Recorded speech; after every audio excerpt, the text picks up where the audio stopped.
Welcome to Sleep Audiobooks. If you would like our Better Sleep Quick Guide filled with proven techniques to improve sleep, sign up to our mailing list at sleepaudiobooks.com and we'll send the PDF as a thank you. Subscribing and leaving a comment helps this channel more than you know, so please feel free to offer suggestions for future audiobooks or to just say hi. Thank you for listening. We hope you have an excellent night's sleep. This is Sleep Audiobooks.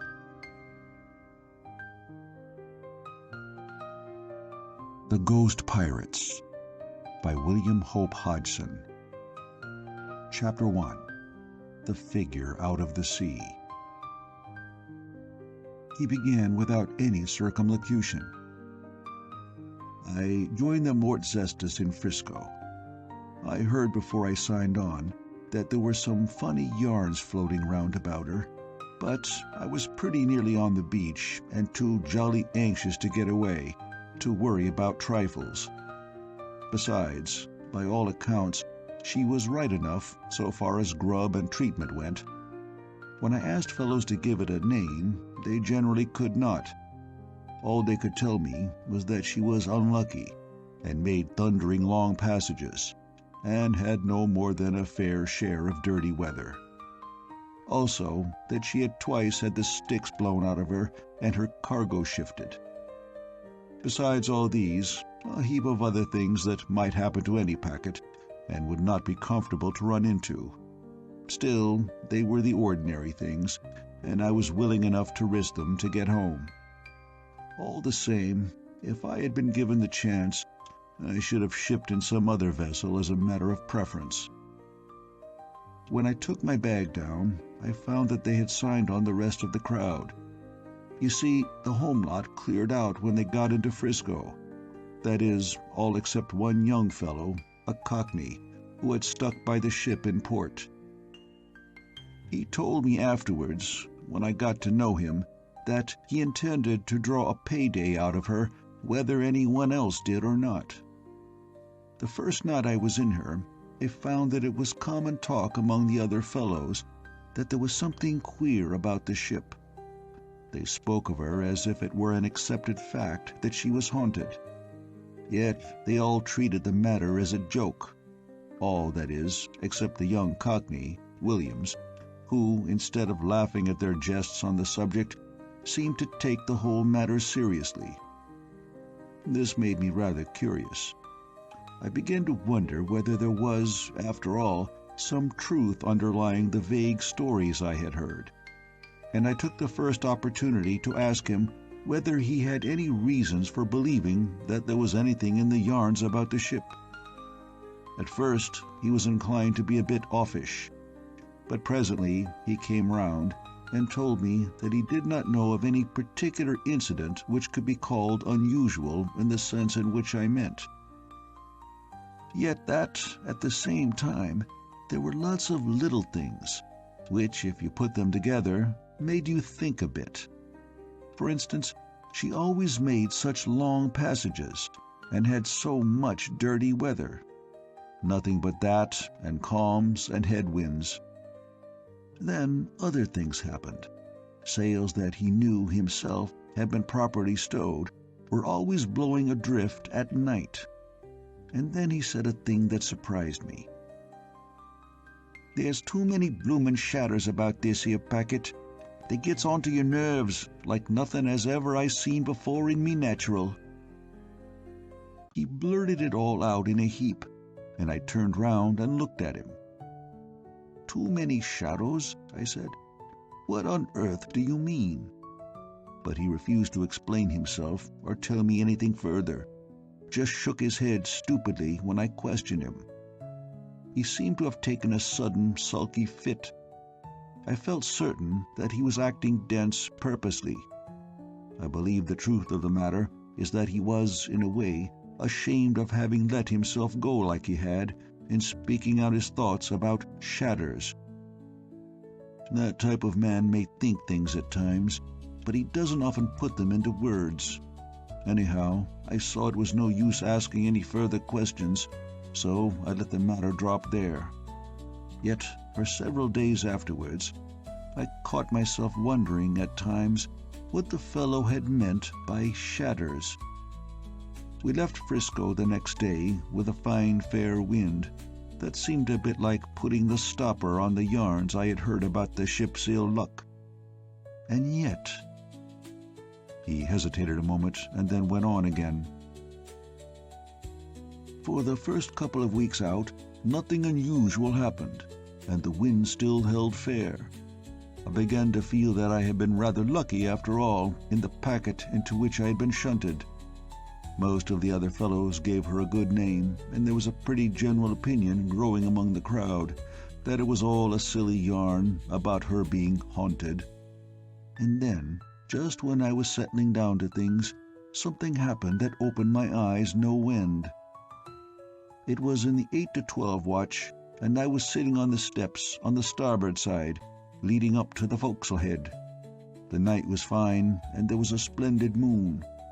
Away aft, I heard the timekeeper strike 4 bells, and the lookout, an old fellow named Jasket, answered him.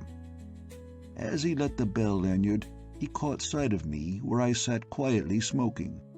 He leant over the rail and looked down at me. "That you, Jessup?" he asked. "I believe it is," I replied.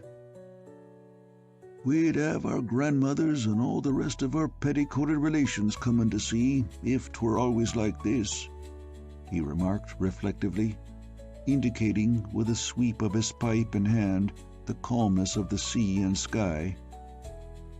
I saw no reason for denying that, and he continued. "If this old packet is haunted, some on 'em seems to think, well, all's I can say is, let me have the luck to tumble across another of the same sort. Good grub and duff for Sundays, and a decent crowd of 'em aft, and everything comfortable like, so as you can feel your nose where you are. As for air being haunted, that's all hellish nonsense. I've come across lots of 'em before as was said to be haunted, and so some on 'em was, but 'twasn't with ghostesses.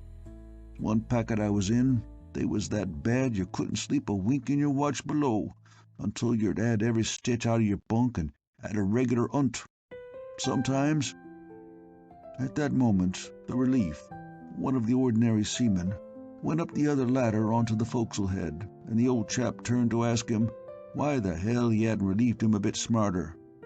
The ordinary made some reply, but what it was, I did not catch, for abruptly, away aft, my rather sleepy gaze had lighted on something altogether extraordinary and outrageous.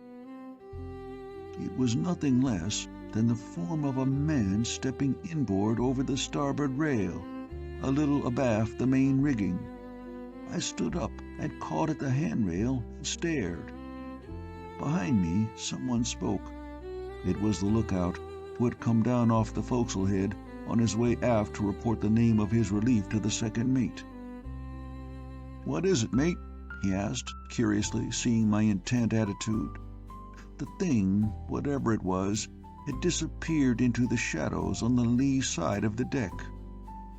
"Nothing," I replied shortly, for I was too bewildered then at what my eyes had just shown me to say any more. I wanted to think. The old shellback glanced at me, but only muttered something and went on his way aft.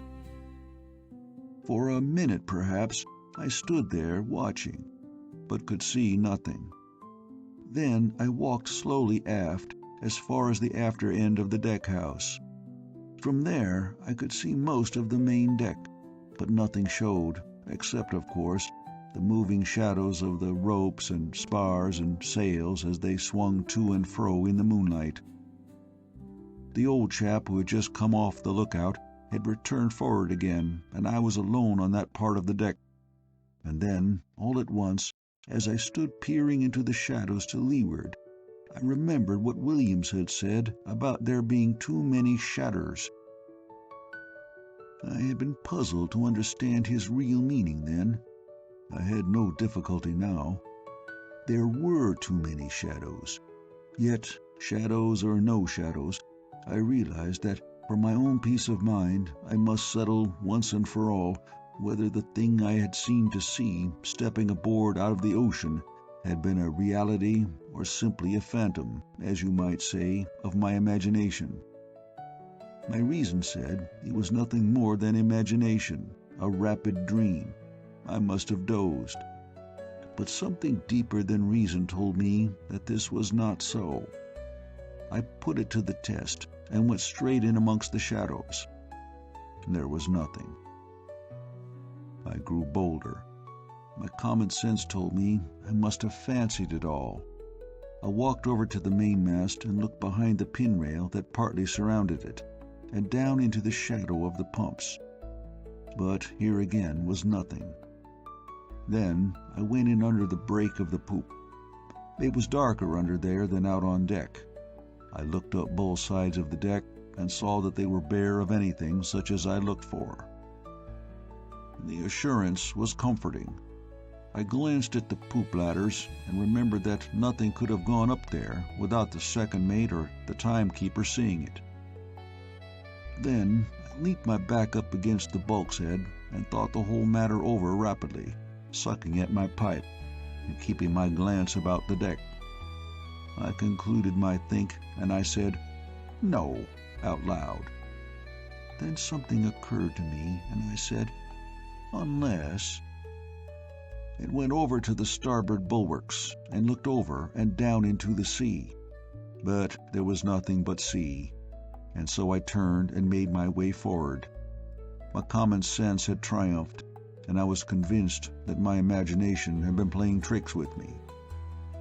I reached the door on the port side, leading into the forecastle, and was about to enter when something made me look behind. As I did so, I had a shaker. Away aft, a dim, shadowy form stood in the wake of a swaying belt of moonlight that swept the deck a bit abaft the mainmast. It was the same figure that I had just been attributing to my fancy. I will admit that I felt more than startled. I was quite a bit frightened. I was convinced now that it was no mere imaginary thing. It was a human figure, and yet, with the flicker of the moonlight and the shadows chasing over it, I was unable to say more than that. Then, as I stood there, irresolute and funky, I got the thought that someone was acting the goat, though for what reason or purpose I never stopped to consider. I was glad of any suggestion that my common sense assured me was not impossible, and for the moment I felt quite relieved. That side to the question had not presented itself to me before. I began to pluck up courage. I accused myself of getting fanciful.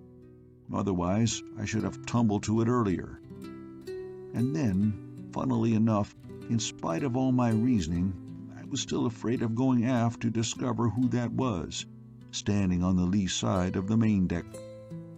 Yet I felt that if I shirked it, I was only fit to be dumped overboard, and so I went, though not with any great speed, as you can imagine.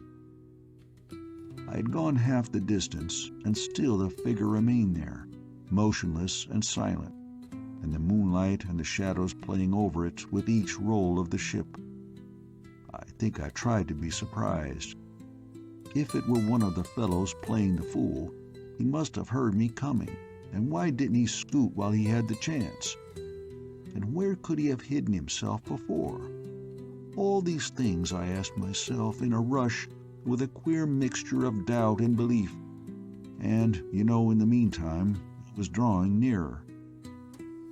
I had passed the house and was not 12 paces distant, when, abruptly, the silent figure made 3 quick strides to the port rail and climbed over it into the sea.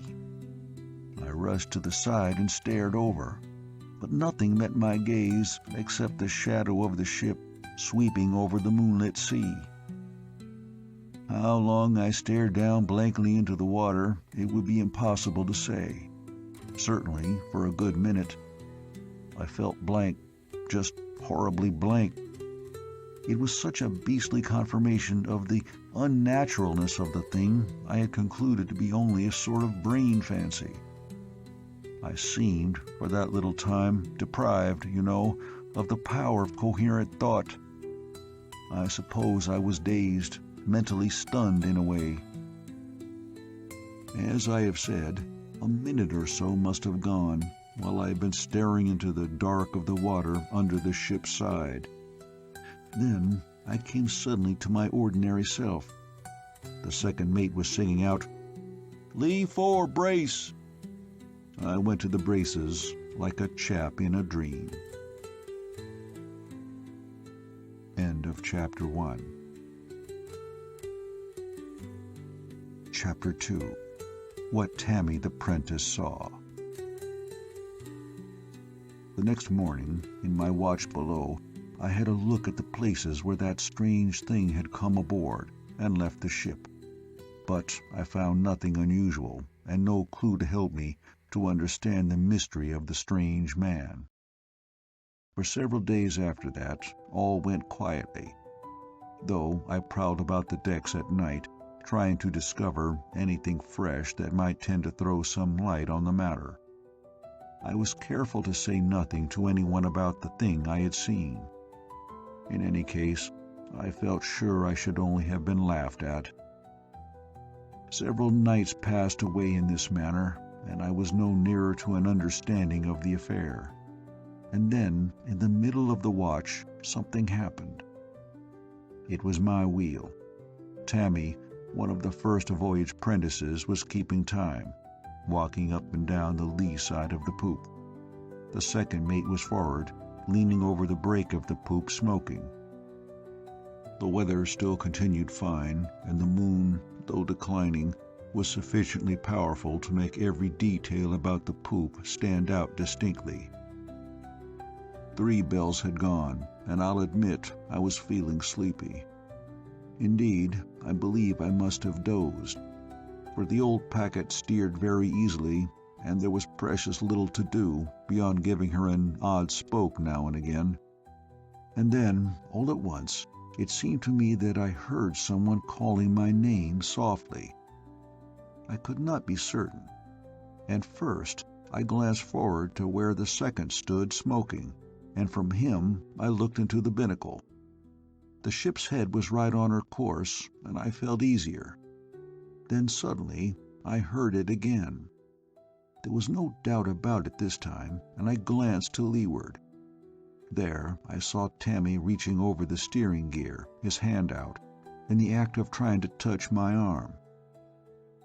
I was about to ask him what the devil he wanted, when he held up his finger for silence and pointed forward along the lee side of the poop. In the dim light, his face showed palely, and he seemed much agitated. For a few seconds, I stared in the direction he indicated, but could see nothing. "What is it?" I asked in an undertone, after a couple of moments' further ineffectual peering. "I can't see anything." "Shh," he muttered hoarsely, without looking in my direction. Then, all at once, with a quick little gasp, he sprang across the wheelbox and stood beside me, trembling. His gaze appeared to follow the movements of something I could not see. I must say that I was startled. His movement had shown such terror, and the way he stared to leeward made me think he saw something uncanny. "What the deuce is up with you?" I asked sharply. And then I remembered the second mate. I glanced forward to where he lounged. His back was still toward us, and he had not seen Tammy. Then I turned to the boy. "For goodness' sake, get to leeward before the second sees you," I said. "If you want to say anything, say it across the wheelbox. You've been dreaming." Even as I spoke, the little beggar caught at my sleeve with one hand, and pointing across the log reel with the other, screamed, "He's coming! He's coming!" At this instant, the second mate came running aft, singing out to know what was the matter. Then suddenly, crouching under the rail near the log reel, I saw something that looked like a man, but so hazy and unreal that I could scarcely say I saw anything. Yet, like a flash, my thoughts leapt back to the silent figure I had seen in the flicker of the moonlight a week earlier. The second mate reached me, and I pointed dumbly. And yet, as I did so, it was with the knowledge that he would not be able to see what I saw. Queer, isn't it? and then, almost in a breath, I lost sight of the thing and became aware that Tammy was hugging my knees. The second continued to stare at the log reel for a brief instant. Then he turned to me with a sneer. "Been asleep, the pair of you, I suppose." Then, without waiting for my denial, he told Tammy to go to hell of it and stop his noise, or he'd boot him off the poop. After that, he walked forward to the break of the poop and lit his pipe again, walking forward and aft every few minutes and eyeing me at times, I thought, with a strange, half-doubtful, half-puzzled look. Later, as soon as I was relieved, I hurried down to the Prentice's berth. I was anxious to speak to Tammy. There were a dozen questions that worried me, and I was in doubt what I ought to do. I found him crouched on a sea chest, his knees up to his chin, and his gaze fixed on the doorway with a frightened stare. I put my head into the berth, and he gave a gasp. Then he saw who it was, and his face relaxed something of its strained expression. He said, "Come in a low voice, which he tried to steady. I stepped over the washboard and sat down on a chest facing him. "What was it?" he asked, putting his feet down on the deck and leaning forward. "For God's sake, tell me what it was." His voice had risen, and I put up my hand to warn him. "Shh," I said. "You'll wake the other fellows." He repeated his question, but in a lower tone. I hesitated before answering him. I felt, all at once, that it might be better to deny all knowledge, to say I hadn't seen anything unusual. I thought quickly and made answer on the turn of the moment. "What was what?" I said. "That's just the thing I've come to ask you. A pretty pair of fools you made of the two of us up on the poop just now with your hysterical tomfoolery."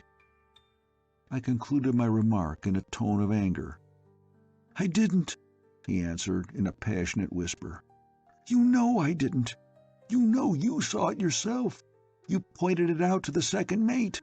I saw you." The little beggar was nearly crying between fear and vexation at my assumed unbelief. "Rot," I replied. "You know jolly well you were sleeping in your timekeeping. You dreamed something and woke up suddenly. You were off your chump." I was determined to reassure him if possible, though goodness, I wanted to assure myself. If he had known of that other thing I had seen down on the main deck, what then? "I wasn't asleep, any more than you were," he said bitterly. "And you know it. You're just fooling me. The ship's haunted." "What?" I said sharply. "She's haunted," he said again. "She's haunted." "Who says so?" I inquired in a tone of unbelief. "I do, and you know it. Everybody knows it, but they don't more than half believe it. I didn't until tonight." "Damned rot," I answered. "That's all a blooming old shellback's yarn. She's no more haunted than I am." "It's not damned rot," he replied, totally unconvinced. "And it's not an old shellback's yarn." "Why won't you say you saw it?" he cried, growing almost tearfully excited and raising his voice again. I warned him not to wake the sleepers. "Why won't you say that you saw it?" he repeated. I got up from the chest and went towards the door. "You're a young idiot," I said, "and I should advise you not to go gassing about like this round the decks. Take my tip and turn in and get a sleep. You're talking dotty. Tomorrow you'll perhaps feel what an unholy ass you've made of yourself." I stepped over the washboard and left him. I believe he followed me to the door to say something further, but I was halfway forward by then. For the next couple of days I avoided him as much as possible, taking care never to let him catch me alone. I was determined, if possible, to convince him that he had been mistaken in supposing that he had seen anything that night. Yet, after all, it was little enough use, as you will soon see. For, on the night of the second day, there was a further extraordinary development that made denial on my part useless. End of Chapter 2. Chapter 3. The Man Up the Main. It occurred in the first watch, just after 6 bells. I was forward, sitting on the forehatch. No one was about the main deck. The night was exceedingly fine, and the wind had dropped away almost to nothing, so that the ship was very quiet. Suddenly I heard the second mate's voice. "In the main rigging there. Who's that going aloft?" I sat up on the hatch and listened. There succeeded an intense silence. Then the second's voice came again. He was evidently getting wild. "Do you damn well hear me? What the hell are you doing up there? Come down!" I rose to my feet and walked up to windward. From there I could see the break of the poop. The second mate was standing by the starboard ladder. He appeared to be looking up at something that was hidden from me by the topsails. As I stared, he broke out again. "Hell and damnation, you blasted soldier! Come down when I tell you!" He stamped on the poop and repeated his order, savagely, but there was no answer. I started to walk aft. What had happened? Who had gone aloft? Who would be fool enough to go without being told? And then, all at once, a thought came to me. The figure Tammy and I had seen.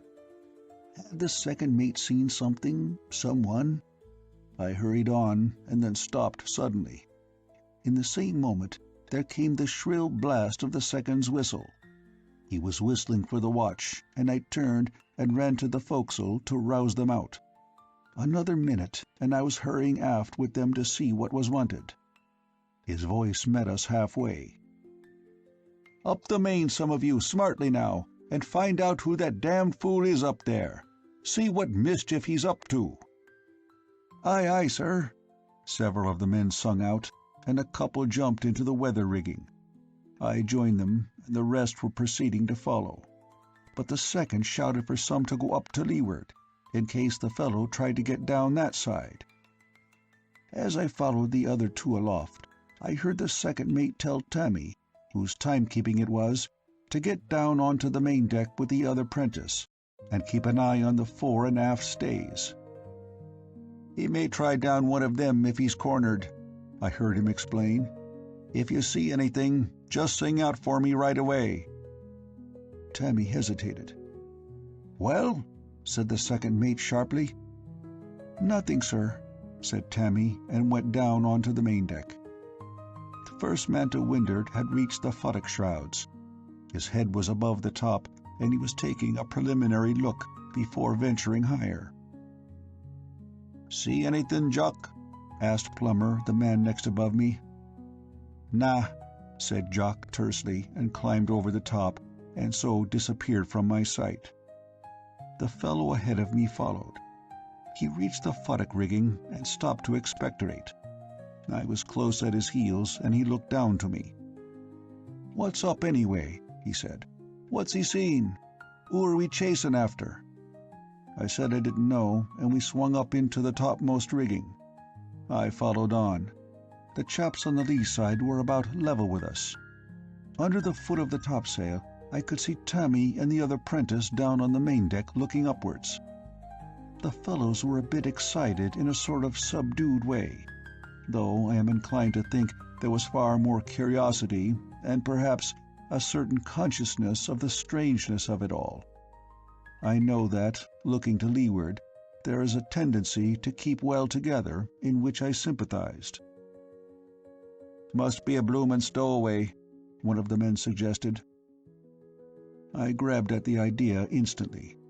Perhaps, and then in a moment I dismissed it. I remembered how that first thing had stepped over the rail into the sea. That matter could not be explained in such a manner. With regard to this, I was curious and anxious. I had seen nothing this time. What could the second mate have seen? I wondered. Were we chasing fancies, or was there really someone, something real, among the shadows above us? My thoughts returned to that thing Tammy and I had seen near the log reel. I remembered how incapable the second mate had been of seeing anything then. I remembered how natural it had seemed that he should not be able to see. I caught the word stowaway again. After all, that might explain away this affair. It would. My train of thought was broken suddenly. One of the men was shouting and gesticulating. "I seize him! I seize him!" He was pointing upwards, over our heads. "Where?" said the man above me. "Where?" I was looking up for all that I was worth. I was conscious of a certain sense of relief. "It is real, then," I said to myself. I screwed my head round and looked along the yards above us. Yet still I could see nothing. Nothing except shadows and patches of light. Down on the deck, I caught the second mate's voice. "Have you got him?" he was shouting. "Not yet, sir," sung out the lowest man on the lee side. "We seize him, sir," added Quoin. "I don't," I said. "There he is again," he said. We had reached the topgallant rigging, and he was pointing up to the royal yard. "You're a fuel, Quoin, that's what you are." The voice came from above. It was Jock's, and there was a burst of laughter at Quoin's expense. I could see Jock now. He was standing in the rigging just below the yard. He had gone straight away up, while the rest of us were mooning over the top. "You're a fuel, Quoin," he said again. "And I'm thinking the second's just as saft." He began to descend. "Then there's no one?" I asked. "Nah," he said briefly. As we reached the deck, the second mate ran down off the poop. He came towards us with an expectant air. "You've got him?" he asked confidently. "There wasn't anyone," I said. "What?" he nearly shouted. "You're hiding something," he continued angrily and glancing from one to another. "Out with it. Who was it?" "We're hiding nothing," I replied, speaking for the lot. "There's no one up there." The second looked round upon us. "Am I a fool?" he asked contemptuously. There was an assenting silence. "I saw him myself," he continued. "Tammy here saw him. He wasn't over the top when I first spotted him. There's no mistake about it. It's all damned rot saying he's not there." "Well, he's not, sir," I answered. "Jock went right up to the royal yard." The second mate said nothing in immediate reply, but went aft a few steps and looked up the main. Then he turned to the two prentices. "Sure you two boys didn't see anyone coming down from the main?" he inquired suspiciously. "Yes, sir," they answered together. "Anyway," I heard him mutter to himself, "I'd have spotted him myself if he had." "Have you any idea, sir, who it was you saw?" I asked at this juncture. He looked at me keenly. "No," he said. He thought for a few moments, while we all stood about in silence, waiting for him to let us go. "By the holy poker!" he exclaimed suddenly. "But I ought to have thought of that before." He turned and eyed us individually. "You're all here?" he asked. "Yes, sir," we said in a chorus. I could see that he was counting us. Then he spoke again. "All of you men stay here where you are. Tammy, you go into your place and see if the other fellows are in their bunks. Then come back and tell me. Smartly now." The boy went, and he turned to the other prentice. "You get along forward to the forecastle," he said. "Count the other watch, then come aft and report to me." As the youngster disappeared along the deck to the forecastle, Tammy returned from his visit to the glory hole to tell the second mate that the other two prentices were sound asleep in their bunks. Whereupon the second bundled him off to the carpenter's and sailmaker's berth to see whether they were turned in. While he was gone, the other boy came aft and reported that all the men were in their bunks and asleep. "Sure?" the second asked him. "Quite, sir," he answered. The second mate made a quick gesture. "Go and see if the steward is in his berth," he said abruptly. It was plain to me that he was tremendously puzzled. "You have something to learn yet, Mr. Second Mate," I thought to myself. Then I fell to wondering to what conclusions he would come. A few seconds later, Tammy returned to say that the carpenter, sailmaker, and doctor were all turned in. The second mate muttered something and told him to go down into the saloon to see whether the first and third mates, by any chance, were not in their berths. Tammy started off, then halted. "Shall I have a look into the old man's place, sir, while I'm down there?" he inquired. "No," said the second mate. "Do what I told you, and then come back and tell me. If anyone's to go into the captain's cabin, it's got to be me." Tammy said, "Aye, aye, sir," and skipped away, up onto the poop. While he was gone, the other prentice came up to say that the steward was in his berth, and that he wanted to know what the hell he was fooling round his part of the ship for. The second mate said nothing for nearly a minute. Then he turned to us and told us we might go forward. As we moved off in a body and talking in undertones, Tammy came down from the poop and went up to the second mate. I heard him say that the two mates were in their berths asleep. Then he added, as if it were an afterthought, "So's the old man." "I thought I told you," the second mate began. "I didn't, sir," Tammy said. "His cabin door was open." The second mate started to go aft. I caught a fragment of a remark he was making to Tammy. "Accounted for the whole crew.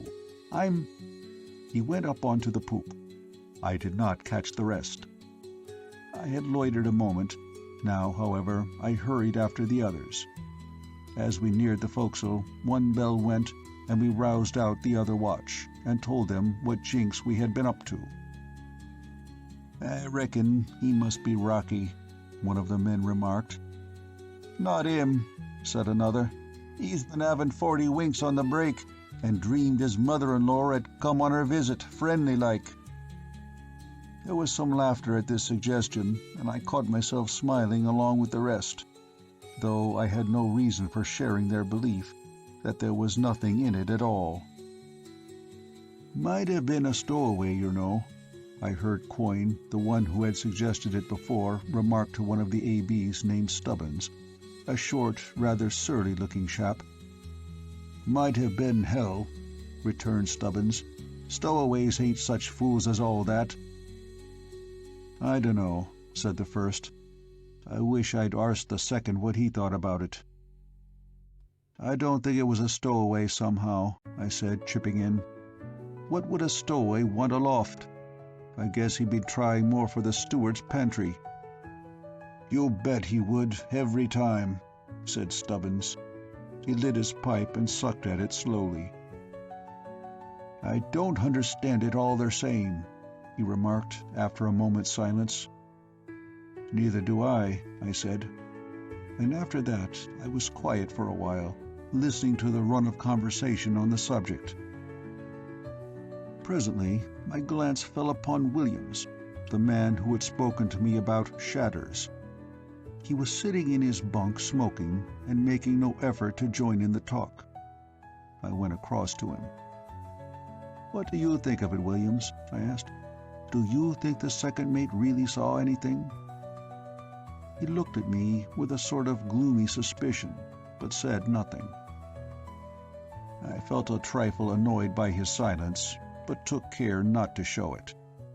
After a few moments I went on. "Do you know, Williams, I'm beginning to understand what you meant that night when you said there were too many shadows." "What you mean?" he said, pulling his pipe from out of his mouth and fairly surprised into answering. "What I say, of course," I said. "There are too many shadows." He sat up and leant forward out of his bunk, extending his hand and pipe. His eyes plainly showed his excitement. "Have you seen—" he hesitated, and looked at me, struggling inwardly to express himself. "Well?" I prompted. For perhaps a minute he tried to say something. Then his expression altered suddenly from doubt, and something else more indefinite, to a pretty grim look of determination. He spoke. "I'm blimed," he said. "If I don't take her payday out of her, shadders or no shadders." I looked at him with astonishment. "What's it got to do with your getting a payday out of her?" I asked. He nodded his head with a sort of stolid resolution. "Look here," he said. I waited. The crowd cleared. He indicated with his hand and pipe towards the stern. "You mean in Frisco?" I said. "Yus," he replied, "and without a cent of their pay. I stayed." I comprehended him suddenly. "You think they saw?" I hesitated. Then I said, "Shadows?" He nodded, but said nothing. "And so they all bunked?" He nodded again, and began tapping out his pipe on the edge of his bunk board. "And the officers and the skipper?" I asked. "Fresh uns," he said, and got out of his bunk, for 8 bells was striking. End of Chapter 3. Chapter 4. The Fooling with the Sail. It was on the Friday night that the second mate had the watch aloft looking for the man up the main, and for the next 5 days little else was talked about, though with the exception of Williams, Tammy, and myself, no one seemed to think of treating the matter seriously. Perhaps I should not exclude Quoin, who still persisted on every occasion that there was a stowaway aboard. As for the second mate, I have very little doubt now but that he was beginning to realize there was something deeper and less understandable than he had at first dreamed of. Yet, all the same, I know he had to keep his guesses and half-formed opinions pretty well to himself, for the old man and the first mate chaffed him unmercifully about his bogey. This I got from Tammy, who had heard them both ragging him during the second dog watch the following day. There was another thing Tammy told me that showed how the second mate bothered about his inability to understand the mysterious appearance and disappearance of the man he had seen go aloft. He had made Tammy give him every detail he could remember about the figure he had seen by the log reel. What is more, the second had not even affected to treat the matter lightly, nor as a thing to be sneered at, but had listened seriously and asked a great many questions. It is very evident to me that he was reaching out towards the only possible conclusion, though goodness knows it was one that was impossible and improbable enough. It was on the Wednesday night, after the 5 days of talk I have mentioned, that there came to me and to those who knew another element of fear. And yet I can quite understand that, at that time, those who had seen nothing would find little to be afraid of in all that I am going to tell you. Still, even they were much puzzled and astonished, and perhaps, after all, a little awed. There was so much in the affair that was inexplicable, and yet again such a lot that was natural and commonplace. For when all is said and done, it was nothing more than the blowing adrift of one of the sails, yet accompanied by what were really significant details. Significant, that is, in the light of that which Tammy and I and the second mate knew. 7 bells, and then 1, had gone in the first watch, and our side was being roused out to relieve the mates. Most of the men were already out of their bunks and sitting about on their sea chests, getting into their togs. Suddenly, one of the prentices in the other watch put his head in through the doorway on the port side. "The mate wants to know," he said, "which of you chaps made fast the Fore Royal last watch." "What's he want to know that for?" inquired one of the men. "The lee side's blowing adrift," said the prentice, "and he says that the chap who made it fast is to go up and see to it as soon as the watch is relieved." "Oh, does he? Well, 'twasn't me anyhow. replied the man. "You better ask some t'others." "Ask what?"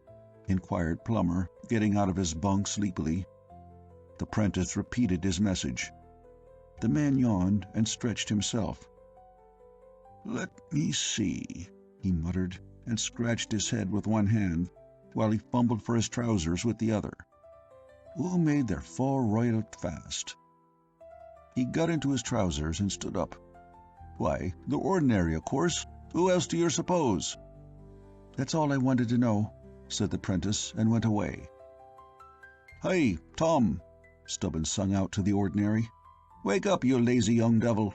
Their mate's just sent to inquire who it was made their fore-royal fast. It's all blown adrift, and he says you're to get along up as soon as 8 bells goes and make it fast again." Tom jumped out of his bunk and began to dress quickly.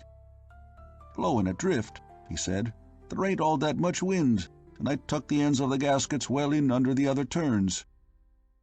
"Perhaps one of their gaskets is rotten and given way," suggested Stubbins. "Anyway, you better hurry up. It's just on 8 bells." A minute later, 8 bells went, and we trooped away aft for roll call. As soon as the names were called over, I saw the mate lean towards the second and say something. Then the second mate sung out, "Tom!" "Sir," answered Tom.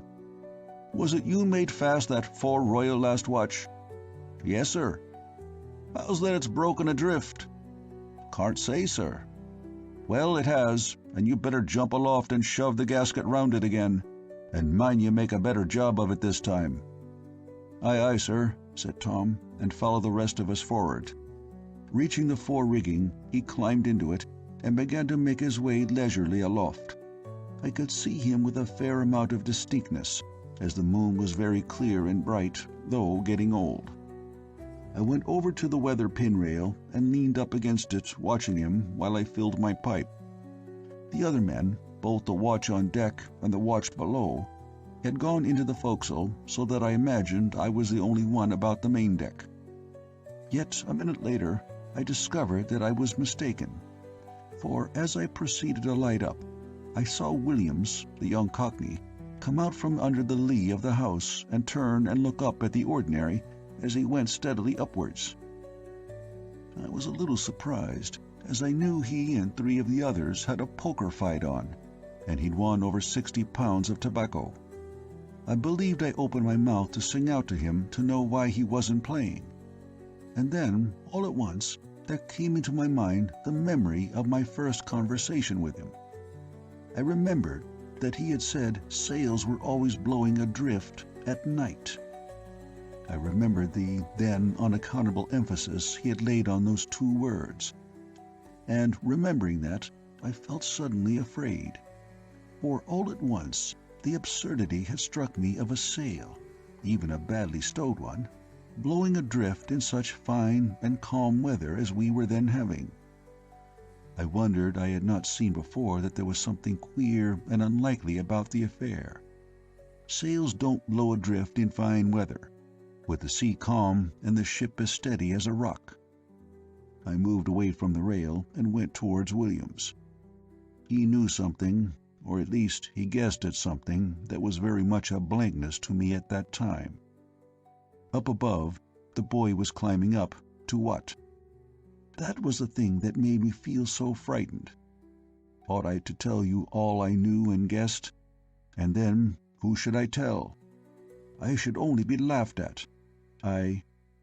Williams turns towards me and spoke. "God," he said, "it started again." "What?" I said, though I knew what he meant. "Them sails," he answered, and made a gesture toward the fore-royal. I glanced up briefly. All the lee side of the sail was adrift, from the bunt gasket outwards. Lower, I saw Tom. He was just hoisting himself into the topgallant rigging. Williams spoke again. "We lost 2 on 'em just sime why, comin' art." "2 of the men?" I exclaimed.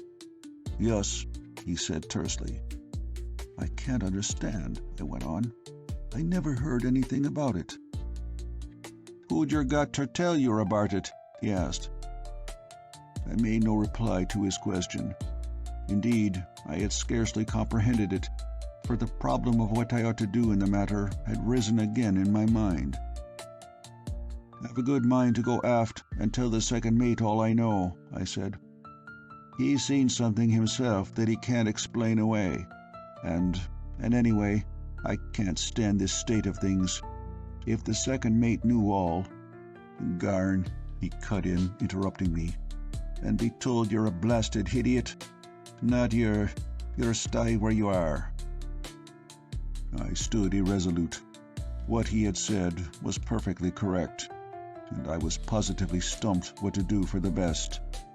That there was danger aloft, I was convinced, though if I had been asked my reasons for supposing this, they would have been hard to find. Yet of its existence, I was as certain as though my eyes already saw it. I wondered whether, being so ignorant of the form it would assume, I could stop it by joining Tom on the yard. This thought came as I stared up at the royal. Tom had reached the sail and was standing on the foot rope close in to the bunt. He was bending over the yard and reaching down for the slack of the sail. And then, as I looked, I saw the belly of the royal tossed up and down abruptly, as though a sudden heavy gust of wind had caught it. "I'm blind," Williams began, with a sort of excited expectation, and then he stopped as abruptly as he had begun, for in a moment the sail had thrashed right over the after side of the yard, apparently knocking Tom clean from off the foot rope. "My God!" I shouted out loud. "He's gone!" For an instant there was a blur over my eyes, and Williams was singing out something that I could not catch. Then, just as quickly, it went, and I could see again clearly. Williams was pointing, and I saw something black, swinging below the yard. Williams called out something fresh and made a run for the fore-rigging. I caught the last part. "The gasket!" Straight away, I knew that Tom had managed to grab the gasket as he fell, and I bolted after Williams to give him a hand in getting the youngster into safety. Down on deck, I caught the sound of running feet, and then the second mate's voice. He was asking what the devil was up, but I did not trouble to answer him then. I wanted all my breath to help me aloft. I knew very well that some of the gaskets were little better than old shakens, and unless Tom got hold of something on the topgallant yard below him, he might come down with a run any moment. I reached the top and lifted myself over it in quick time. Williams was some distance above me. In less than half a minute, I reached the topgallant yard. Williams had gone up onto the royal. I slid out onto the topgallant foot rope until I was just below Tom. Then I sung out to him to let himself down to me and I would catch him. He made no answer, and I saw that he was hanging in a curiously limp fashion and by one hand. Williams's voice came down to me from the royal yard. He was singing out to me to go up and give him a hand to pull Tom up onto the yard. When I reached him, he told me that the gasket had hitched itself around the lad's wrist. I bent beside the yard and peered down. It was as Williams had said, and I realized how near a thing it had been. Strangely enough, even at that moment, the thought came to me how little wind there was. I remembered the wild way in which the sail had lashed at the boy. All this time I was busily working, unreeving the port buntline. I took the end, made a running bowline with it round the gasket, and let the loop slide down over the boy's head and shoulders. Then I took a strain on it and tightened it under his arms. A minute later, we had him safely on the yard between us.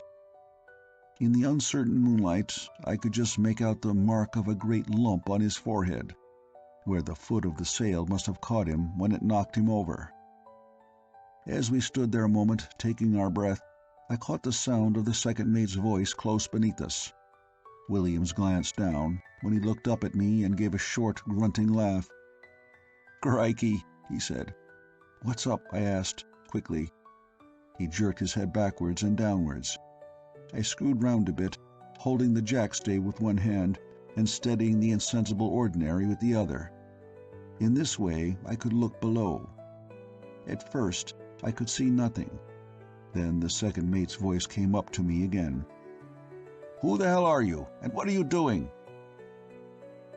I saw him now. He was standing at the foot of the weather topgallant rigging. His face was turned upwards, peering round the after side of the mast. It showed to me only as a blurred, pale-colored oval in the moonlight. He repeated his question. "It's Williams and I, sir," I said.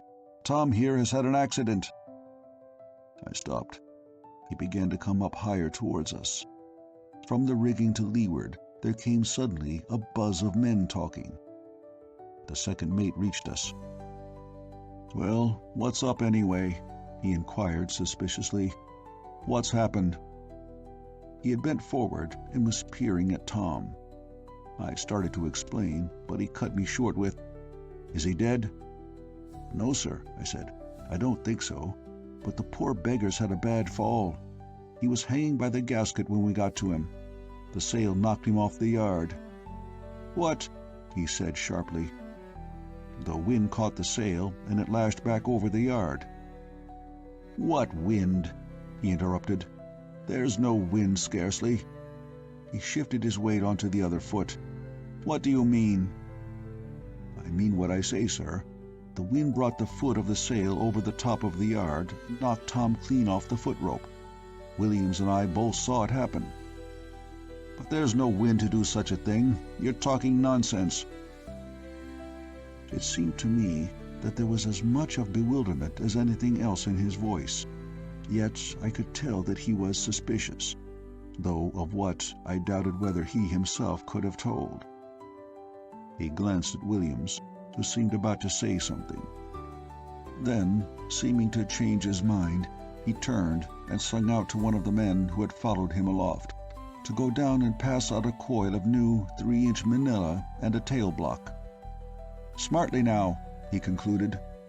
"Aye, aye, sir," said the man, and went down swiftly. The second mate turned to me. "When you've got Tom below, I shall want a better explanation of all this than the one you have given me. It won't wash." "Very well, sir," I answered, "but you won't get any other." "What do you mean?" he shouted at me.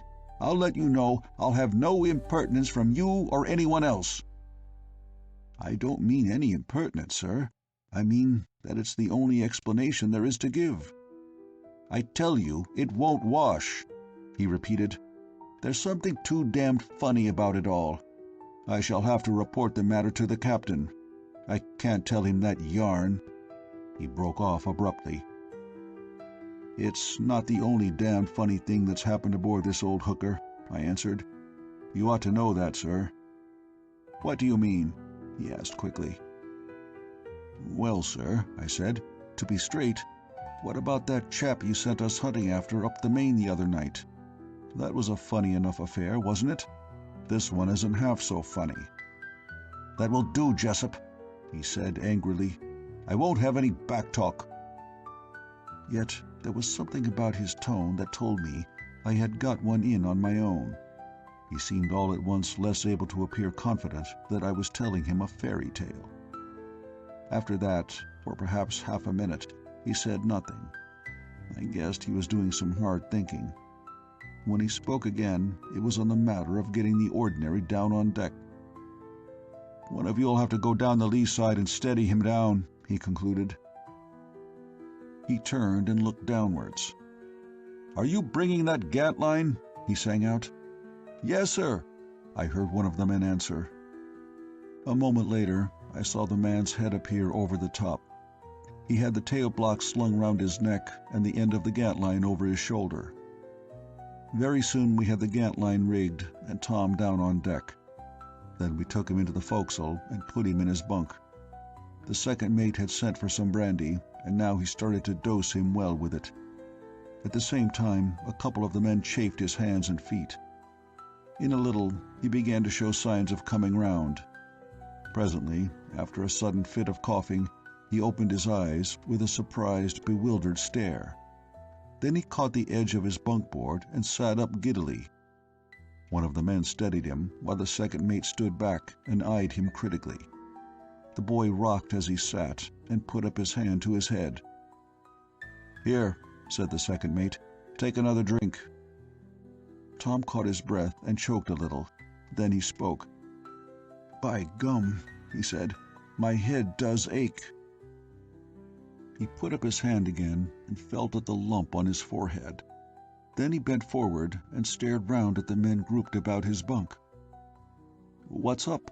he inquired, in a confused sort of way, and seeming as if he could not see us clearly. "What's up?" he asked again. "That's just what I want to know," said the second mate, speaking for the first time with some sternness. "I ain't been snoozing while there's been a job on?" Tom inquired anxiously. He looked round at the men appealingly. "It's knocked him dotty, strikes me," said one of the men audibly. "No," I said, answering Tom's question. "You've had—" "Shut that, Jessup," said the second mate quickly, interrupting me. "I want to hear what the boy's got to say for himself." He turned again to Tom. "You were up at the Fore Royal," he prompted. "I can't say I was, sir," said Tom doubtfully. I could see that he had not gripped the second mate's meaning. "But you were," said the second, with some impatience. "It was blowing adrift, and I sent you up to shove a gasket round it." "Blowing adrift, sir?" said Tom dully. "Yes, blowing adrift. Don't I speak plainly?" The dullness went from Tom's face suddenly. "So it was, sir," he said, his memory returning. "The bloomin' sail got chock full of wind. It caught me bang in the face." He paused a moment. "I believe—" he began, and then stopped once more. "Go on," said the second mate. "Spit it out." "I don't know, sir," Tom said. "I don't understand." He hesitated again. "That's all I can remember," he muttered, and put his hand up to the bruise on his forehead, as though trying to remember something. In the momentary silence that succeeded, I caught the voice of Stubbins. "There ain't hardly no wind," he was saying in a puzzled tone. There was a low murmur of assent from the surrounding men. The second mate said nothing, and I glanced at him curiously. Was he beginning to see, I wondered, how useless it was to try to find any sensible explanation of the affair? Had he begun at last to couple it with that peculiar business of the man up the main? I am inclined now to think that this was so, for after staring a few moments at Tom in a doubtful sort of way, he went out of the forecastle, saying that he would inquire further into the matter in the morning. Yet when the morning came, he did no such thing. As for his reporting the affair to the skipper, I much doubt it. Even did he, it must have been in a very casual way, for we heard nothing more about it. Though, of course, we talked it over pretty thoroughly among ourselves. With regard to the second mate, even now I am rather puzzled by his attitude to us aloft. Sometimes I have thought that he must have suspected us of trying to play off some trick on him. Perhaps at the time he still half suspected one of us of being in some way connected with the other business. Or again, he may have been trying to fight against the conviction that was being forced upon him, that there was really something impossible and beastly about the old packet. Of course, these are only suppositions. And then, close upon this, there were further developments. End of Chapter 4. Chapter 5. The End of Williams. As I have said, there was a lot of talk, among the crowd of us forward, about Tom's strange accident. None of the men knew that Williams and I had seen it happen. Stubbins gave it as his opinion that Tom had been sleepy and missed the foot rope. Tom, of course, would not have this by any means. Yet he had no one to appeal to, for at that time he was just as ignorant as the rest, that we had seen the sail flap up over the yard. Stubbins insisted that it stood to reason it couldn't be the wind. There wasn't any, he said, and the rest of the men agreed with him. "Well," I said, "I don't know about all that. I'm a bit inclined to think Tom's yarn is the truth." "How do you make that out?" Stubbins asked unbelievingly. "There ain't nothing like enough wind." "What about the place on his forehead?" I inquired in turn. "How are you going to explain that?" "I expect he knocked himself there when he slipped," he answered. "Likely nuffly," agreed old Jasket, who was sitting smoking on a chest nearby. "Well, you're both a damn long way out of it," Tom chipped in pretty warm. "I wasn't asleep, and the sail did bloomin' well hit me." "Don't you be impertinent, young feller," said Jasket. I joined in again. "There's another thing, Stubbins," I said. "The gasket Tom was hanging by was on the after side of the yard. That looks as if the sail might have flapped it over, and if there were wind enough to do the one, it seems to me that it might have done the other." "Do you mean that it was under the yard, or over the top?" he asked. "Over the top, of course. What's more, the foot of the sail was hanging over the after part of the yard in a bight." Stubbins was plainly surprised at that, and before he was ready with his next objection, Plummer spoke. "Who saw it?" he asked. "I saw it," I said a bit sharply. "So did Williams. So, for that matter, did the second mate." Plummer relapsed into silence and smoked, and Stubbins broke out afresh. "I reckon Tom must have had a hold of the foot and the gasket, and pulled 'em over the yard when he tumbled." "No," interrupted Tom. "The gasket was under the sail. I couldn't even see it, and I hadn't time to get hold of the foot of the sail before it up and caught me smack in the face." "How did yer get hold of the gasket when yer fell, then?" asked Plummer. "He didn't get hold of it," I answered for Tom. "It had taken a turn round his wrist, and that's how we found him hanging." "Do you mean to say as he hadn't got hold of the gasket?" Coyne inquired, pausing in the lighting of his pipe. "Of course I do," I said. "A chap doesn't go hanging onto a rope when he's jolly well been knocked senseless." "You're right," assented Jock. "You're quite right there, Jessup." Coyne concluded the lighting of his pipe. "I dunno," he said. I went on without noticing him. "Anyway, when Williams and I found him, he was hanging by the gasket, and it had a couple of turns round his wrist. And besides that, as I said before, the foot of the sail was hanging over the after side of the yard, and Tom's weight on the gasket was holding it there." "It's damned queer," said Stubbins in a puzzled voice. "There don't seem to be no way of getting a proper explanation to it." I glanced at Williams to suggest that I should tell all that we had seen, but he shook his head, and after a moment's thought, it seemed to me that there was nothing to be gained by doing so. We had no very clear idea of the thing that had happened, and our half-facts and guesses would only have tended to make the matter appear more grotesque and unlikely. The only thing to be done was to wait and watch. If we could only get hold of something tangible, then we might hope to tell all that we knew, without being made into laughingstocks. I came out of my think abruptly. Stubbins was speaking again. He was arguing the matter with one of the other men. "You see, with there being no wind, scarcely, there are things impossible, and yet—" The other man interrupted with some remark I did not catch. "No," I heard Stubbins say. "I'm out of my reckoning. I don't savvy it one bit. It's too much like a damn fairy tale." "Look at his wrist," I said. Tom held out his right hand and arm for inspection. It was considerably swollen where the rope had been round it. "Yes," admitted Stubbins, "that's right enough, but it don't tell you nothing." I made no reply. As Stubbins said, it told you nothing, and there I let it drop.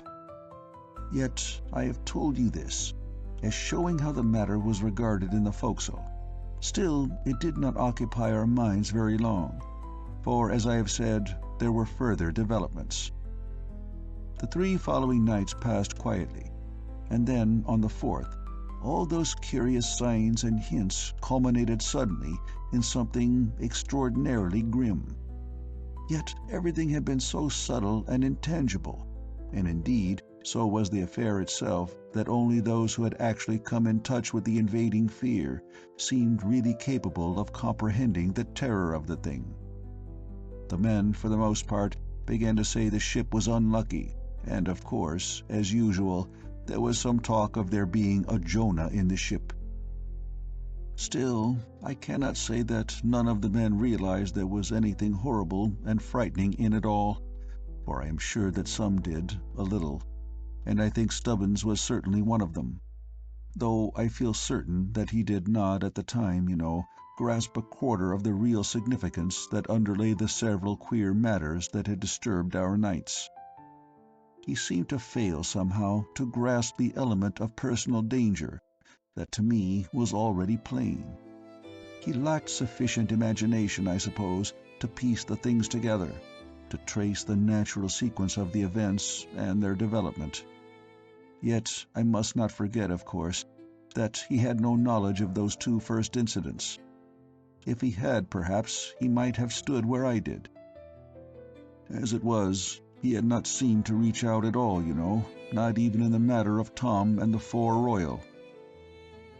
Now, however, after the thing I'm about to tell you, he seemed to see a little way into the darkness and realize possibilities. I remember the 4th night well. It was a clear, starlit, moonless sort of night. At least, I think there was no moon, or at any rate, the moon could have been little more than a thin crescent, for it was near the dark time. The wind had breezed up a bit, but still remained steady. We were slipping along at about 6 or 7 knots an hour. It was our middle watch on deck, and the ship was full of the blow and hum of the wind aloft. Williams and I were the only ones about the main deck. He was leaning over the weather pin-rail, smoking, while I was pacing up and down between him and the forehatch. Stubbins was on the lookout. 2 bells had gone some minutes, and I was wishing to goodness that it was 8, and time to turn in. Suddenly, overhead, there sounded a sharp crack, like the report of a rifle shot. It was followed instantly by the rattle and crash of sailcloth thrashing in the wind. Williams jumped away from the rail and ran aft a few steps. I followed him, and together we stared upwards to see what had gone. Indistinctly, I made out that the weather sheet of the fore-topgallant had carried away, and the clew of the sail was whirling and banging about in the air, and every few moments hitting the steel yard a blow, like the thump of a great sledge-hammer. "It's the shackle, or one of the links that's gone, I think," I shouted to Williams, above the noise of the sail. "That's the spectacle that's hitting the yard." "Yes," he shouted back, and went to get hold of the clew-line. I ran to give him a hand. At the same moment I caught the second mate's voice away aft shouting. Then came the noise of running feet, and the rest of the watch and the second mate were with us almost at the same moment. In a few minutes we had the yard lowered and the sail clewed up. Then Williams and I went aloft to see where the sheet had gone. It was much as I had supposed. The spectacle was all right, but the pin had gone out of the shackle, and the shackle itself was jammed into the sheave-hole in the yard arm. Williams sent me down for another pin, while he unbent the clew-line and overhauled it down to the sheet. When I returned with a fresh pin, I screwed it into the shackle, clipped on the clew-line, and sung out to the men to take a pull on the rope. As they did, and at the second heave the shackle came way. When it was high enough, I went up on to the topgallant yard and held the chain, while William shackled it into the spectacle. Then he bent on the clew-line afresh and sung out to the second mate that we were ready to hoist away. "You'd better go down and give 'em a all," he said. "I'll sty and light up the sail." "Right-ho, Williams," I said, getting into the rigging. Don't let the ship's bogey run away with you." This remark I made in a moment of light-heartedness, such as will come to anyone aloft at times. I was exhilarated for the time being, and quite free from the sense of fear that had been with me so much of late. I suppose this was due to the freshness of the wind. "There's more'n one," he said, in that curiously short way of his. "What?" I asked. He repeated his remark. I was suddenly serious.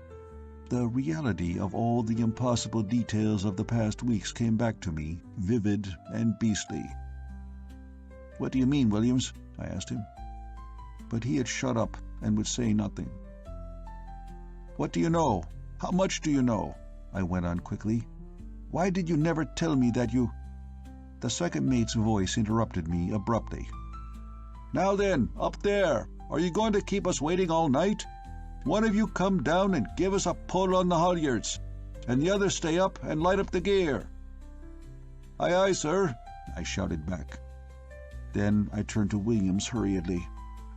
"Look here, Williams," I said, "if you think there is really a danger in your being alone up here—" I hesitated for words to express what I meant. Then I went on. "Well, I'll jolly well stay up with you."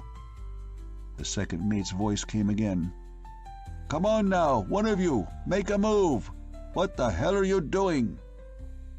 "Coming, sir," I sung out. "Shall I stay?" I asked definitely. "Garn," he said. "Don't you fret yourself. I'll take her bloomin' pie-dye out of her. Blarst 'em, I ain't funky of 'em." I went. That was the last word Williams spoke to anyone living. I reached the decks and tailed on to the halyards. We had nearly mastheaded the yard, and the second mate was looking up at the dark outline of the sail, ready to sing out "belay," when all at once there came a queer sort of muffled shout from Williams. "Vast hauling, you men!" shouted the second mate. We stood silent and listened. "What's that, Williams?" he sung out. "Are you all clear?" For nearly half a minute we stood listening, but there came no reply. Some of the men said afterwards that they had noticed a curious rattling and vibrating noise aloft that sounded faintly above the hum and swirl of the wind, like the sound of loose ropes being shaken and slatted together, you know. Whether this noise was really heard, or whether it was something that had no existence outside of their imaginations, I cannot say. I heard nothing of it, but then I was at the tail end of the rope, and furthest from the fore-rigging, while those who heard it were on the fore part of the halyards and close up to the shrouds. The second mate put his hands to his mouth. "Are you all clear there?" he shouted again. The answer came, unintelligible and unexpected. It ran like this. "Blarst you, I stayed. Did you think? Drive, pie-dye." And then there was a sudden silence. I stared up at the dim sail, astonished. "He's dotty," said Stubbins, who had been told to come off the lookout and give us a pull. "He's as mad as a bloomin' adder," said Quoin, who was standing foreside of me. "He's been queer all along." "Silence there!" shouted the second mate. Then, "Williams!" No answer. "Williams!" more loudly. Still no answer. Then, "Damn you, you jumped-up cockney crocodile! Can't you hear? Are you blooming well deaf?" There was no answer, and the second mate turned to me. "Jump aloft smartly now, Jessup, and see what's wrong." "Aye, aye, sir," I said, and made a run for the rigging. I felt a bit queer. Had Williams gone mad? He certainly always had been a bit funny. Or, and the thought came with a jump, had he seen— I did not finish. Suddenly, up aloft, there sounded a frightful scream. I stopped, with my hand on the sheer-pole. The next instant, something fell out of the darkness, a heavy body that struck the deck near the waiting men with a tremendous crash and a loud, ringing, wheezy sound that sickened me. Several of the men shouted out loud in their fright and let go of the halyards. But luckily the stopper held it, and the yard did not come down. Then, for the space of several seconds, there was a dead silence among the crowd, and it seemed to me that the wind had in it a strange moaning note. The second mate was the first to speak. His voice came so abruptly that it startled me. "Get a light, one of you, quick now!" There was a moment's hesitation. "Fetch one of the binnacle lamps, you, Tammy." "Aye, aye, sir," the youngster said in a quavering voice, and ran aft. In less than a minute, I saw the light coming towards us along the deck. The boy was running. He reached us and handed the lamp to the second mate, who took it and went towards the dark, huddled heap on the deck. He held the light out before him and peered at the thing. "My God," he said, "it's Williams." He stooped lower with the light, and I saw details. It was Williams right enough. The second mate told a couple of the men to lift him and straighten him out on the hatch. Then he went aft to call the skipper. He returned in a couple of minutes with an old ensign which he spread over the poor beggar. Almost directly the captain came hurrying forward along the decks. He pulled back one end of the ensign and looked. Then he put it back quietly, and the second mate explained all that we knew in a few words. "Would you leave him where he is, sir?" he asked, after he had told everything. "The night's fine," said the captain. "You may as well leave the poor devil there." He turned and went aft slowly. The man who was holding the light swept it round so that it showed the place where Williams had struck the deck. The second mate spoke abruptly. "Get a broom and a couple of buckets, some of you." He turned sharply and ordered Tammy onto the poop. As soon as he had seen the yard mastheaded and the ropes cleared up, he followed Tammy. He knew well enough that it would not do for the youngster to let his mind dwell too much on the poor chap on the hatch, and I found out a little later that he gave the boy something to occupy his thoughts. After they had gone aft, we went into the forecastle. Everyone was moody and frightened. For a little while we sat about in our bunks and on the chests, and no one said a word. The watch below were all asleep, and not one of them knew what had happened. All at once, Plummer, whose wheel it was, stepped over the starboard washboard into the forecastle. "What's up, anyway?" he asked. "Is Williams much hurt?" "Shh," I said. "You'll wake the others. Who's taking your wheel?" "Tammy. Their second sent him. He said I could go forward and have her smoke. He said Williams had her fall." He broke off and looked across the forecastle. "Where is he?" he inquired in a puzzled voice. I glanced at the others, but no one seemed inclined to start yarning about it. "He fell from the topgallant rigging," I said. "Where is he?" he repeated. "Smashed up," I said. "He's lying on the hatch." "Dead?" he asked.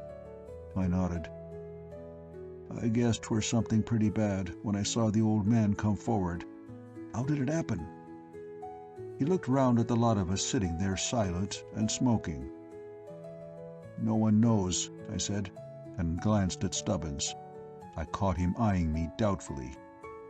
After a moment's silence, Plummer spoke again. "I heard him screech when I was at the wheel. He must have got hurt up aloft."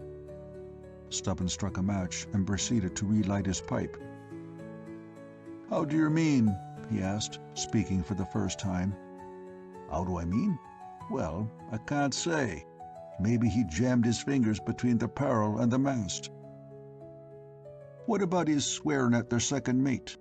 Was that 'cause he jammed his fingers?" put in Quoin. "I never heard about that," said Plummer. "Who heard him?" "I should think everybody on the bloomin' ship heard him," Stubbins answered. "All the same, I ain't sure he was swearing at their second mate. I thought at first he'd gone dotty and was cussin' him, but somehow it don't seem likely, now I come to think.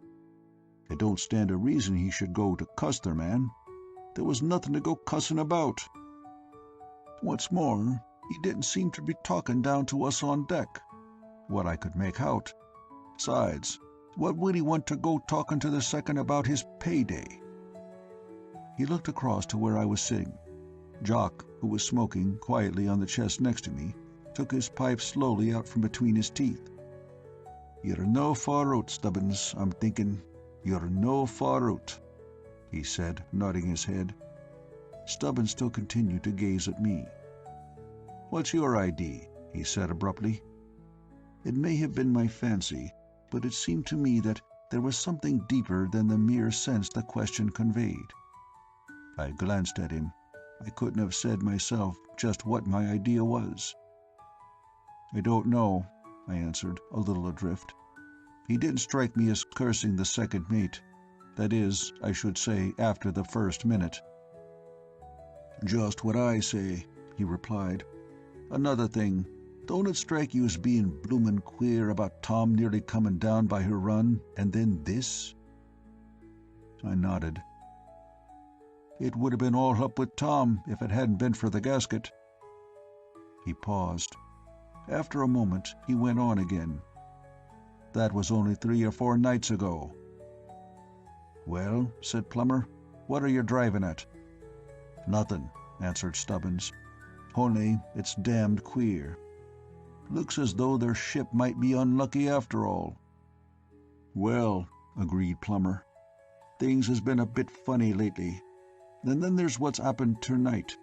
I shall hang on pretty tight the next time I go aloft." Old Jasket took his pipe from his mouth and sighed. "Things is going wrong most every night," he said, almost pathetically.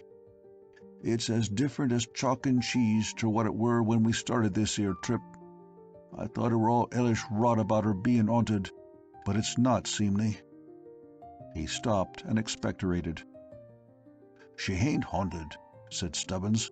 "Leastways, not like you mean." He paused, as though trying to grasp some elusive thought. "Eh?" said Jasket in the interval. Stubbins continued, without noticing the query. He appeared to be answering some half-formed thought in his own brain, rather than Jasket. "Things is queer, and it's been a bad job tonight. I don't savvy one bit what Williams was saying of up aloft. I've thought sometimes he'd something on his mind."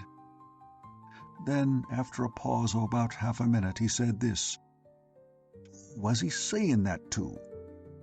"Eh?" said Jasket again, with a puzzled expression. "I was thinking," said Stubbins, knocking out his pipe on the edge of the chest. "Perhaps you're right, after all." End of Chapter 5. Chapter 6. Another Man to the Wheel. The conversation had slacked off. We were all moody and shaken, and I know I, for one, was thinking some rather troublesome thoughts. Suddenly, I heard the sound of the second's whistle. Then his voice came along the deck.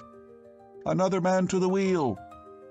"He's singing out for someone to go aft and relieve the wheel," said Quoin, who had gone to the door to listen. "You'd better hurry up, Plummer." "What's their time?" asked Plummer, standing up and knocking out his pipe. "Must be close on to 4 bells. Whose next wheel is it?" "It's all right, Plummer," I said, getting up from the chest on which I had been sitting.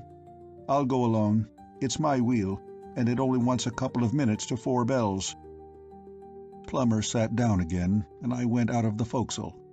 Reaching the poop, I met Tammy on the lee side, pacing up and down. "Who's at the wheel?" I asked him, in astonishment. "The second mate," he said, in a shaky sort of voice. "He's waiting to be relieved. I'll tell you all about it as soon as I get a chance." I went on aft to the wheel. "Who's that?" the second inquired. "It's Jessup, sir," I answered. He gave me the course, and then, without another word, went forward along the poop. On the break, I heard him call Tammy's name, and then for some minutes he was talking to him, though what he was saying I could not possibly hear. For my part, I was tremendously curious to know why the second mate had taken the wheel. I knew that if it were just a matter of bad steering on Tammy's part, he would not have dreamt of doing such a thing. There had been something queer happening, about which I had yet to learn. Of this I felt sure. Presently the second mate left Tammy and commenced to walk the weather side of the deck. Once he came right aft, and, stooping down, peered under the wheelbox, but never addressed a word to me. Some time later he went down the weather ladder onto the main deck. Directly afterwards Tammy came running up to the lee side of the wheelbox. "I've seen it again," he said, gasping with sheer nervousness. "What?" I said. "The thing," he answered. Then he leant across the wheelbox and lowered his voice. "It came up over the lee rail, up out of the sea," he added, with an air of telling something unbelievable. I turned more towards him, but it was too dark to see his face with any distinctness. I felt suddenly husky. My God, I thought, and then I made a silly effort to protest, but he cut me short with a certain impatient hopelessness. "For God's sake, Jessup," he said, "do stow all that. It's no good. I must have someone to talk to, or I shall go dotty." I saw how useless it was to pretend any sort of ignorance. Indeed, really, I had known it all along, and avoided the youngster on that very account, as you know. "Go on," I said. "I'll listen, but you'd better keep an eye for the second mate. He may pop up any minute." For a moment he said nothing, and I saw him peering stealthily about the poop. "Go on," I said. "You'd better make haste, or he'll be up before you're halfway through. What was he doing at the wheel when I came up to relieve it? Why did he send you away from it?"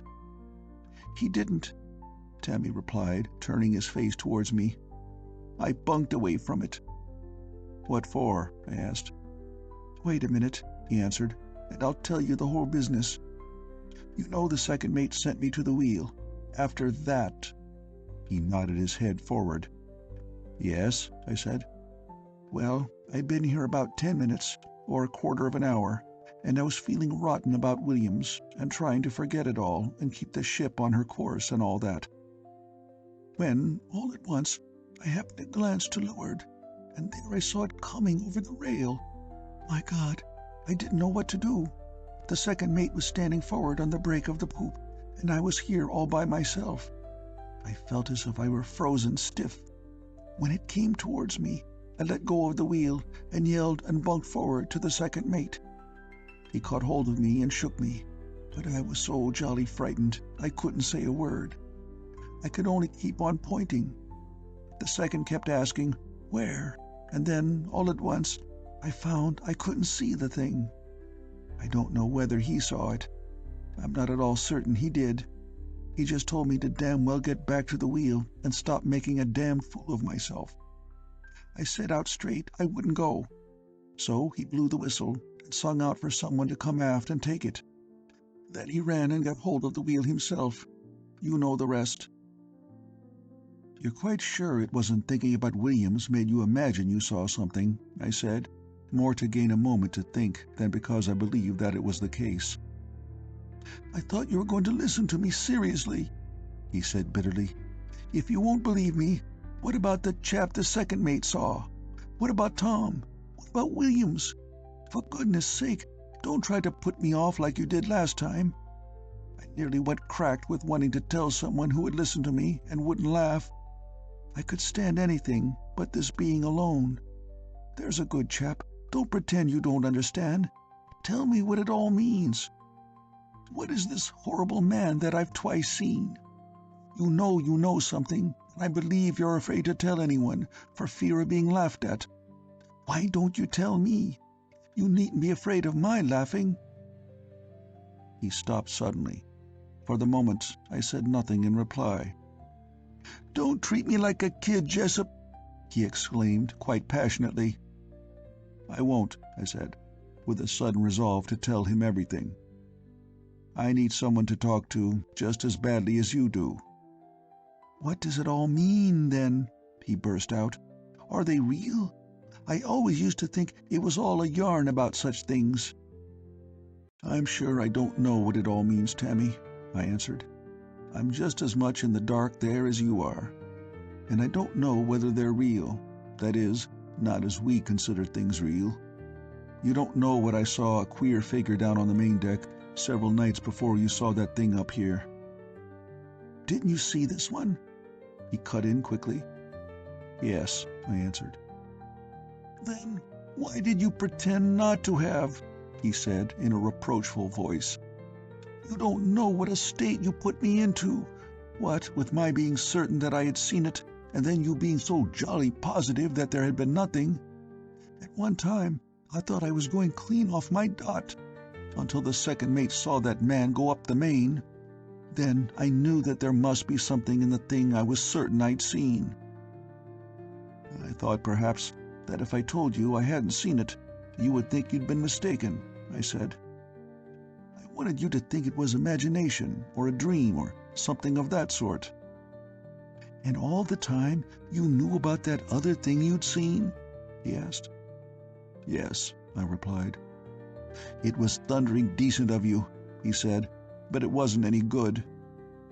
He paused a moment, then he went on. "It's terrible about Williams.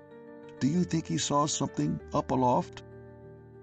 "I don't know, Tammy," I said. "It's impossible to say. It may have only been an accident." I hesitated to tell him what I really thought. "What was he saying about his payday? Who was he saying it to?" "I don't know," I said again. "He was always cracked about taking payday out of her. You know, he stayed in her on purpose, when all the others left. He told me that he wasn't going to be done out of it for anyone." "What did the other lot leave for?" he asked. Then, as the idea seemed to strike him, "Jove, do you think they saw something and got scared? It's quite possible. You know, we only joined her in Frisco. She led no apprentices on the passage out. Our ship was sold, and so they sent us aboard here to come home." "They may have," I said. "Indeed, from things I've heard Williams say, I'm pretty certain he, for one, guessed or knew a jolly sight more than we've any idea of." "And now he's dead," said Tammy solemnly. "We'll never be able to find out from him now." For a few moments he was silent. Then he went off on another track. "Doesn't anything ever happen in the mate's watch?" "Yes," I answered. "There are several things happened lately that seem pretty queer. Some of his side have been talking about them. But he's too jolly pig-headed to see anything. He just curses his chaps and puts it all down to them." "Still," he persisted, "things seem to happen more in our watch than in his. I mean, bigger things. Look at tonight." "We've no proof, you know," I said. He shook his head doubtfully. "I shall always funk going aloft now." "Nonsense," I told him. "It may only have been an accident." "Don't," he said. "You know you don't think so, really." I answered nothing just then, for I knew very well that he was right. We were silent for a couple of moments. Then he spoke again. "Is the ship haunted?" For an instant I hesitated. "No," I said at length. "I don't think she is.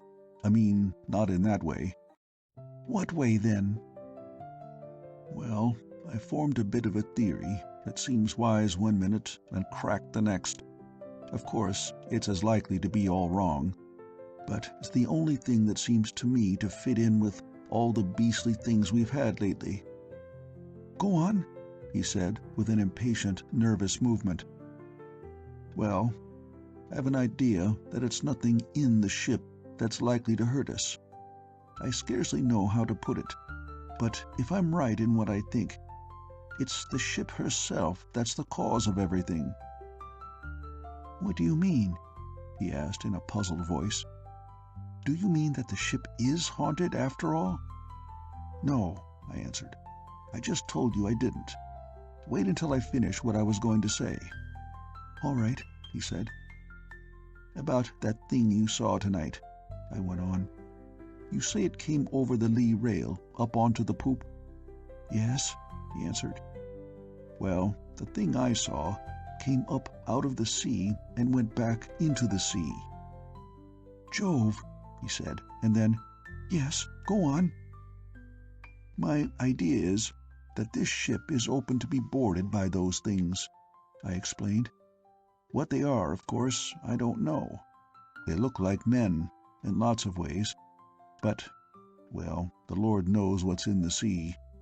Though we don't want to go imaging silly things, of course. And then again, you know, it seems fat-headed calling anything silly. That's how I keep going, in a sort of blessed circle. I don't know a bit whether they're flesh and blood, or whether they're what we should call ghosts or spirits.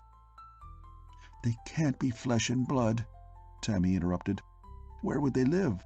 Besides, that first one I saw, I thought I could see through it.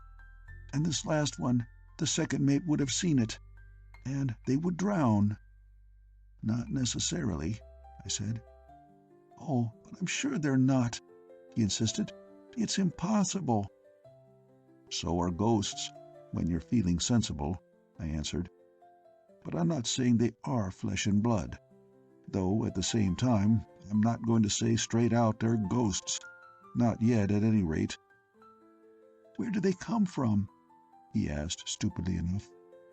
Out of the sea, I told him. You saw for yourself. Then why don't other vessels have them coming aboard? He said. How do you account for that? In a way, though sometimes it seems cracky, I think I can, according to my idea, I answered. How? He inquired again. Why, I believe that this ship is open, as I've told you, exposed, unprotected, or whatever you like to call it. I should say it's reasonable to think that all the things of the material world are barred, as it were, from the immaterial, but that in some cases the barrier may be broken down. That's what may have happened to this ship, and if it has, she may be naked to the attacks of beings belonging to some other state of existence. What's made her like that? He asked in a really odd sort of tone.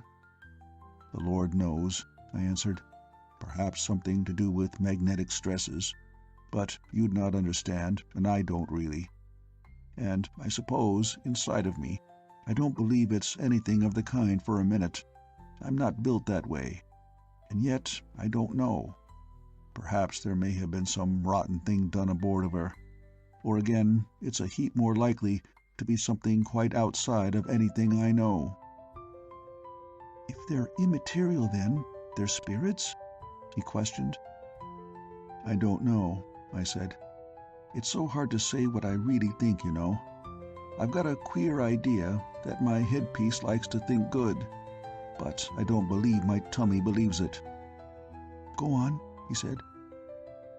Well, I said, suppose the Earth were inhabited by two kinds of life. We're one, and they're the other. Go on, he said. Well, I said, don't you see, in a normal state, we may not be capable of appreciating the realness of the other, but they may be just as real and material to them as we are to us. Do you see? Yes, he said. Go on. Well, I said, the Earth may be just as real to them as to us. I mean, that it may have qualities as material to them as it has to us, but neither of us could appreciate the other's realness, or the quality of realness in the Earth, which was real to the other. It's so difficult to explain. Don't you understand? Yes, he said. Go on. Well, if we were in what I might call a healthy atmosphere, they would be quite beyond our power to see or feel or anything. And the same with them. But the more we're like this, the more real and actual they could grow to us. See? That is, the more we should become able to appreciate their form of materialness. That's all. I can't make it any clearer. Then, after all, you really think they're ghosts or something of that sort? Tammy said. I suppose it does come to that, I answered. I mean that, anyway, I don't think they're our ideas of flesh and blood. But, of course, it's silly to say much. And after all, you must remember that I may be all wrong. "I think you ought to tell the second mate all this," he said. "If it's really as you say, the ship ought to be put into the nearest port and jolly well burnt." "The second mate couldn't do anything," I replied, "even if he believed it all, which we're not certain he would." "Perhaps not," Tammy answered. "But if you could get him to believe it, he might explain the whole business to the skipper, and then something might be done. It's not safe as it is." "He'd only get jeered at again," I said, rather hopelessly. "No," said Tammy, "not after what's happened tonight." "Perhaps not," I replied doubtfully.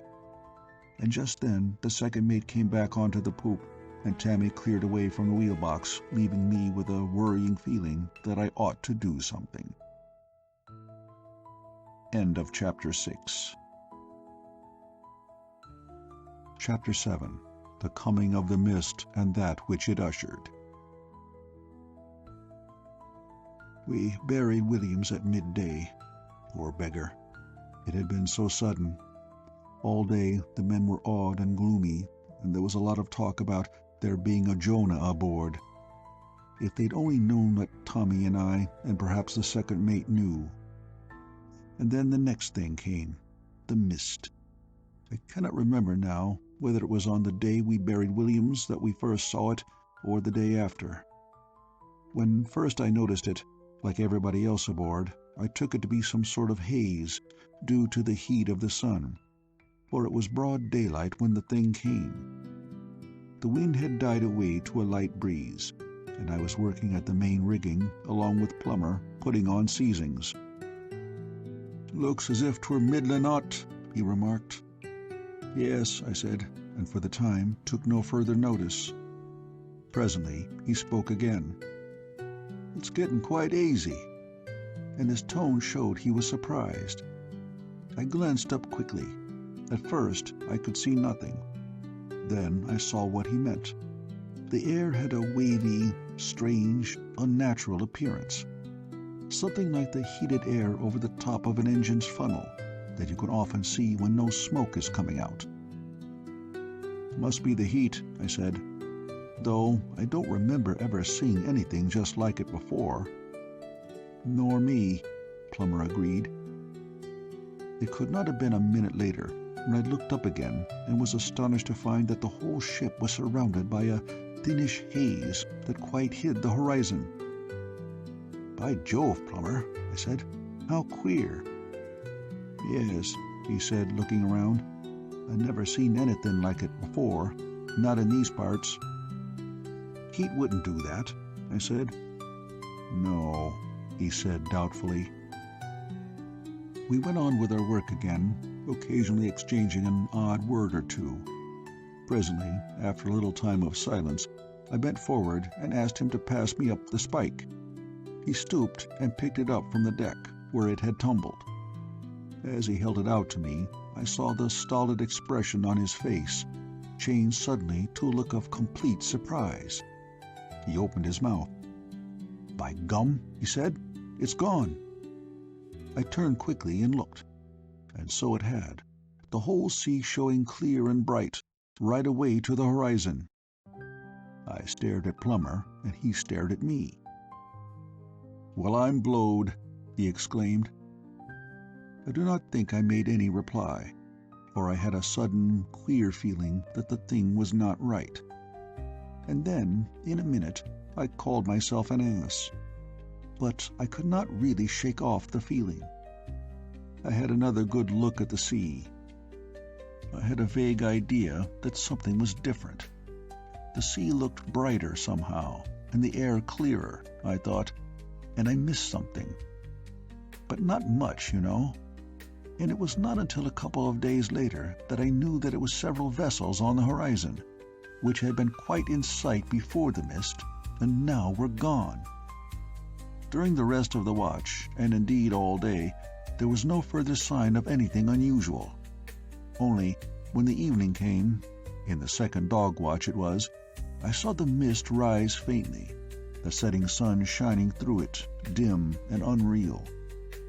I knew then, as a certainty, that it was not caused by heat. And that was the beginning of it. The next day, I kept a pretty close watch during all my time on deck. But the atmosphere remained clear. Yet, I heard from one of the chaps in the mate's watch that it had been hazy during part of the time he was at the wheel. "Comin' and goin' like," he described it to me when I questioned him about it. He thought it might be heat. But though I knew otherwise, I did not contradict him. At that time, no one, not even Plummer, seemed to think very much of the matter. And when I mentioned it to Tammy and asked him whether he'd noticed it, he only remarked that it must have been heat or else the sun drawing up water. I let it stay at that, for there was nothing to be gained by suggesting that the thing had more to it. Then on the following day, something happened that set me wondering more than ever, and showed me how right I had been in feeling the mist to be something unnatural. It was in this way. 5 bells, and the 8 to 12 morning watch had gone. I was at the wheel. The sky was perfectly clear, not a cloud to be seen, even on the horizon. It was hot, standing at the wheel, for there was scarcely any wind, and I was feeling drowsy. The second mate was down on the main deck with the men, seeing about some job he wanted done, so that I was on the poop alone. Presently, with the heat and the sun beating right down onto me, I grew thirsty, and for want of something better, I pulled out a bit of plug I had on me and bit off a chew, though as a rule it is not a habit of mine. After a little, naturally enough, I glanced round for the spittoon, but discovered that it was not there. Probably it had been taken forward when the decks were washed to give it a scrub. So, as there was no one on the poop, I left the wheel and stepped aft to the taffrail. It was thus that I came to see something altogether unthought of. A full-rigged ship, close-hauled on the port tack, a few hundred yards on our starboard quarter. Her sails were scarcely filled by the light breeze, and flapped as she lifted to the swell of the sea. She appeared to have very little way through the water, certainly not more than a knot an hour. Away aft, hanging from the gaff end, was a string of flags. Evidently, she was signaling to us. All this I saw in a flash, and I just stood and stared, astonished. I was astonished because I had not seen her earlier. In that light breeze, I knew that she must have been in sight for at least a couple of hours. Yet I could think of nothing rational to satisfy my wonder. There she was, of that much I was certain. And yet, how had she come there without my seeing her before? All at once, as I stood staring, I heard the wheel behind me spin rapidly. Instinctively, I jumped to get hold of the spokes, for I did not want the steering gear jammed. Then I turned again to have another look at the other ship, but to my utter bewilderment, there was no sign of her, nothing but the calm ocean, spreading away to the distant horizon. I blinked my eyelids a bit and pushed the hair off my forehead. Then I stared again, but there was no vestige of her, nothing, and absolutely nothing unusual, except a faint, tremulous quiver in the air, and the blank surface of the sea reaching everywhere to the empty horizon. Had she foundered, I asked myself, naturally enough, and for the moment I really wondered. I searched round the sea for wreckage, but there was nothing, not even an odd hen coop or a piece of deck furniture, and so I threw away that idea as impossible. Then, as I stood, I got another thought, or perhaps an intuition, and I asked myself seriously whether this disappearing ship might not be in some way connected with the other queer things. It occurred to me then that the vessel I had seen was nothing real, and perhaps did not exist outside of my own brain. I considered the idea gravely. It helped to explain the thing, and I could think of nothing else that would. Had she been real, I felt sure that others aboard us would have been bound to have seen her long before I had. I got a bit muddled there, with trying to think it out, and then, abruptly, the reality of the other ship came back to me. Every rope and sail and spar, you know. And I remembered how she had lifted to the heave of the sea, and how the sails had flapped in the light breeze. And the string of flags. She had been signaling. At that last, I found it just as impossible to believe that she had not been real. I had reached to this point of irresolution and was standing with my back partly turned to the wheel. I was holding it steady with my left hand while I looked over the sea to try to find something to help me to understand. All at once, as I stared, I seemed to see the ship again. She was more on the beam now than on the quarter, but I thought little of that, in the astonishment of seeing her once more. It was only a glimpse I caught of her, dim and wavering, as though I looked at her through the convolutions of heated air. Then she grew indistinct and vanished again. But I was convinced now that she was real, and had been in sight all the time if I could have seen her. That curious, dim, wavering appearance had suggested something to me. I remembered the strange, wavy look of the air a few days previously, just before the mist had surrounded the ship. And in my mind I connected the two. It was nothing about the other packet that was strange. The strangeness was with us. It was something that was about or invested our ship that prevented me, or indeed anyone else aboard, from seeing that other. It was evident that she had been able to see us, as was proved by her signaling. In an irrelevant sort of way, I wondered what the people aboard of her thought of our apparently intentional disregard of their signals. After that, I thought of the strangeness of it all. Even at that minute, they could see us plainly, and yet, so far as we were concerned, the whole ocean seemed empty. It appeared to me at that time to be the weirdest thing that could happen to us. And then a fresh thought came to me. How long had we been like that? I puzzled for a few moments. It was now that I recollected that we had sighted several vessels on the morning of the day when the mist appeared, and since then we had seen nothing. This, to say the least, should have struck me as queer, for some of the other packets were homeward bound along with us, and steering the same course. Consequently, with the weather being fine and the wind next to nothing, they should have been in sight all the time. This reasoning seemed to me to show, unmistakably, some connection between the coming of the mist and our inability to see. So that it is possible we had been in that extraordinary state of blindness for nearly 3 days. In my mind, the last glimpse of that ship on the quarter came back to me, and I remember a curious thought got me, that I had looked at her from out of some other dimension.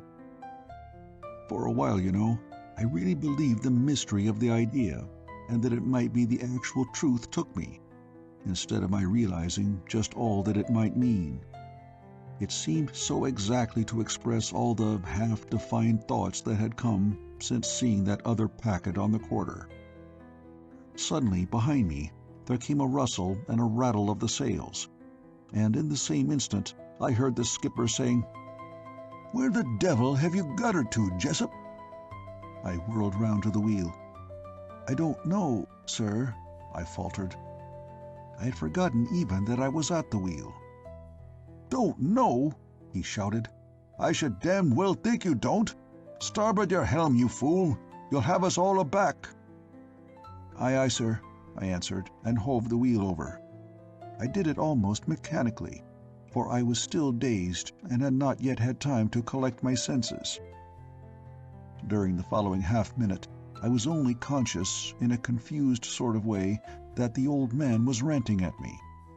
This feeling of bewilderment passed off, and I found that I was peering blankly into the binnacle, at the compass card, yet until then entirely without being aware of the fact. Now, however, I saw that the ship was coming back onto her course, Goodness knows how much she had been off. With the realization that I had let the ship get almost aback, there came a sudden memory of the alteration in the position of the other vessel. She had appeared last on the beam instead of on the quarter. Now, however, as my brain began to work, I saw the cause of this apparent, and until then, inexplicable change. It was due, of course, to our having come up until we had brought the other packet onto the beam. It is curious how all this flashed through my mind and held my attention, although only momentarily, in the face of the skipper's storming. I think I had hardly realized he was still singing out at me. Anyhow, the next thing I remember, he was shaking my arm. "What's the matter with you, man?" he was shouting, and I just stared into his face like an ass without saying a word. I seemed still incapable, of actual reasoning speech. "Are you damned well off your head?" he went on shouting. "Are you a lunatic? Have you had sunstroke? Speak, you gaping idiot!" I tried to say something, but the words would not come clearly. I said, and stopped stupidly.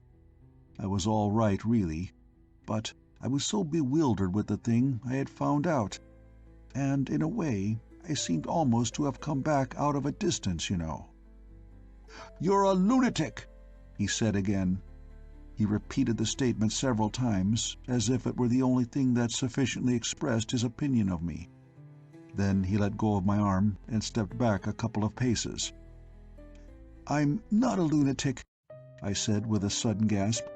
"I'm not a lunatic, sir, any more than you are." "Why the devil don't you answer my questions, then?" he shouted angrily. "What's the matter with you?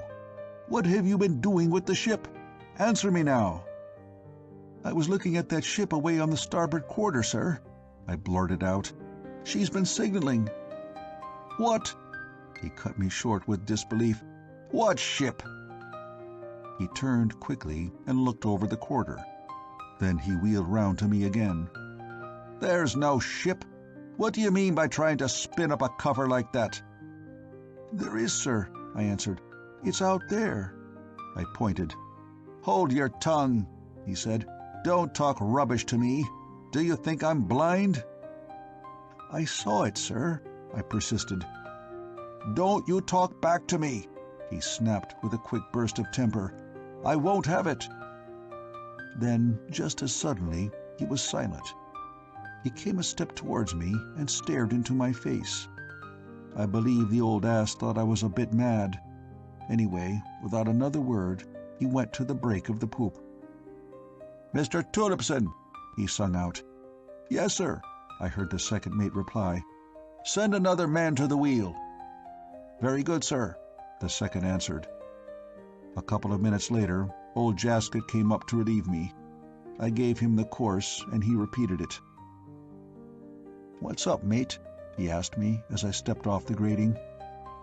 "Nothing much," I said, and went forward to where the skipper was standing on the break of the poop. I gave him the course, but the crabby old devil took no notice of me whatever. When I got down onto the main deck, I went up to the second and gave it to him. He answered me civilly enough, and then asked me what I had been doing to put the old man's back up. I told him there's a ship on the starboard quarter signaling us, I said. "There's no ship out there, Jessup," the second mate replied, looking at me with a queer, inscrutable expression. "There is, sir," I began. "Aye, that will do, Jessup," he said. "Go forward and have a smoke. I shall want you then to give a hand with these foot ropes. You better bring a serving mallet aft with you when you come." I hesitated a moment, partly in anger, but more, I think, in doubt.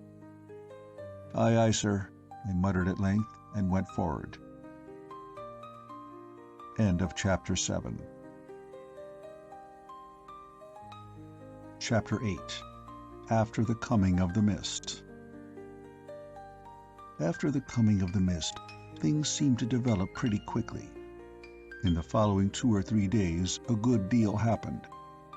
On the night of the day on which the skipper had sent me away from the wheel, It was our watch on deck from 8 o'clock to 12, and my lookout from 10 to 12. As I paced slowly to and fro across the forecastle head, I was thinking about the affair of the morning. At first, my thoughts were about the old man.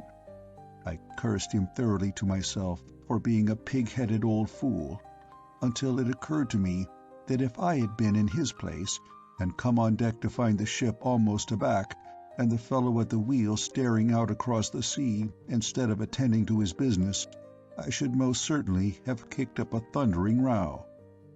And then I had been an ass to tell him about the ship. I should never have done such a thing if I had not been a bit adrift. Most likely the old chap thought I was cracked. I ceased to bother my head about him and fell to wondering why the second mate had looked at me so queerly in the morning. Did he guess more of the truth than I supposed? And if that were the case, why had he refused to listen to me? After that, I went to puzzling about the mist. I had thought a great deal about it during the day. One idea appealed to me very strongly. It was that the actual visible mist was a materialized expression of an extraordinarily subtle atmosphere in which we were moving. Abruptly, as I walked backwards and forwards, taking occasional glances over the sea, which was almost calm, my eye caught the glow of a light out in the darkness. I stood still and stared. I wondered whether it was the light of a vessel. In that case, we were no longer enveloped in that extraordinary atmosphere. I bent forward and gave the thing my more immediate attention. I saw then that it was undoubtedly the green light of a vessel on our port bow. It was plain that she was bent on crossing our bows. What was more, she was dangerously near. The size and brightness of her light showed that. She would be close-hauled, while we were going free, so that of course it was our place to get out of her way. Instantly, I turned and, putting my hands up to my mouth, hailed the second mate. "Light on the port bow, sir." The next moment his hail came back. "Whereabouts?" He must be blind, I said to myself.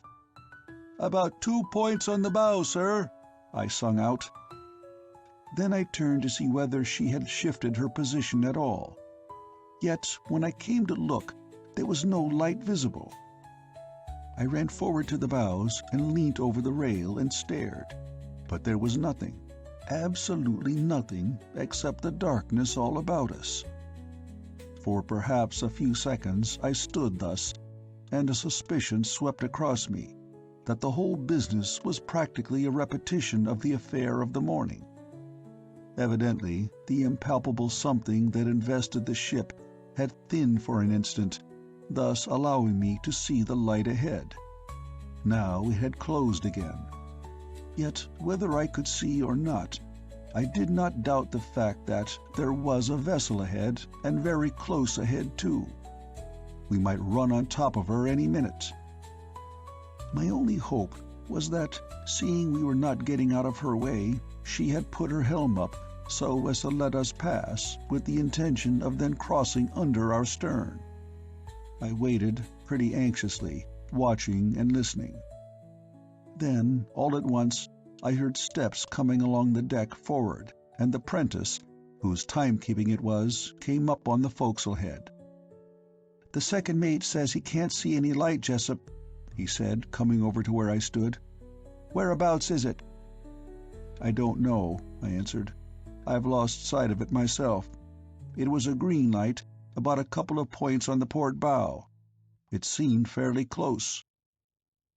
"Perhaps their lamp's gone out," he suggested, after peering out pretty hard into the night for a minute or so. "Perhaps," I said. I did not tell him that the light had been so close that, even in the darkness, we should now have been able to see the ship herself. "You're quite sure it was a light and not a star?" he asked doubtfully after another long stare. "Oh, no," I said. "It may have been the moon, now I come to think about it." "Don't rot," he replied.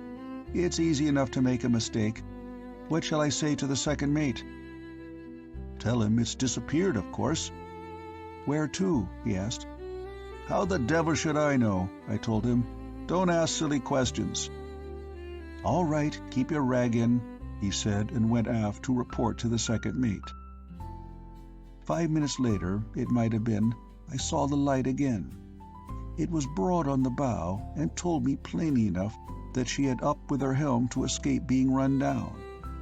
I did not wait a moment, but sung out to the second mate that there was a green light about 4 points on the port bow. By Jove, it must have been a close shave. The light did not seem to be more than 100 yards away. It was fortunate that we had not much way through the water. Now, I thought to myself, the second will see the thing, and perhaps Mr. Blooming Prentice will be able to give the star its proper name. Even as the thought came into my head, the light faded and vanished, and I caught the second mate's voice. "Where away?" he was singing out. "It's gone again, sir," I answered. A minute later, I'd heard him coming along the deck. He reached the foot of the starboard ladder. "Where are you, Jessup?" he inquired. "Here, sir," I said, and went to the top of the weather ladder. He came up slowly onto the forecastle head. "What's this you've been singing out about a light?" he asked. "Just point out exactly where it was you last saw it." This I did, and he went over to the port rail and stared away into the night, but without seeing anything.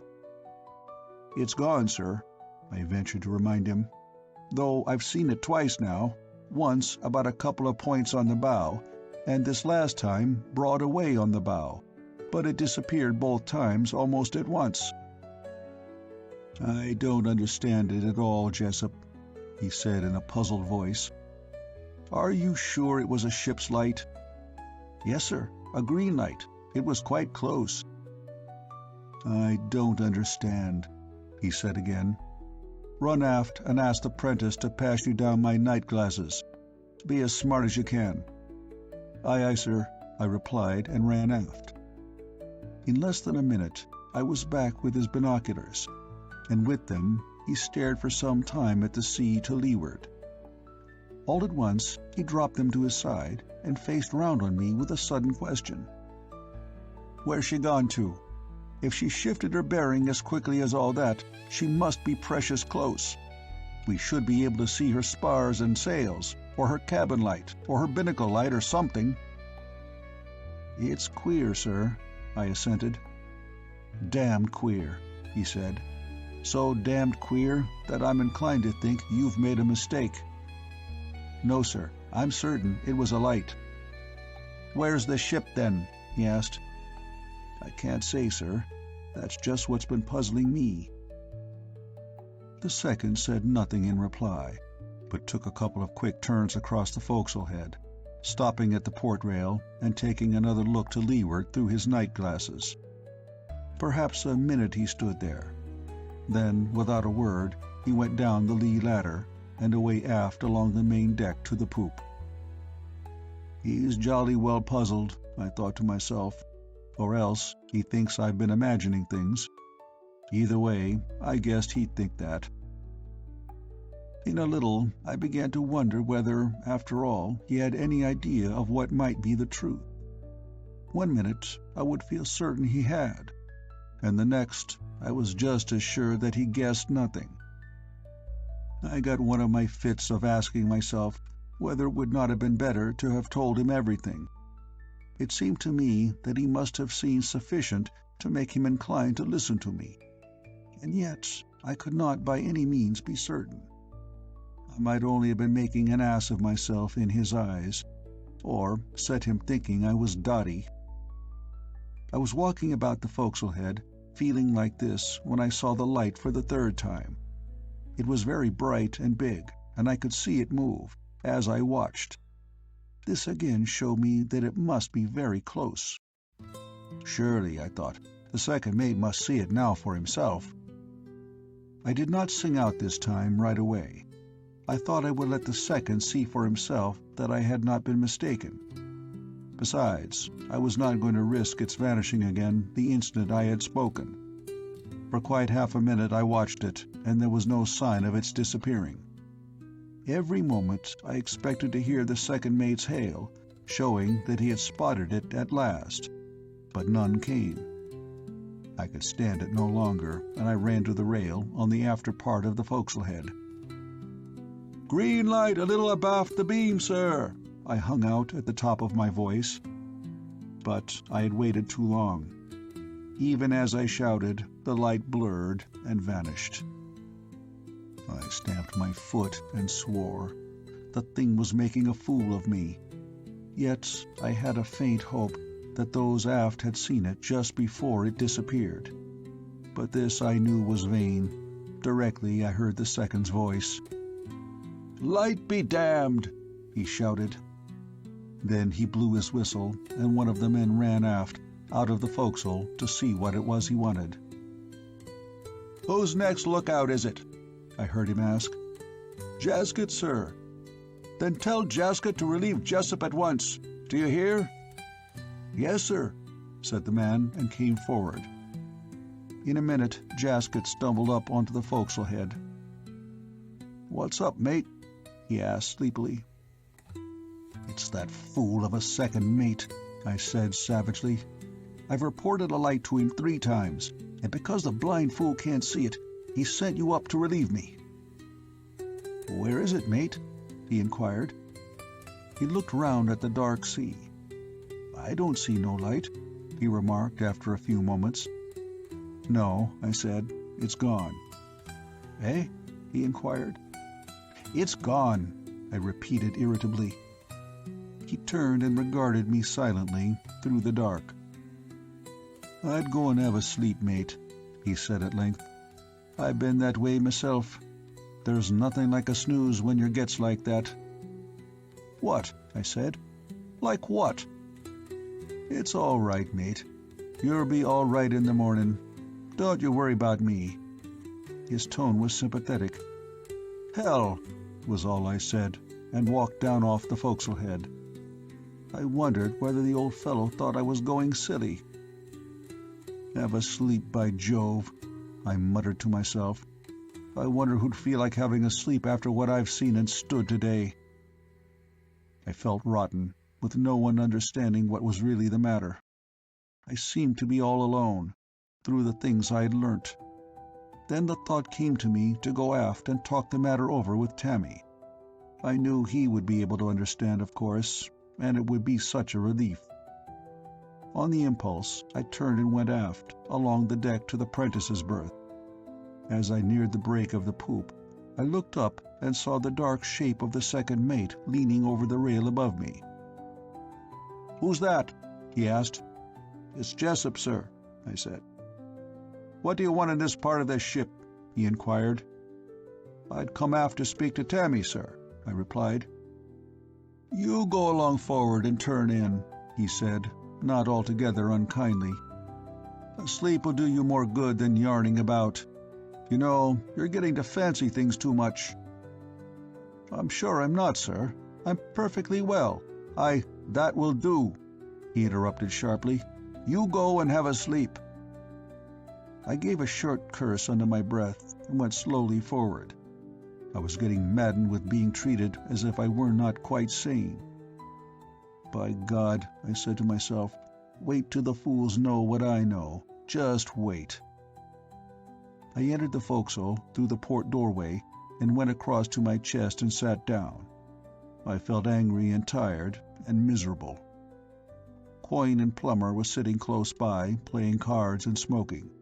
Stubbins lay in his bunk watching them and also smoking. As I sat down, he put his head forward over the bunk board and regarded me in a curious, meditative way. "What's up with their second officer?" he asked after a short stare. I looked at him, and the other 2 men looked up at me. I felt I should go off with a bang, if I did not say something, and let out pretty stiffly, telling them the whole business. Yet I had seen enough to know that it was no good trying to explain things, so I just told them the plain, bold facts, and left explanations as much alone as possible. 3 times, you say?" said Stubbins when I had finished. "Yes," I assented. "And their old men sent you from their wheel this morning 'cause you happened to see a ship he couldn't," Plummer added in a reflective tone. "Yes," I said again. I thought I saw him look at Quoin significantly, but Stubbins, I noticed, looked only at me. "I reckon their second thinks you're a bit off colour," he remarked after a short pause. "The second mate's a fool," I said, with some bitterness. "A confounded fool." "I ain't so sure about that," he replied. "It's bound to seem queer to him. I don't understand it myself." He lapsed into silence and smoked. "I can't understand how it is their second mate didn't happen to spot it," Quoin said in a puzzled voice. It seemed to me that Plummer nudged him to be quiet. It looked as if Plummer shared the second mate's opinion, and the idea made me savage. But Stubbins's next remark drew my attention.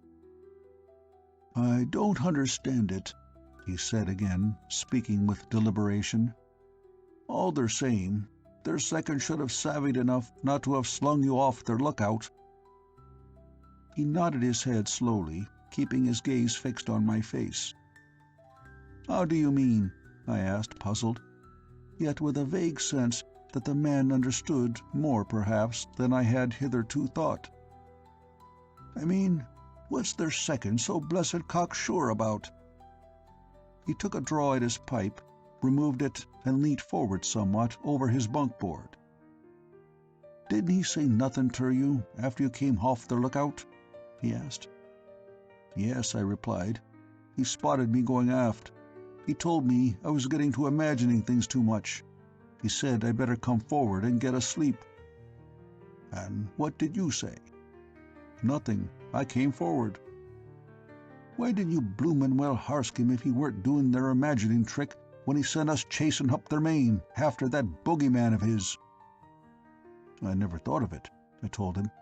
"Well, you ought to have." He paused and sat up in his bunk and asked for a match. As I passed him my box, Quoin looked up from his game. "It might have been a stowaway, you know. You can't say it's ever been proved as it wasn't." Stubbins passed the box back to me and went on without noticing Quoin's remark.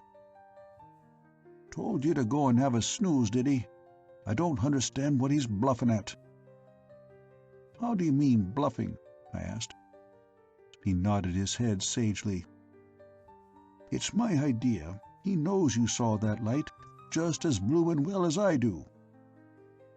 Plummer looked up from his game at this speech, but said nothing. "Then you don't doubt that I really saw it?" I asked with a certain surprise. "Not me," he remarked with assurance. "You ain't likely to make that kind of mistake 3 times running." "No," I said. "I know I saw the light right enough. But—" I hesitated a moment. "It's blessed queer." "It is blessed queer," he agreed. "It's damned queer. And there's a lot of other damn queer things happening aboard this packet lately." He was silent for a few seconds. Then he spoke suddenly. "It's not natural. I'm damn sure of that much." He took a couple of draws at his pipe, and in the momentary silence I caught Jaskett's voice above us. He was hailing the poop. "Red light on the starboard quarter, sir," I heard him sing out. "There you are," I said with a jerk of my head. "That's about where that packet I spotted ought to be by now. She couldn't cross our bows, so she up helm and let us pass, and now she's hauled up again and gone under our stern." I got up from the chest and went to the door, the other 3 following. As we stepped out on deck, I heard the second mate shouting out away aft to know the whereabouts of the light. "By Jove, Stubbins," I said, "I believe the blessed thing's gone again." We ran to the starboard side in a body and looked over, but there was no sign of a light in the darkness astern. "I can't say as I see any light," said Quoin. Plummer said nothing. I looked up at the forecastle head. There I could faintly distinguish the outlines of Jaskett. He was standing by the starboard rail, with his hands up, shading his eyes, evidently staring towards the place where he had last seen the light. "Where's she got to, Jasket?" I called out. "I can't say, mate," he answered. "It's the most hellishly funny thing I've ever comed across. She were there as plain as me at one minute, and the next she were gone, clean gone." I turned to Plummer. "What do you think about it now?" I asked him. "Well," he said, "I'll admit I thought at first 'twere something and nothing. I thought you was mistaken, but it seems you did see something." Away aft we heard the sound of steps along the deck. "The second's coming forward for a hexplanation, Jasket," Stubbins sung out. "You better go down and change your breeks." The second mate passed us and went up the starboard ladder. "What's up now, Jasket?" he said quickly. "Where is this light? Neither the 'prentice nor I can see it." "The damn thing's clean gone, sir," Jasket replied. "Gone?" the second mate said. "Gone? What do you mean?" "She were there one minute, sir, as plain as me at, and the next she's gone." "That's a damn silly yarn to tell me," the second replied. "You don't expect me to believe it, do you?" "It's gospel truth anyhow, sir," Jasket answered, "and Jessup seen it just the same." He seemed to have added that last part as an afterthought. Evidently, the old beggar had changed his opinion as to my need for sleep. "You're an old fool, Jasket," the second said sharply, "and that idiot Jessup has been putting things into your silly old head." He paused an instant. Then he continued, "What the devil's the matter with you all, that you've taken to this sort of game? You know very well that you saw no light. I sent Jessup off the lookout, and then you must go and start the same game." "We haven't," Jasket started to say, but the second silenced him. "Stow it," he said, and turned and went down the ladder, passing us quickly without a word. "Doesn't look to me, Stubbins," I said, as though the second did believe we've seen the light. "I ain't so sure," he answered. "He's a puzzler." The rest of the watch passed away quietly, and at 8 bells I made haste to turn in, for I was tremendously tired. When we were called again for the 4 to 8 watch on deck, I learnt that one of the men in the mate's watch had seen a light soon after we had gone below, and had reported it, only for it to disappear immediately. This, I found, had happened twice, and the mate had got so wild, being under the impression that the man was playing the fool, that he had nearly come to blows with him, finally ordering him off the lookout and sending another man up in his place. If this last man saw the light, he took good care not to let the mate know, so that the matter had ended there. And then, on the following night, before we had ceased to talk about the matter of the vanishing lights, something else occurred that temporarily drove from my mind all memory of the mist, and the extraordinary, blind atmosphere it seemed to usher. End of Chapter 8. Chapter 9. The Man Who Cried for Help. It was, as I have said, on the following night that something further happened, and it brought home pretty vividly to me, if not to any of the others, the sense of a personal danger aboard. We had gone below for the 8 to 12 watch, and my last impression of the weather at 8 o'clock was that the wind was freshening. There had been a great bank of cloud rising astern, which had looked as if it were going to breeze up still more. At 11:45, when we were called for our 12 to 4 watch on deck, I could tell at once, by the sound, that there was a fresh breeze blowing.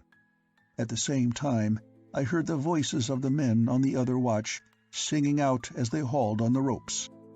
I caught the little of canvas in the wind and guessed that they were taking the royals off her. I looked at my watch, which I always kept hanging in my bunk. It showed the time to be just after the quarter, so that, with luck, we should escape having to go up to the sails. I dressed quickly, and then went to the door to look at the weather. I found that the wind had shifted from the starboard quarter to right aft, and, by the look of the sky, there seemed to be a promise of more before long. Up aloft, I could make out faintly the fore and mizzen royals flapping in the wind. The main had been left for a while longer. In the fore riggings, Jacobs, the ordinary seaman in the mate's watch, was following another of the men aloft to the sail. The mate's 2 prentices were already up at the mizzen. Down on deck, the rest of the men were busy clearing up the ropes. I went back to my bunk and looked at my watch. The time was only a few minutes off 8 bells, so I got my oilskins ready, for it looked like rain outside. As I was doing this, Jock went to the door for a look. "What's it doing, Jock?" Tom asked, getting out of his bunk hurriedly. "I'm thinking maybe it's going to blow a wee, and you'll be needing your oilskins," Jock answered. When 8 bells went, and we mustered aft for roll call, there was a considerable delay, owing to the mate refusing to call the roll, until Tom, who, as usual, had only turned out of his bunk at the last minute, came aft to answer his name. When at last he did come, the second and the mate joined in giving him a good dressing down for a lazy soldier, so that several minutes passed before we were on our way forward again. This was a small enough matter in itself, and yet really terrible in its consequence to one of our number, for just as we reached the fore rigging, there was a shout aloft, loud above the noise of the wind, and the next moment something crashed down into our midst, with a great slogging thud, something bulky and weighty that struck full upon Jock, so that he went down with a loud, horrible, ringing ugh, and never said a word. From the whole crowd of us there went up a yell of fear, and then, with one accord, there was a run for the lighted forecastle. I am not ashamed to say that I ran with the rest. A blind, unreasoning fright had seized me, and I did not stop to think. Once in the forecastle and the light, there was a reaction. We all stood and looked blankly at one another for a few moments. Then someone asked a question, and there was a general murmur of denial. We all felt ashamed, and someone reached up and unhooked the lantern on the port side. I did the same with the starboard one, and there was a quick movement towards the doors. As we streamed out on deck, I caught the sound of the mates' voices. They had evidently come down off the poop to find out what had happened, but it was too dark to see their whereabouts. "Where the hell have you all got to?" I heard the mate shout. The next instant they must have seen a light from our lanterns, for I heard their footsteps coming along the deck at a run. They came the starboard side and just abaft the fore rigging. One of them stumbled and fell over something. It was the first mate who had tripped. I knew this by the cursing that came directly afterwards. He picked himself up, and apparently, without stopping to see what manner of thing it was that he had fallen over, made a rush to the pin-rail. The second mate ran into the circle of light thrown by our lanterns and stopped dead, eyeing us doubtfully. I am not surprised at this now, nor at the behavior of the mate, the following instant. But at that time, I must say, I could not conceive what had come to them, particularly the first mate. He came out at us from the darkness with a rush and a roar like a bull, and brandishing a belaying pin. I had failed to take into account the scene which his eyes must have shown him. The whole crowd of men in the forecastle, both watches, pouring out onto the deck in utter confusion and greatly excited, with a couple of fellows at their head carrying lanterns. And before this there had been the cry aloft and the crash down on deck, followed by the shouts of the frightened crew and the sounds of many feet running. He may well have taken the cry for a signal, and our actions for something not far short of mutiny. Indeed, his words told us that this was his very thought. "I'll knock the face off the first man that comes a step further aft," he shouted, shaking the pin in my face. "I'll show you who's master here. What the hell do you mean by this? Get forward into your kennel." There was a low growl from the men at the last remark, and the old bully stepped back a couple of paces. "Hold on, you fellows," I sung out. "Shut up a minute." "Mr. Tulipson," I called out to the second, who had not been able to get a word in edgeways. "I don't know what the devil's the matter with the first mate, but he'll not find it pay to talk to a crowd like ours in that sort of fashion, or there'll be ructions aboard." Come, Jessup, this won't do. I can't have you talking like that about the mate," he said sharply. "Let me know what's to do, and then go forward again, the lot of you." "We'd have told you at first, sir," I said, "only the mate wouldn't give any of us a chance to speak. There's been an awful accident, sir. Something's fallen from aloft, right onto Jock." I stopped suddenly, for there was a loud crying aloft. "Help! Help! Help!" someone was shouting, and then it rose from a shout to a scream. "My God, sir," I shouted, "that's one of the men up in the fore royal." "Listen," ordered the second mate. "Listen." Even as he spoke, it came again, broken and, as it were, in gasps. "Help! Oh, God! Oh, help! Help!" Abruptly, Stubbins' voice struck in. "Hup with us, lads! By God, hup with us!" And he made a spring into the fore rigging. I shoved that handle of the lantern between my teeth and followed. Plummer was coming, but the second mate pulled him back. "That's sufficient," he said. "I'm going," and he came up after me. We went over the foretop, racing like fiends. The light from the lantern prevented me from seeing to any distance in the darkness, but at the crosstrees, Stubbins, who was some ratlines ahead, shouted out all at once and in gasps, "They're fighting like hell!" "What?" called the second mate breathlessly. Apparently, Stubbins did not hear him, for he made no reply. We cleared the crosstrees and climbed into the topgallant rigging. The wind was fairly fresh up there, and overhead there sounded the flap of sailcloth flying in the wind. But since we had left the deck, there had been no other sound from above. Now, abruptly, there came again a wild crying from the darkness over us. A strange, wild medley it was of screams for help, mixed up with violent, breathless curses. Beneath the royal yard, Stubbins halted and looked down to me. "Hurry up with their lantern, Jessup," he shouted, catching his breath between the words. "There'll be murder done in a minute." I reached him and held the light up for him to catch. He stooped and took it from me. Then, holding it above his head, he went a few ratlines higher. In this manner, he reached to a level with the royal yard. From my position a little below him, the lantern seemed but to throw a few straggling, flickering rays along the spar. Yet they showed me something. My first glance had been to windward, and I had seen at once that there was nothing on the weather yard arm. From there my gaze went to leeward. Indistinctly I saw something upon the yard that clung, struggling. Stubbins bent towards it with the light. Thus I saw it more clearly. It was Jacobs, the ordinary seaman. He had his right arm tightly round the yard. With the other, he appeared to be fending himself from something on the other side of him and further out upon the yard. At times, moans and gasps came from him, and sometimes curses. Once, as he appeared to be dragged partly from his hold, he screamed like a woman. His whole attitude suggested stubborn despair. I can scarcely tell you how this extraordinary sight affected me. I seemed to stare at it without realizing that the affair was a real happening.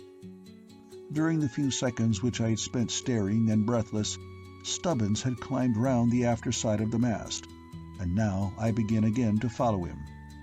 From his position below me, the second had not been able to see the thing that was occurring on the yard, and he sung out to me to know what was happening. "It's Jacob, sir," I called back.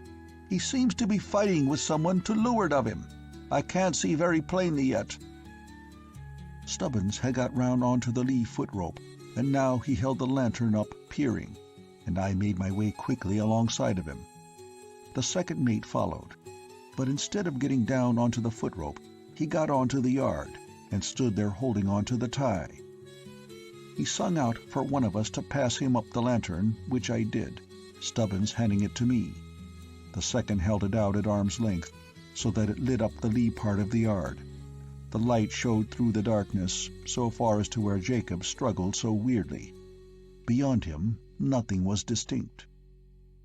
There had been a moment's delay while we were passing the lantern up to the second mate. Now, however, Stubbins and I moved out slowly along the foot rope. We went slowly, but we did well to go at all, with any show of boldness, for the whole business was so abominably uncanny. It seems impossible to convey truly to you the strange scene on the royal yard. You may be able to picture it yourselves. The second mate standing upon the spar, holding the lantern, his body swaying with each roll of the ship, and his head craned forward as he peered along the yard. On our left, Jacobs, mad, fighting, cursing, praying, gasping, and outside of him, shadows and the night. The second mate spoke abruptly. "Hold on a moment," he said. Then, "Jacobs!" he shouted. "Jacobs, do you hear me?" There was no reply, only the continual gasping and cursing. "Go on," the second mate said to us, "but be careful. Keep a tight hold." He held the lantern higher, and we went out cautiously. Stubben reached the ordinary and put his hand on his shoulder with a soothing gesture. "Steady on now, Jacobs," he said. "Steady on." At his touch, as though by magic, the young fellow calmed down, and Stubbins, reaching round him, grasped the jackstay on the other side. "Get a hold of him on your side, Jessup," he sung out. "I'll get this side." This I did, and Stubbins climbed round him. "There ain't no one here," Stubbins called to me, but his voice expressed no surprise. "What?" sung out the second mate. "No one there? Where's Svensson, then?" I did not catch Stubbins's reply, for suddenly it seemed to me that I saw something shadowy at the extreme end of the yard out by the lift. I stared. It rose up on the yard, and I saw that it was the figure of a man. It grasped at the lift and commenced to swarm up quickly. It passed diagonally above Stubbins's head and reached down a vague hand and arm. "Look out, Stubbins!" I shouted. "Look out!" "What's up now?" he called in a startled voice. At the same instant his cap went whirling away to leeward. "Damn the wind!" he burst out. Then all at once Jacobs, who had only been giving an occasional moan, commenced to shriek and struggle. "Hold fast on to him!" Stubbins yelled. "He'll be throwing himself off the yard." I put my left arm around the ordinary's body, getting hold of the jackstay on the other side. Then I looked up. Above us, I seemed to see something dark and indistinct that moved rapidly up the lift. "Get tight hold of him while I get a gasket," I heard the second mate sing out. A moment later there was a crash, and the light disappeared. "Damn and set fire to the sail!" shouted the second mate. I twisted round somewhat and looked in his direction. I could dimly make him out on the yard. He had evidently been in the act of getting down onto the foot-rope when the lantern was smashed. From him my gaze jumped to the lee rigging. It seemed that I made out some shadowy thing stealing down through the darkness, but I could not be sure. And then, in a breath, it had gone. "Anything wrong, sir?" I called out. "Yes," he answered. "I've dropped the lantern. The blessed sail knocked it out of my hand." "We'll be all right, sir," I replied. "I think we can manage without it. Jacob seems to be quieter now." "Well, be careful as you come in," he warned us. "Come on, Jacobs," I said. "Come on, we'll go down on deck." "Go along, young feller," Stubbins put in. "You're right now. We'll take care of you." And we started to guide him along the yard. He went willingly enough, though without saying a word. He seemed like a child. Once or twice he shivered, but said nothing. We got him into the lee rigging. Then, one going beside him and the other keeping below, we made our way slowly down on deck.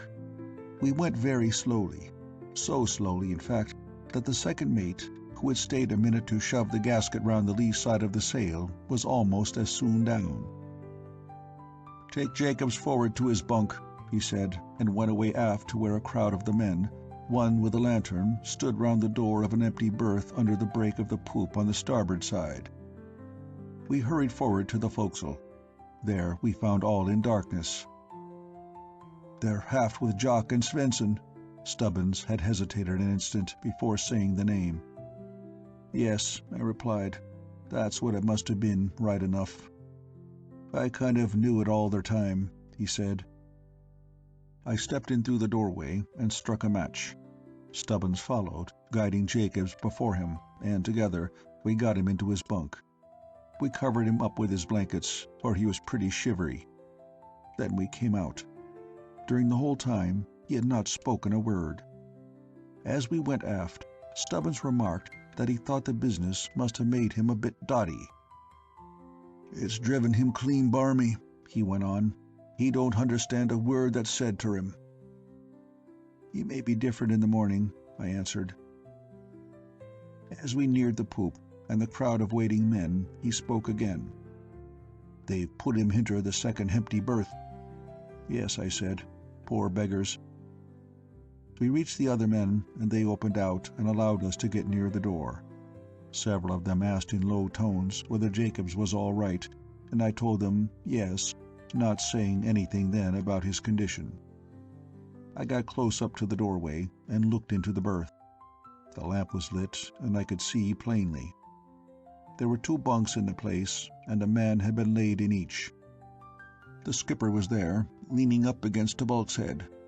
He looked worried, but was silent, seeming to be brooding in his own thoughts. The second mate was busy with a couple of flags, which he was spreading over the bodies. The first mate was talking, evidently telling him something, but his tone was so low that I caught his words only with difficulty. It struck me that he seemed pretty subdued.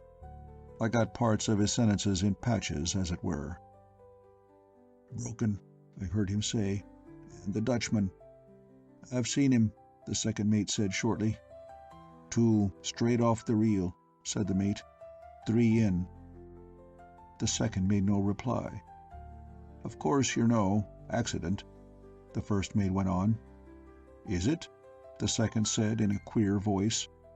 I saw the mate glance at him in a doubtful sort of way, but the second was covering poor old Jock's dead face, and did not appear to notice his look. It, the mate said, and stopped.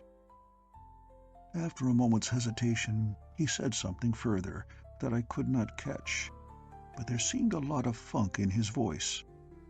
The second mate appeared not to have heard him. At any rate, he made no reply, but bent and straightened out a corner of the flag over the rigid figure in the lower bunk. There was a certain niceness in his action which made me warm towards him. "He's white," I thought to myself. Out loud I said, "We've put Jacobs into his bunk, sir." The mate jumped, then whizzed round and stared at me as though I had been a ghost. The second mate turned also, but before he could speak, the skipper took a step towards me. "Is he all right?" he asked. "Well, sir," I said, "he's a bit queer, but I think it's possible he may be better after a sleep." "I hope so too," he replied, and stepped out on deck. He went towards the starboard poop ladder, walking slowly. The second went and stood by the lamp, and the mate, after a quick glance at him, came out and followed the skipper up onto the poop. It occurred to me then, like a flash, that the man had stumbled upon a portion of the truth. This accident came so soon after that other. It was evident that, in his mind, he had connected them. I recollected the fragments of his remarks to the second mate. Then those many minor happenings that had cropped up at different times, and at which he had sneered. I wondered whether he would begin to comprehend their significance, their beastly, sinister significance. "Ah, Mr. Bully Mate," I thought to myself, "you're in for a bad time if you've begun to understand." Abruptly, my thoughts jumped to the vague future before us. "God help us," I muttered. The second mate, after a look round, turned down the wick of the lamp and came out, closing the door after him. "Now, you men," he said to the mate's watch, "get forward. We can't do anything more. You'd better go and get some sleep." "Aye, aye, sir," they said in a chorus. Then, as we all turned to go forward, he asked if anyone had relieved the lookout. "No, sir," answered Quoin. "Is it yours?" the second asked. "Yes, sir," he replied. "Hurry up and relieve him, then," the second said. "Aye, aye, sir," the man answered, and went forward with the rest of us. As we went, I asked Plummer who was at the wheel. "Tom," he said. As he spoke, several spots of rain fell, and I glanced up at the sky. It had become thickly clouded. "Looks as if it were going to breeze up," I said. "Yes," he replied. "We'll be shorting her down 'fore long." "Maybe an all-hands job," I remarked. "Yes," he answered again. "'Twon't be no use their turning in if it is." The man who was carrying the lantern went into the forecastle, and we followed. "Where's there one belonging to our side?" Plummer asked. "Got smashed upstairs," answered Stubbins. "How're that?" Plummer inquired. Stubbins hesitated. "The second mate dropped it," I replied. "The sail hit it or something." The men in the other watch seemed to have no immediate intention of turning in, but sat in their bunks and around on the chests. There was a general lighting of pipes, in the midst of which there came a sudden moan from one of the bunks in the fore part of the forecastle, a part that was always a bit gloomy, and was more so now, on account of our having only one lamp. "What's that?" asked one of the men belonging to the other side. "Shh," said Stubbins. "It's him." "Who?" inquired Plummer. "Jacobs?" "Yes," I replied. "Poor devil." "What were happening when you got up there?" asked the man on the other side, indicating with a jerk of his head the fore royal. Before I could reply, Stubbins jumped up from his sea chest. "The second mate's whistling," he said. "Come on," and he ran out on deck. Plummer, Jasket, and I followed quickly. Outside, it had started to rain pretty heavily. As we went, the second mate's voice came to us through the darkness. "Stand by the main royal clewlines and buntlines," I heard him shout, and the next instant came the hollow thudder of the sail as he started to lower away. In a few minutes we had it hauled up. "Up and furl it, a couple of you," he sung out. I went towards the starboard rigging. Then I hesitated. No one else had moved. The second mate came among us. "Come on now, lads," he said. "Make a move. It's got to be done." "I'll go," I said, "if someone else will come." Still no one stirred, and no one answered. Tammy came across to me. "I'll come," he volunteered in a nervous voice. "No, by God, no," said the second mate abruptly. He jumped into the main rigging himself. "Come along, Jessup," he shouted. I followed him, but I was astonished. I had fully expected him to get onto the other fellow's tracks like a ton of bricks. It had not occurred to me that he was making allowances. I was simply puzzled then, but afterwards it dawned upon me. No sooner had I followed the second mate than straightway Stubbins, Plummer, and Jasket came up after us at a run. About halfway to the maintop, the second mate stopped and looked down. "Who's that coming up below you, Jessup?" he asked. Before I could speak, Stubbins answered. "It's me, sir, and Plummer and Jasket." "Who the devil told ye to come now? Go straight down, the lot of you." "We're coming up to keep your company, sir," was his reply. At that I was confident of a burst of temper from the second. And yet, for the second time within a couple of minutes, I was wrong. Instead of cursing Stubbins, he, after a moment's pause, went on up the rigging without another word, and the rest of us followed. We reached the Royal and made short work of it. Indeed, there were sufficient of us to have eaten it. When we had finished, I noticed that the second mate remained on the yard until we were all in the rigging. Evidently, he had determined to take a full share of any risk there might be, but I took care to keep pretty close to him, so as to be on hand if anything happened. Yet we reached the deck again without anything having occurred. I have said without anything having occurred, but I am not really correct in this. For as the second mate came down over the crosstrees, he gave a short, abrupt cry. "Anything wrong, sir?" I asked. "No," he said. "Nothing. I banged my knee." And yet now I believe he was lying. For that same watch I was to hear men giving just such cries, but God knows they had reason enough. End of Chapter 9.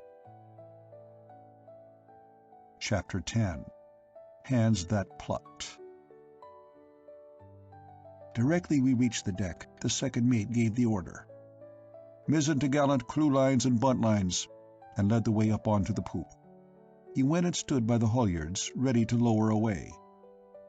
As I walked across to the starboard clewline, I saw that the old man was on deck, and as I took hold of the rope, I heard him sing out to the second mate, "Call all hands to shorten sail, Mr. Tulipson." "Very good, sir," the second mate replied. Then he raised his voice. "Go forward, you Jessup, and call all hands to shorten sail. You better give them a call in the boatswain's place as you go." "Aye, aye, sir," I sung out and hurried off.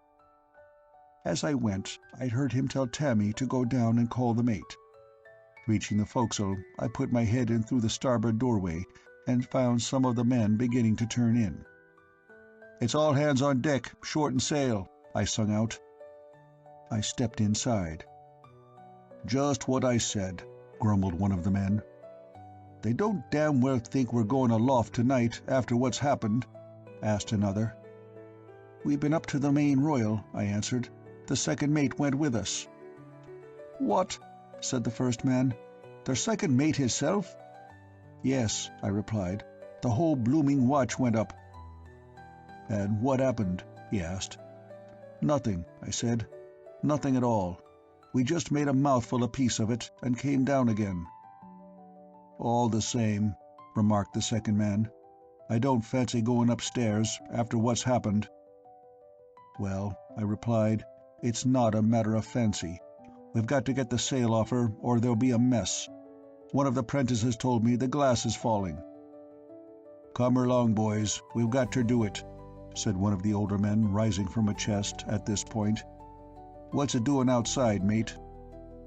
"Raining," I said. "You'll want your oilskins."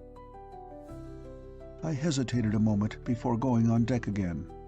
From the bunk forward among the shadows I had seemed to hear a faint moan. "Poor beggar," I thought to myself. Then the old chap who had just spoken broke in upon my attention.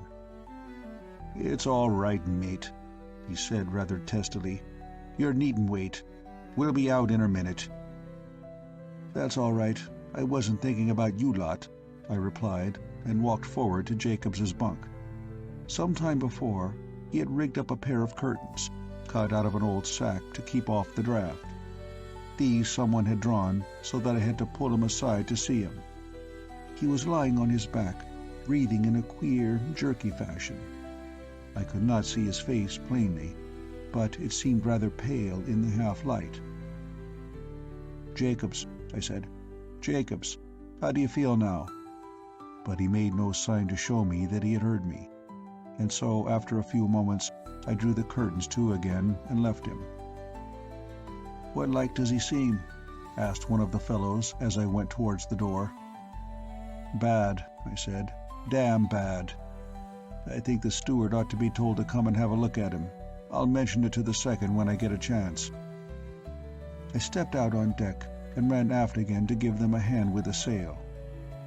We got it hauled up and then went forward to the fore topgallant.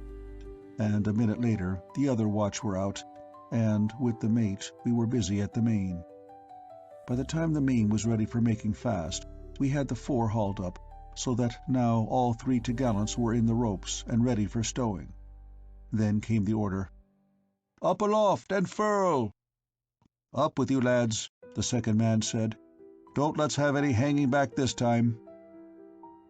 Away aft by the main, the men in the mate's watch seemed to be standing in a clump by the mast, but it was too dark to see clearly. I heard the mate start to curse. Then there came a growl, and he shut up. "Be handy, men, be handy," the second mate sung out. At that, Stubbins jumped into the rigging. "Come on," he shouted. "We'll have their bloomin' sail fast and down on deck again before they're started." Plummer followed, then Jasket, I, and Coyne, who had been called down off the lookout to give a hand. "That's the style, lads," the second sung out encouragingly. Then he ran aft to the mate's crowd. I heard him and the mate talking to the men, and presently, when we were going over the foretop, I made out that they were beginning to get into the rigging. I found out afterwards that as soon as the second mate had seen them off the deck, he went up to the mizzen topgallant along with the 4 apprentices. On our part, we made our way slowly aloft, keeping one hand for ourselves and the other for the ship, as you can fancy. In this manner we had gone as far as the cross-trees, at least Stubbins, who was first, had, when all at once he gave out just another such cry as had the second mate a little earlier, only that in his case he followed it by turning round and blasting Plummer. "You might have blarsted well sent me flying down on deck," he shouted. "If you bloody well think it's a joke, try it on someone else." "It wasn't me," interrupted Plummer. "I haven't touched you. Who the hell are you swearing at?" "At you," I heard him reply, but what more he might have said was lost in a loud shout from Plummer. "What's up, Plummer?" I sung out. "For God's sake, you two, don't get fighting up aloft." But a loud frightened curse was all the answer he gave. Then straightway he began to shout at the top of his voice, and in the lows of his noise I caught the voice of Stubbins cursing savagely. "They'll come down with a run," I shouted helplessly. "They'll come down as sure as nuts." I caught Jasket by the boot. "What are they doing? What are they doing?" I sung out. "Can't you see?" I shook his leg as I spoke, but at my touch the old idiot, as I thought him at the moment, began to shout in a frightened voice, "Oh, oh, help, help!" "Shut up," I bellowed. "Shut up, you old fool. If you won't do anything, let me get past you." Yet he only cried out the more, and then abruptly I caught the sound of a frightened clamor of men's voices, away down somewhere about the maintop. Curses, cries of fear, even shrieks, and above it all, someone shouting to go down on deck. "Get down! Get down! Down! Down! Blarst!" The rest was drowned in a fresh outburst of hoarse crying in the night. I tried to get past old Jasket, but he was clinging to the rigging, sprawled onto it, is the best way to describe his attitude, so much of it as I could see in the darkness.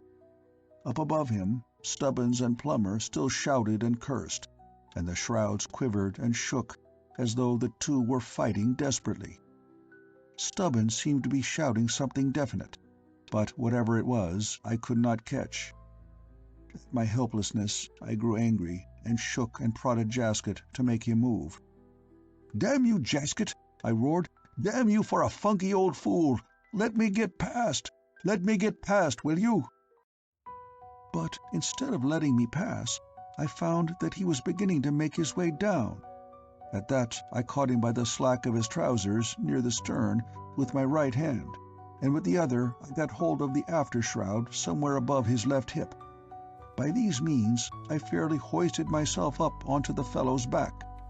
Then with my right I could reach to the forward shroud over his right shoulder, and having got a grip, I shifted my left to a level with it.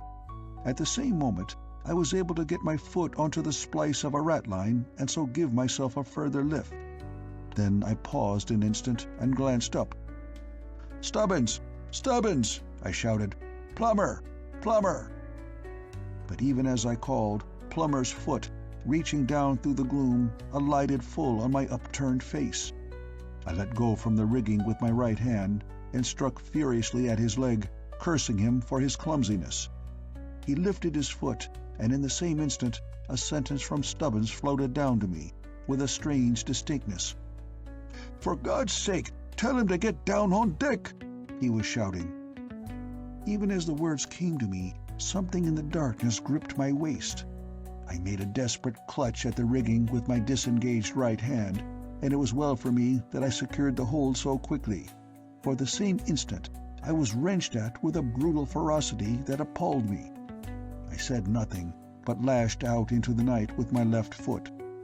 It is queer, but I cannot say with certainty that I struck anything. I was too downright desperate with funk to be sure, and yet it seemed to me that my foot encountered something soft that gave under the blow. It may have been nothing more than an imagined sensation, yet I'm inclined to think otherwise, for instantly the hold about my waist was released, and I commenced to scramble down, clutching the shrouds pretty desperately. I have only a very uncertain remembrance of that which followed. Whether I slid over Jasket, or whether he gave way to me, I cannot tell.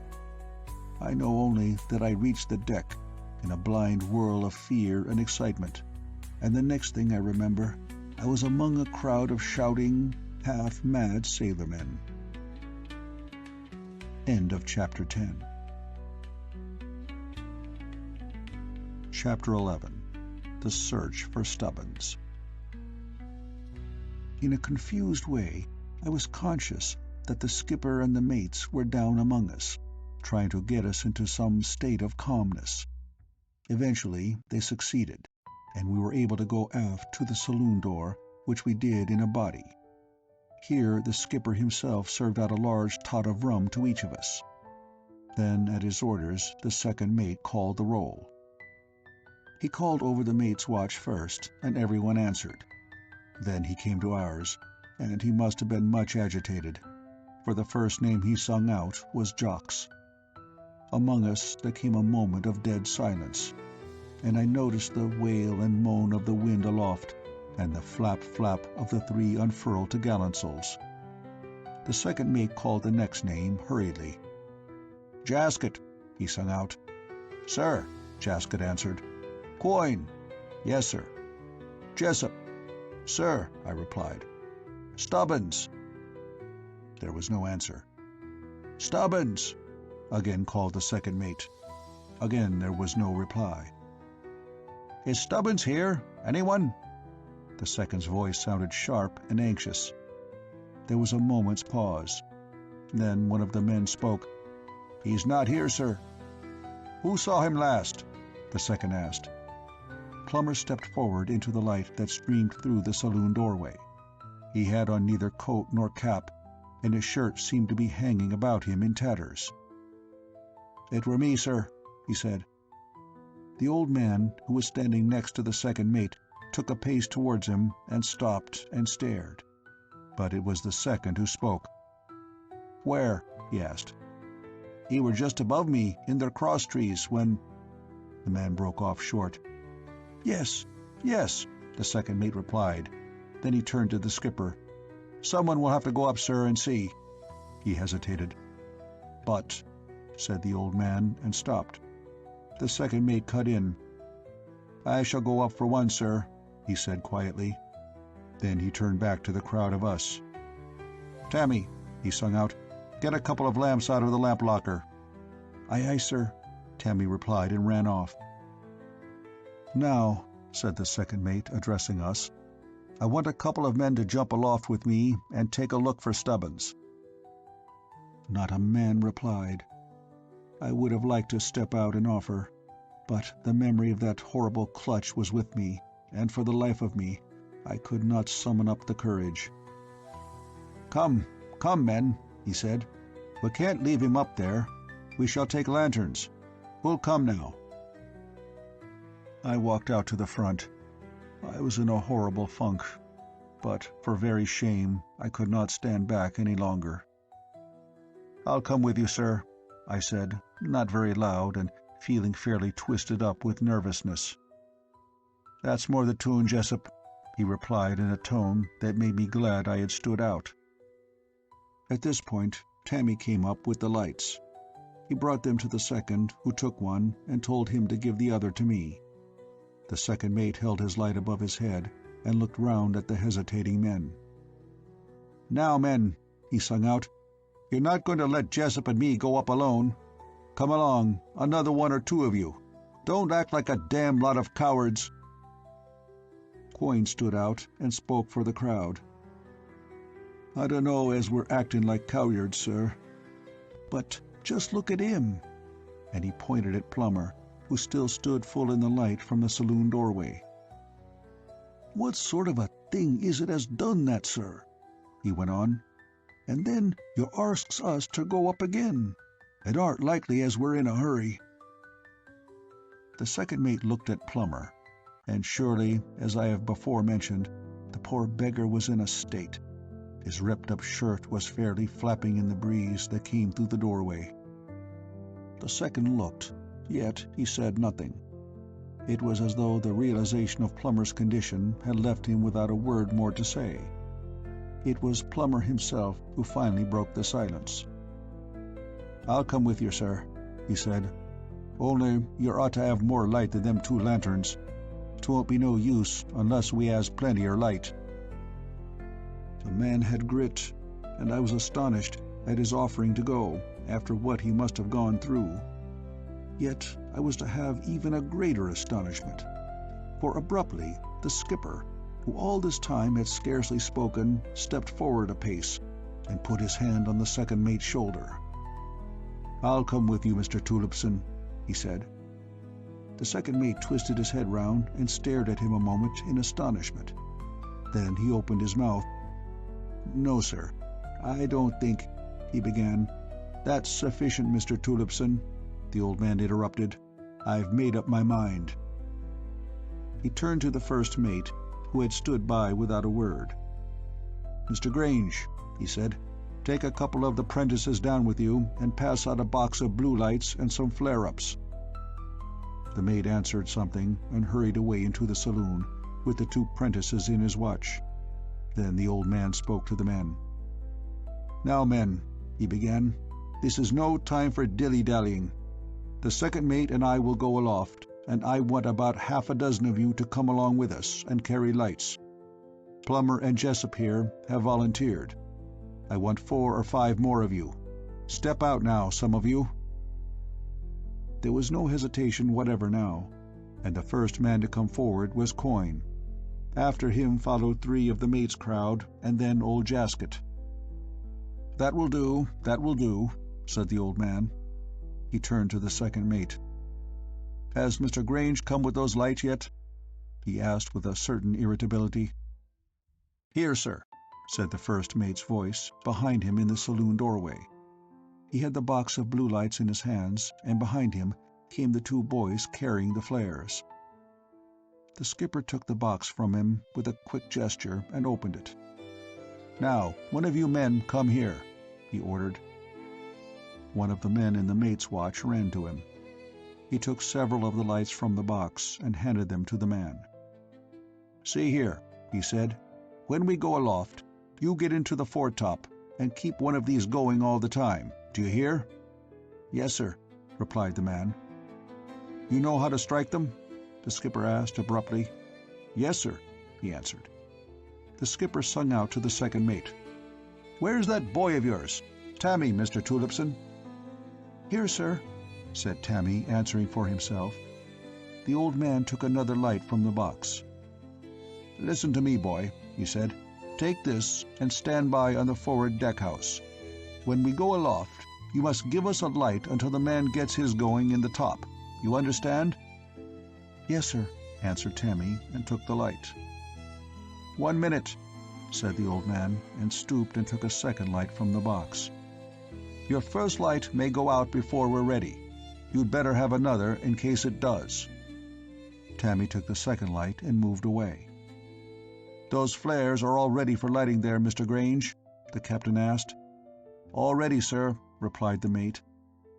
The old man pushed one of the blue lights into his coat pocket and stood upright. "Very well," he said. "Give each of the men 1 apiece, and just see that they all have matches." He spoke to the men particularly. "As soon as we are ready, the other 2 men in the mate's watch will get up into the crane lines and keep their flares going there. Take your paraffin tins with you. When we reach the upper topsail, Quoin and Jasket will get out on the yardarms and show their flares there. Be careful to keep your lights away from the sails. Plummer and Jessup will come up with the second mate and myself. Does every man clearly understand?" "Yes, sir," said the men in a chorus. A sudden idea seemed to occur to the skipper, and he turned and went through the doorway into the saloon. In about a minute he came back and handed something to the second mate that shone in the light from the lanterns. I saw that it was a revolver, and he held another in his hand, and this I saw him put into his side pocket. The second mate held the pistol a moment, looking a bit doubtful. "I don't think, sir," he began, but the skipper cut him short. "You don't know," he said. "Put it in your pocket." Then he turned to the first mate. "You will take charge of the deck, Mr. Grange, while we're aloft," he said. "Aye, aye, sir," the mate answered, and sung out to one of his prentices to take the blue light box back into the cabin. The old man turned and led the way forward. As we went, the light from the 2 lanterns shone upon the decks, showing the litter of the topgallant gear. The ropes were foul of one another in a regular bunch of buffers. This had been caused, I suppose, by the crowd trampling over them in their excitement when they reached the deck. And then, suddenly, as though the sight had waked me up to a more vivid comprehension, it came to me new and fresh how damned strange was the whole business. I got a little touch of despair, and asked myself, what was going to be the end of all these beastly happenings? You can understand. Abruptly, I heard the skipper shouting away forward. He was singing out to Tammy to get up onto the house with his blue light. We reached the fore rigging, and the same instant, the strange, ghastly flare of Tammy's blue light burst out into the night, causing every rope, sail, and spar to jump out weirdly. I saw now that the second mate was already in the starboard rigging with his lantern. He was shouting to Tammy to keep the drip from his light clear of the staysail, which was stowed upon the house. Then, from somewhere on the port side, I heard the skipper shout to us to hurry.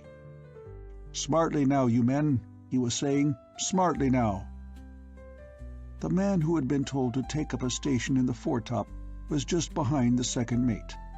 Plummer was a couple of ratlines lower. I caught the old man's voice again. "Where's Jessup with that other lantern?" I heard him shout. "Here, sir," I sung out. "Bring it over this side," he ordered. "You don't want the 2 lanterns on one side." I ran round the fore side of the house. Then I saw him.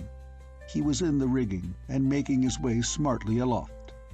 One of the mate's watch and Quoin were with him. This I saw as I came round the house. Then I made a jump, gripped the sheer pole, and swung myself up onto the rail. And then, all at once, Tammy's blue light went out, and there came what seemed by contrast pitchy darkness. I stood where I was, one foot on the rail and my knee upon the sheer pole. The light from my lantern seemed no more than a sickly yellow glow against the gloom, and higher, some 40 or 50 feet, and a few ratlines below, the futtock rigging on the starboard side, there was another glow of yellowness in the night. Apart from these, all was blackness. And then from above, high above, there wailed down through the darkness a weird sobbing cry. What it was, I do not know, but it sounded horrible. The skipper's voice came down jerkily. "Smartly with that light, boy," he shouted. And the blue glare blazed out again, almost before he had finished speaking. I stared up at the skipper. He was standing where I had seen him before the light went out, and so were the 2 men. As I looked, he commenced to climb again. I glanced across to starboard. Jasket and the other man in the mate's watch were about midway between the deck of the house and the foretop. Their faces showed extraordinary pale in the dead glare of the blue light. Higher, I saw the second mate in the futtock rigging, holding his light up over the edge of the top. Then he went further and disappeared. The man with the blue lights followed and also vanished from view. On the port side, and more directly above me, the skipper's feet were just stepping out of the futtock shrouds. At that I made haste to follow. Then suddenly, when I was close under the top, there came from above me the sharp flare of a blue light, and almost in the same instant Tammy's went out. I glanced down at the decks. They were filled with flickering, grotesque shadows cast by the dripping light above. A group of the men stood by the port galley door, their faces upturned and pale and unreal under the gleam of the light. Then I was in the futtock rigging, and a moment afterwards standing in the top beside the old man. He was shouting to the men who had gone out on the crane line. It seemed that the man on the port side was bungling. But at last, nearly a minute after the other man had lit his flare, he got going. In that time, the man in the top had lit his second blue light, and we were ready to get into the topmast rigging.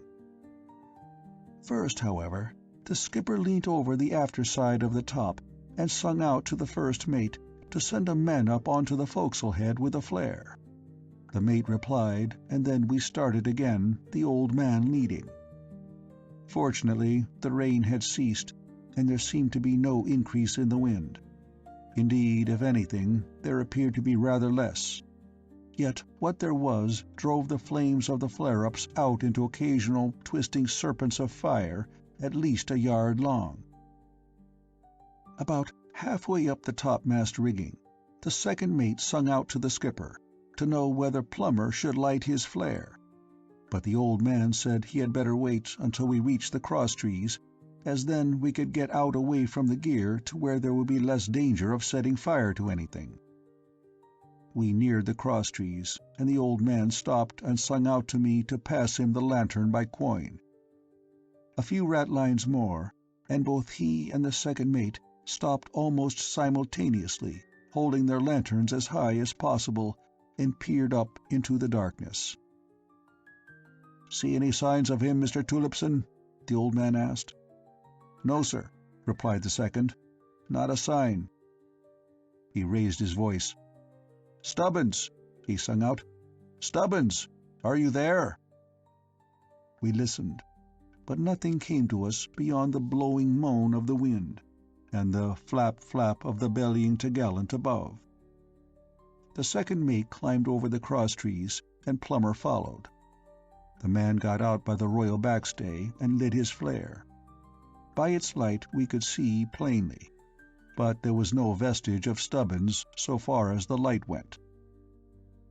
"Get out on the yardarms with those flares, you two men," shouted the skipper. "Be smart now. Keep them away from the sail." The men got on to the foot-ropes, Quoin on the port and Jasket on the starboard side. By the light from Plummer's flare I could see them clearly, as they lay out upon the yard. It occurred to me that they went gingerly, which is no surprising thing. And then, as they drew near to the yardarms, they passed beyond the brilliance of the light, so that I could not see them clearly. A few seconds passed, and then the light from Quoin's flare streamed out upon the wind. Yet nearly a minute went by, and there was no sign of Jasket's. Then, out from the semi-darkness at the starboard yardarm, there came a curse from Jasket, followed almost immediately by a noise of something vibrating. "What's up?" shouted the second mate. "What's up, Jasket?" "It's their foot-rope, sir." He drew out the last word into a sort of gasp. The second mate bent quickly with the lantern. I craned round the after side of the topmast and looked. "What is the matter, Mr. Tulipson?" I heard the old man singing out. Out on the yardarm, Jasket began to shout for help, and then, all at once, in the light from the second mate's lantern, I saw that the starboard foot-rope on the upper topsail yard was being violently shaken. Savagely shaken is perhaps a better word. And then, almost in the same instant, the second mate shifted the lantern from his right to his left hand. He put the right into his pocket and brought out his gun with a jerk.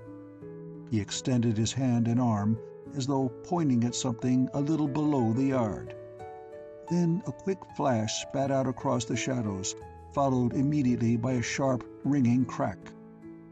In the same moment, I saw that the foot rope ceased to shake. "Light your flare! Light your flare, Jasket!" the second shouted. "Be smart now!" Out in the yardarm there came a splutter of a match, and then, straight away, a great spurt of fire as the flare took light.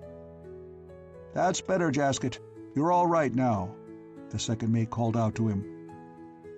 "What was it, Mr. Tulipson?" I heard the skipper ask. I looked up and saw that he had sprung across to where the second mate was standing. The second mate explained to him, but he did not speak loud enough for me to catch what he said. I had been struck by Jasket's attitude when the light of his flare had first revealed him. He had been crouched with his right knee cocked over the yard and his left leg down between it and the foot rope, while his elbows had been crooked over the yard for support as he was lighting the flare. Now, however, he had slid both feet back onto the foot rope and was lying on his belly over the yard with the flare held a little below the head of the sail. It was thus, with the light being on the foreside of the sail, that I saw a small hole a little below the foot rope, through which a ray of light shone. It was undoubtedly the hole which the bullet from the second mate's revolver had made in the sail. Then I heard the old man shouting to Jasket. "Be careful with that flare there," he sung out. "You'll be having that sail scorched."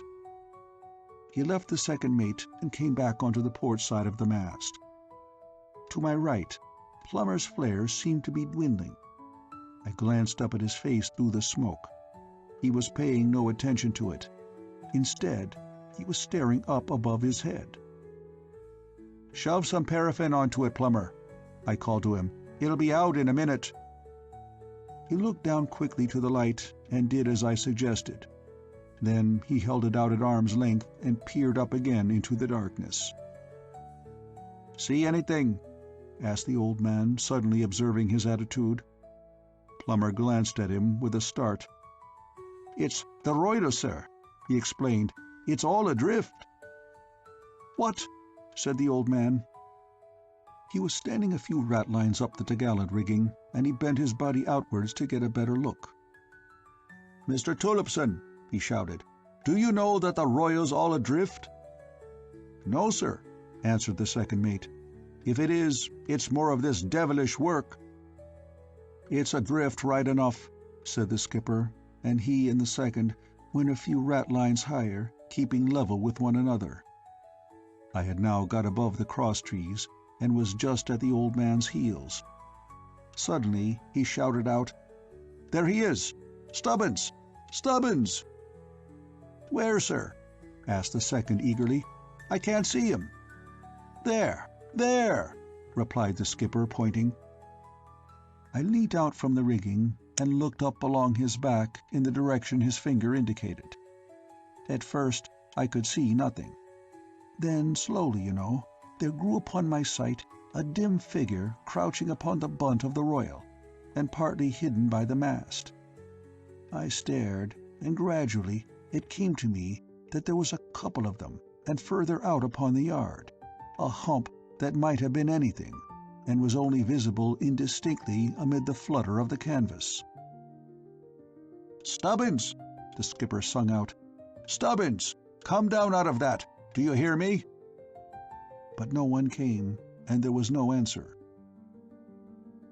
"There's two," I began, but he was shouting again. "Come down out of that! Do you damned well hear me?" Still there was no reply. "I'm hanged if I can see him at all, sir," the second mate called out from his side of the mast. "Can't see him," said the old man, now thoroughly angry. "I'll soon let you see him." He bent down to me with the lantern. "Catch hold, Jessup," he said, which I did. Then he pulled the blue light from his pocket, and as he was doing so, I saw the second peek round the back side of the mast at him. Evidently, in the uncertain light, he must have mistaken the skipper's action, for all at once he shouted out in a frightened voice, "Don't shoot, sir! For God's sake, don't shoot!" "Shoot be damned!" exclaimed the old man. "Watch." He pulled off the cap of the light. "There's two of them, sir," I called again to him. "What?" he said in a loud voice, and at the same instant he rubbed the end of the light across the cap and it burst into fire. He held it up so that it lit the royal yard like day, and straightway a couple of shapes dropped silently from the royal onto the topgallant yard. At the same moment the humped something midway out upon the yard rose up. It ran into the mast, and I lost sight of it. "God!" I heard the skipper gasp, and he fumbled in his side pocket. I saw the two figures which had dropped onto the topgallant run swiftly along the yard, one to the starboard and the other to the port yard arms. On the other side of the mast, the second mate's pistol cracked out twice sharply.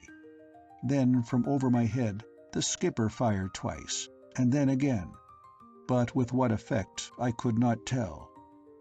Abruptly, as he fired his last shot, I was aware of an indistinct something gliding down the starboard royal backstay. It was descending full upon Plummer, who, all unconscious of the thing, was staring towards the topgallant yard. "Look out above you, Plummer!" I almost shrieked. "What? Where?" he called, and grabbed at the stay and waved his flare excitedly. Down on the upper topsail yard, Quoin's and Jaskett's voices rose simultaneously, and in the identical instant their flares went out. Then Plummer shouted, and his light went utterly. There were left only the two lanterns and the blue light held by the skipper, and that, a few seconds afterwards, finished and died out. The skipper and the second mate were shouting to the men upon the yard, and I heard them answer in shaky voices. Out on the crosstrees I could see, by the light from my lantern, that Plummer was holding in a dazed fashion to the backstay. "Are you all right, Plummer?" I called. "Yes," he said after a little pause, and then he swore. "Come in off that yard, you men!" the skipper was singing out. "Come in! Come in!" Down on the deck I heard someone calling, but could not distinguish the words. Above me, pistol in hand, the skipper was glancing about uneasily. "Hold up that light, Jessup," he said. "I can't see." Below us, the men got off the yard into the rigging. "Down on deck with you," ordered the old man, "as smartly as you can." "Come in off there, Plummer," sung out the second mate. "Get down with the others." "Down with you, Jessup," said the skipper, speaking rapidly. "Down with you." I got over the crosstrees, and he followed. On the other side, the second mate was level with us. He had passed his lantern to Plummer, and I caught the glint of his revolver in his right hand. In this fashion we reached the top. The man who had been stationed there with the blue lights had gone. Afterwards I found that he went down on deck as soon as they were finished. There was no sign of the man with the flare on the starboard crane line. He also, I learnt later, had slid down one of the backstays onto the deck only a very short while before we reached the top. He swore that a great black shadow of a man had come suddenly upon him from aloft. When I heard that, I remembered the thing I had seen descending upon Plummer. Yet the man who had gone out on the port crane line, the one who had bungled with the lighting of his flare, was still where we had left him, though his light was burning now but dimly. "Come in out of that, you!" the old man sung out. "Smartly now, and get down on deck." "Aye, aye, sir," the man replied, and started to make his way in. The skipper waited until we had got into the main rigging, and then he told me to get down out of the top. He was in the act of following, when, all at once, there rose a loud outcry on deck, and then came the sound of a man screaming. "Get out of my way, Jessup!" the skipper roared, and swung himself down alongside of me. I heard the second mate shout something from the starboard rigging. Then we were all racing down as hard as we could go. I had caught a momentary glimpse of a man running from the doorway on the port side of the forecastle. In less than half a minute we were upon the deck, and among a crowd of the men who were grouped round something. Yet, strangely enough, they were not looking at the thing among them, but away aft at something in the darkness. "It's on the rail!" cried several voices. "Overboard!" called somebody in an excited voice. "It's jumped over the side!" "There weren't nothin'," said a man in the crowd. "Silence!" shouted the old man. "Where's the mate? What's happened?" "Here, sir," called the first mate shakily from near the center of the group. "It's Jacob, sir. He... "What?" said the skipper. "What?" He's dead, I think," said the first mate in jerks. "Let me see," said the old man in a quieter tone. The men had stood to one side to give him room, and he knelt beside the man upon the deck. "Pass the lantern here, Jessup," he said. I stood by him and held the light. The man was lying face downwards on the deck. Under the light from the lantern, the skipper turned him over and looked at him. "Yes," he said after a short examination. "He's dead." He stood up and regarded the body a moment in silence. Then he turned to the second mate, who had been standing by during the last couple of minutes. "3," he said in a grim undertone. The second mate nodded and cleared his voice. He seemed on the point of saying something. Then he turned and looked at Jacobs and said nothing. "3," repeated the old man. "Since 8 bells." He stooped and looked again at Jacobs. Poor devil," he muttered. The second mate grunted some of the huskiness out of his throat and spoke. "Where must we take him?" he asked quietly. "The 2 bunks are full." "You'll have to put him down on the deck by the lower bunk," replied the skipper. As they carried him away, I heard the old man make a sound that was almost a groan. The rest of the men had gone forward, and I do not think he realized that I was standing by him.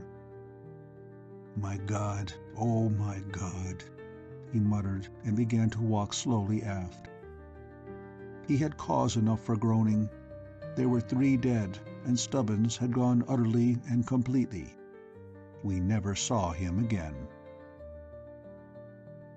End of Chapter 11.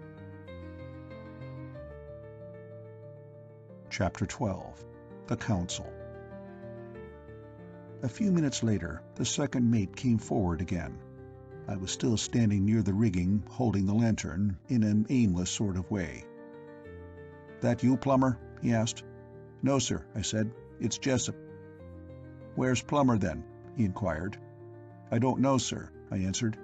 "I expect he's gone forward. Shall I go and tell him you want him?" "No, there's no need," he said. "Tie your lamp up in the rigging, on the sheer pole there.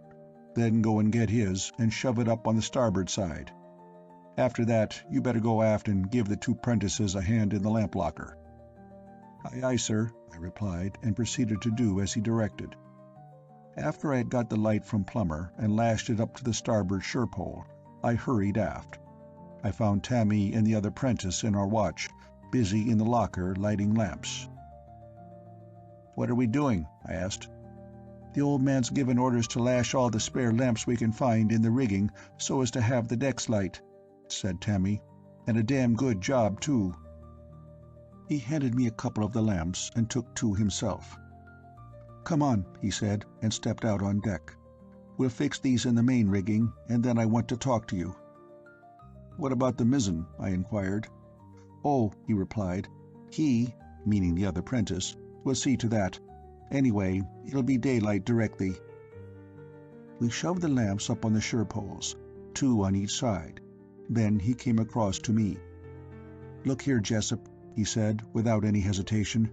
"You'll have to jolly well tell the skipper and the second mate all you know about this." "How do you mean?" I asked. "Why, that it's something about the ship herself that's the cause of what's happened," he replied. If you'd only explained to the second mate when I told you to, this might never have been." "But I don't know," I said. "I may be all wrong. It's only an idea of mine. I have no proofs." "Proofs," he cut in with. "Proofs. What about tonight? We've had all the proofs ever I want." I hesitated before answering him. "So have I, for that matter," I said at length. "What I mean is, I've nothing that the skipper and the second mate would consider as proofs. They'd never listen seriously to me." "They'd listen fast enough," he replied. "After what's happened this watch, they'd listen to anything. Anyway, it's jolly well your duty to tell them." "What could they do, anyway?" I said despondently. "As things are going, we'll all be dead before another week is over at this rate." "You tell them," he answered. "That's what you've got to do. If you can only get them to realize that you're right, they'll be glad to put into the nearest port and send us all ashore." I shook my head. "Well, anyway, they'll have to do something," he replied in answer to my gesture. "We can't go round the Horn with the number of men we've lost. We haven't enough to handle her if it comes on to blow." "You've forgotten Tammy," I said. "Even if I could get the old man to believe I'd gotten at the truth of the matter, he couldn't do anything. Don't you see, if I'm right, we couldn't even see the land, if we made it. We're like blind men." "What on earth do you mean?" he interrupted. "How do you make out we're like blind men? Of course we could see the land." Wait a minute, I said. "You don't understand. Didn't I tell you?" "Tell what?" he asked. "About the ship I spotted," I said. "I thought you knew." "No," he said. "When?" "Why," I replied, "you know when the old man sent me away from the wheel?" "Yes," he answered. "You mean in the morning watch, day before yesterday?" "Yes," I said. "Well, don't you know what was the matter?" "No," he replied. "That is, I heard you were snoozing at the wheel, and the old man came up and caught you." "That's all a darn silly yarn," I said, and then I told him the whole truth of the affair. After I had done that, I explained my idea about it to him. "Now you see what I mean?" I asked. "You mean that this strange atmosphere, or whatever it is we're in, would not allow us to see another ship?" he asked, a bit awestruck. "Yes," I said. "But the point I wanted you to see is that if we can't see another vessel, even when she's quite close, then, in the same way, we shouldn't be able to see land. To all intents and purposes, we're blind. Just you think of it. We're out in the middle of the briny, doing a sort of eternal blind man's hop. The old man couldn't put into port even if he wanted to. He'd run us bang on shore without our ever seeing it." "What are we to do, then?" he asked in a despairing sort of way. "Do you mean to say we can't do anything? Surely something can be done. It's terrible." For perhaps a minute we walked up and down in the light from the different lanterns.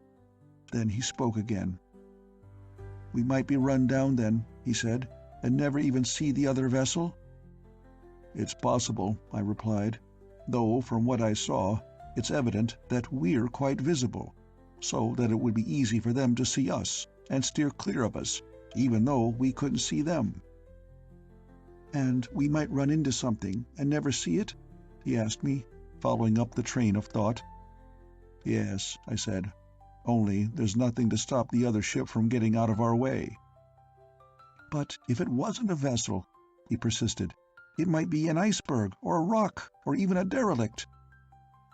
"In that case," I said, putting it a bit flippantly, naturally, "we'd probably damage it." He made no answer to this, and for a few moments we were quiet. Then he spoke abruptly, as though the idea had come suddenly to him. "Those lights the other night," he said, "were they a ship's lights?" "Yes," I replied. "Why?" "Why," he answered, "don't you see, if they were really lights, we could see them?" "Well, I should think I ought to know that," I replied. "You seem to forget that the second mate slung me off the lookout for daring to do that very thing." "I don't mean that," he said. Don't you see that if we could see them at all, it showed that the atmosphere thing wasn't round us then?" "Not necessarily," I answered. "It may have been nothing more than a rift in it, though, of course, I may be all wrong. But anyway, the fact that the lights disappeared almost as soon as they were seen shows that it was very much round the ship." That made him feel a bit the way I did, and when next he spoke, his tone had lost its hopefulness. "Then you think it'll be no use telling the second mate and the skipper anything?" he asked. "I don't know," I replied.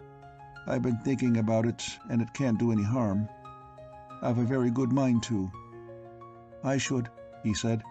"You needn't be afraid of anybody laughing at you now. It might do some good.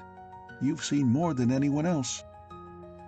He stopped in his walk and looked round. "Wait a minute," he said, and ran aft a few steps. I saw him look up at the break of the poop. Then he came back. "Come along now," he said. "The old man's up on the poop, talking to the second mate. You'll never get a better chance." Still, I hesitated, but he caught me by the sleeve and almost dragged me to the lee ladder. "All right," I said, when I got there. "All right, I'll come. Only I'm hanged if I know what to say when I get there." "Just tell them you want to speak to them," he said. "They'll ask you what you want, and then you spit out all you know. They'll find it interesting enough." "You'd better come too," I suggested. "You'll be able to back me up in lots of things." "I'll come fast enough," he replied. "You go up." I went up the ladder and walked across to where the skipper and the second mate stood talking earnestly by the rail. Tammy kept behind. As I came near to them, I caught 2 or 3 words, though I attached no meaning then to them. They were, "Send for him." And then the 2 of them turned and looked at me, and the second mate asked what I wanted. "I want to speak to you and the old captain, sir," I answered. "What is it, Jessup?" the skipper inquired. "I scarcely know how to put it, sir," I said. It's about these things." "What things? Speak out, man," he said. "Well, sir," I blurted out, "there's some dreadful things come aboard this ship since we left port." I saw him give one quick glance at the second mate, and the second looked back. Then the skipper replied. "How do you mean, come aboard?" he asked. "Out of the sea, sir," I said. "I've seen them. So's Tammy here." "Ah!" he exclaimed, and it seemed to me, from his face, that he was understanding something better. "Out of the sea!" Again he looked at the second mate, but the second was staring at me. "Yes, sir," I said. "It's the ship. She's not safe. I've watched. I think I understand a bit, but there's a lot I don't." I stopped. The skipper had turned to the second mate. The second nodded gravely. Then I heard him mutter in a low voice, and the old man replied, after which he turned to me again. "Look here, Jessup," he said. "I'm going to talk straight to you. You strike me as being a cut above the ordinary shellback, and I think you've sense enough to hold your tongue." "I've got my mate's ticket, sir," I said simply. Behind me, I heard Tammy give a little start. He had not known about it until then. The skipper nodded. "So much the better," he answered. "I may have to speak to you about that later on." He paused, and the second mate said something to him in an undertone. "Yes," he said, as though in reply to what the second had been saying. Then he spoke to me again. "You've seen things come out of the sea, you say?" he questioned. "Now, just tell me all you can remember, from the very beginning." I set to and told him everything in detail, commencing with the strange figure that had stepped aboard out of the sea, and continuing my yarn up to the things that had happened in that very watch. I stuck well to solid facts, and now and then he and the second mate would look at one another and nod. At the end he turned to me with an abrupt gesture. "You still hold, then, that you saw a ship the other morning when I sent you from the wheel?" he asked. "Yes, sir," I said. "I most certainly do." "But you knew there wasn't any," he said. "Yes, sir," I replied in an apologetic tone. there was, and if you will let me, I believe that I can explain it a bit." "Well," he said, "go on." Now that I knew he was willing to listen to me in a serious manner, all my funk of telling him had gone, and I went ahead and told him my ideas about the mist and the thing it seemed to have ushered, you know. I finished up by telling him how Tammy had worried me to come and tell what I knew. "He thought then, sir," I went on, "that you might wish to put in to the nearest port, but I told him that I didn't think you could, even if you wanted to." "How's that?" he asked, profoundly interested. "Well, sir," I replied, "if we're unable to see other vessels, we shouldn't be able to see the land. You'd be piling the ship up without ever seeing where you are putting her." This view of the matter affected the old man in an extraordinary manner, as it did, I believe, the second mate, and neither spoke for a moment. Then the skipper burst out. "By Gad, Jessup," he said, "if you're right, the Lord have mercy on us." He thought for a couple of seconds, then he spoke again, and I could see that he was pretty well twisted up. "My God, if you're right." The second mate spoke. "The men mustn't know, sir," he warned them. "It'd be a mess if they did." "Yes," said the old man. He spoke to me. "Remember that, Jessup," he said. "Whatever you do, don't go yarning about this forward." "No, sir," I replied. "And you too, boy," said the skipper. "Keep your tongue between your teeth. We're in a bad enough mess without your making it worse. Do you hear?" "Yes, sir," answered Tammy. The old man turned to me again. "These things, or creatures, that you say come out of the sea," he said. "You've never seen them except after nightfall?" he asked. "No, sir," I replied. "Never." He turned to the second mate. "So far as I can make out, Mr. Tulipson," he remarked, "the danger seems to be only at night." "It's always been at night, sir," the second answered. The old man nodded. "Have you anything to propose, Mr. Tulipson?" he asked. "Well, sir," replied the second mate, "I think you ought to have her snugged down every night before dark." He spoke with considerable emphasis. Then he glanced aloft and jerked his head in the direction of the unfurled topgallants. "It's a damn good thing, sir," he said, "that it didn't come on to blow any harder." The old man nodded again. "Yes," he remarked, "we shall have to do it, but God knows when we'll get home." "Better late than not at all," I heard the second mutter under his breath. Out loud he said, "And the light, sir?" "Yes," said the old man. "I will have lamps in the rigging every night after dark." "Very good, sir," assented the second. Then he turned to us. "It's getting daylight, Jessup," he remarked with a glance at the sky. "You'd better take Tammy with you and shove those lamps back again into the locker." "Aye, aye, sir," I said, and went down off the poop with Tammy. End of Chapter 12. Chapter 13. The Shadow in the Sea. When 8 bells went at 4 o'clock, and the other watch came on deck to relieve us, it had been broad daylight for some time. Before we went below, the second mate had the 3 topgallants set, and now that it was light, we were pretty cautious to have a look aloft, especially up the fore. And Tom, who had been up to overhaul the gear, was questioned a lot when he came down as to whether there were any signs of anything queer up there. But he told us there was nothing unusual to be seen. At 8 o'clock, when we came on deck for the 8 to 12 watch, I saw the sailmaker coming forward along the deck, from the second mate's old berth. He had his rule in his hand, and I knew he had been measuring the poor beggars in there, for their burial outfit. From breakfast time until near noon he worked, shaping out 3 canvas wrappers from some old sailcloth. Then, with the aid of the second mate and one of the hands, he brought out the 3 dead chaps onto the after-hatch, and there sewed them up, with a few lumps of holy stone at their feet. He was just finishing when 8 bells went, and I heard the old man tell the second mate to call all hands aft for the burial. This was done, and one of the gangways unshipped. We had no decent grating big enough, so they had to get off one of the hatches and use it instead. The wind had died away during the morning, and the sea was almost a calm, the ship lifting ever so slightly to an occasional glassy heave. The only sounds that struck on the ear were the soft, slow rustle and occasional shiver of the sails, and the continuous and monotonous creak of the spars and gear at the gentle movements of the vessel. And it was in this solemn half-quietness that the skipper read the burial service.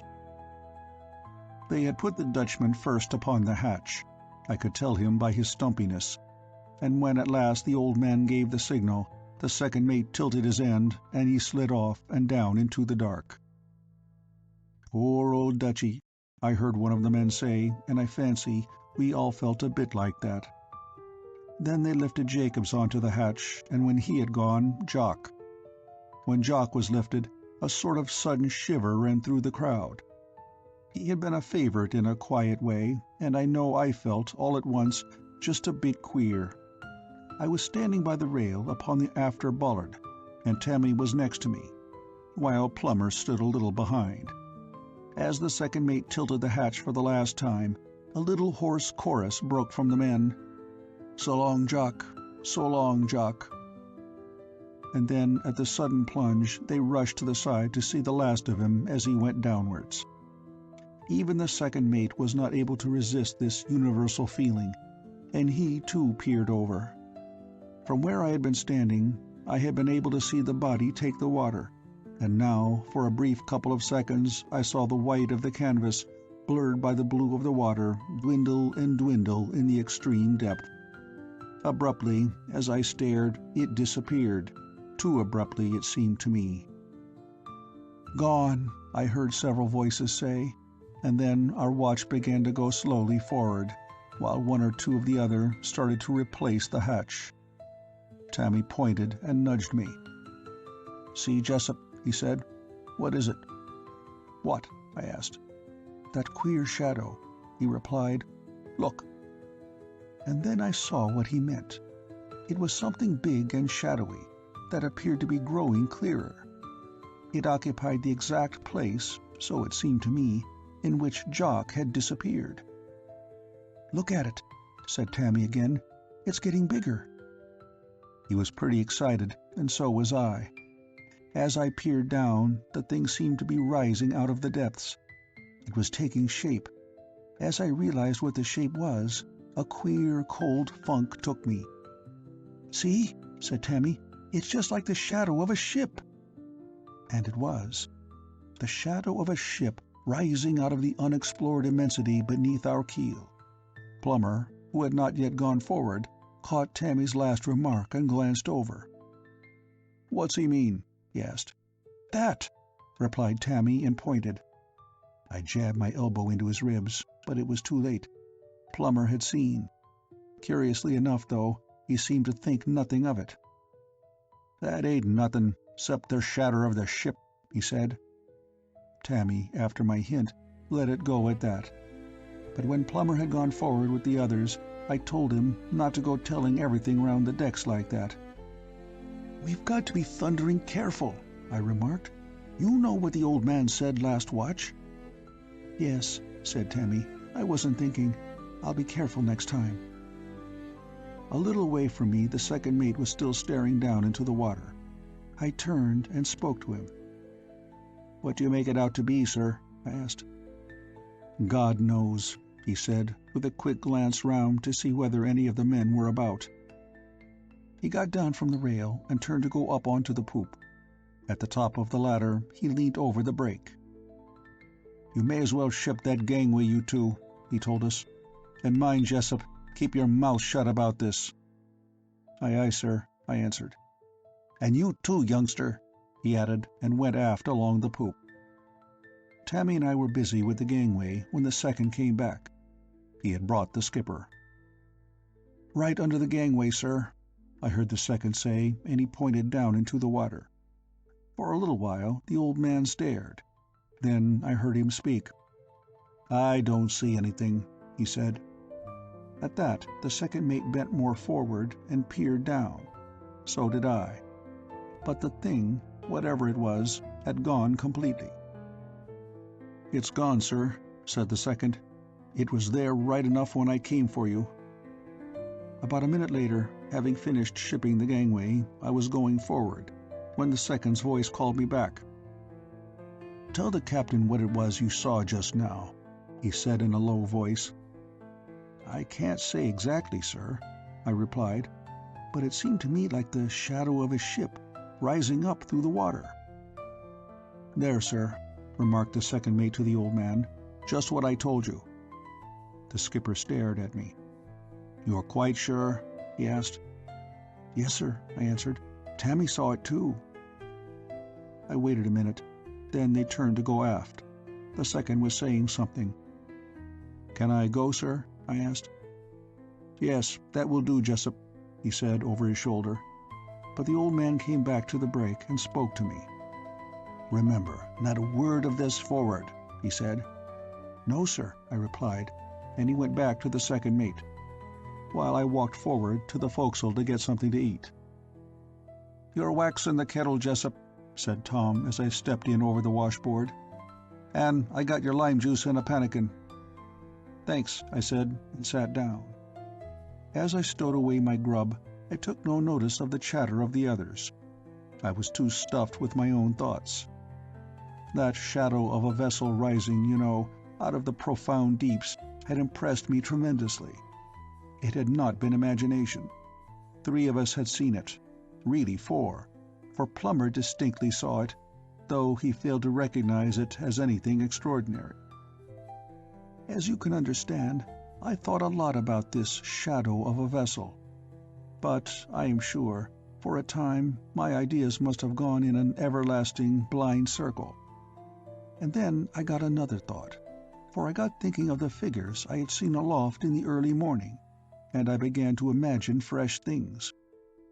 You see, that first thing that had come up over the side had come out of the sea, and it had gone back. And now there was this shadow vessel thing, ghost ship I called it. It was a damned good name, too.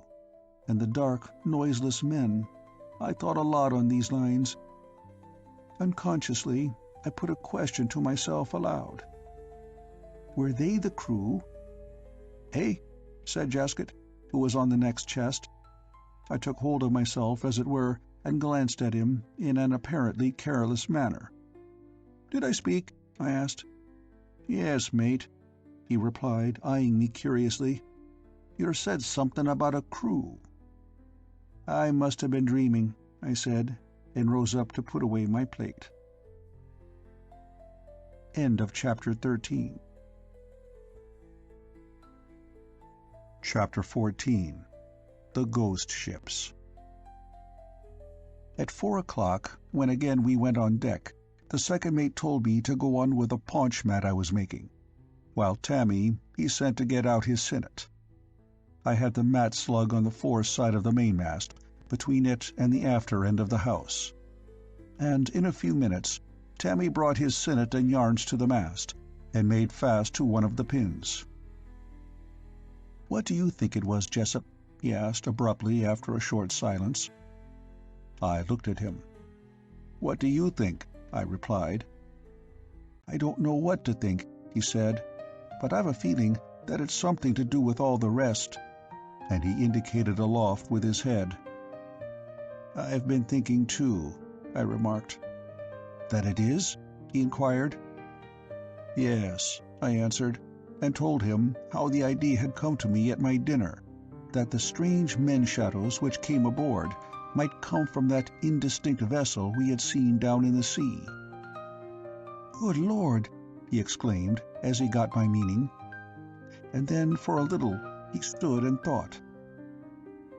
"That's where they live, you mean?" he said at last, and paused again.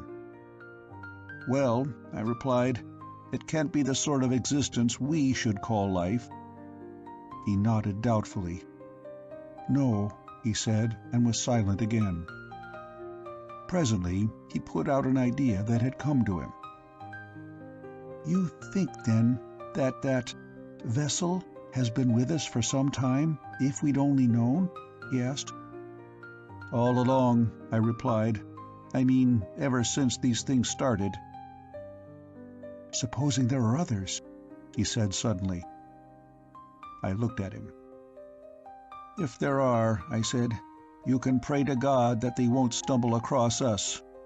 It strikes me that whether they're ghosts or not ghosts, they're blood-gutted pirates." "It seems horrible," he said solemnly, "to be talking seriously like this, about, about such things."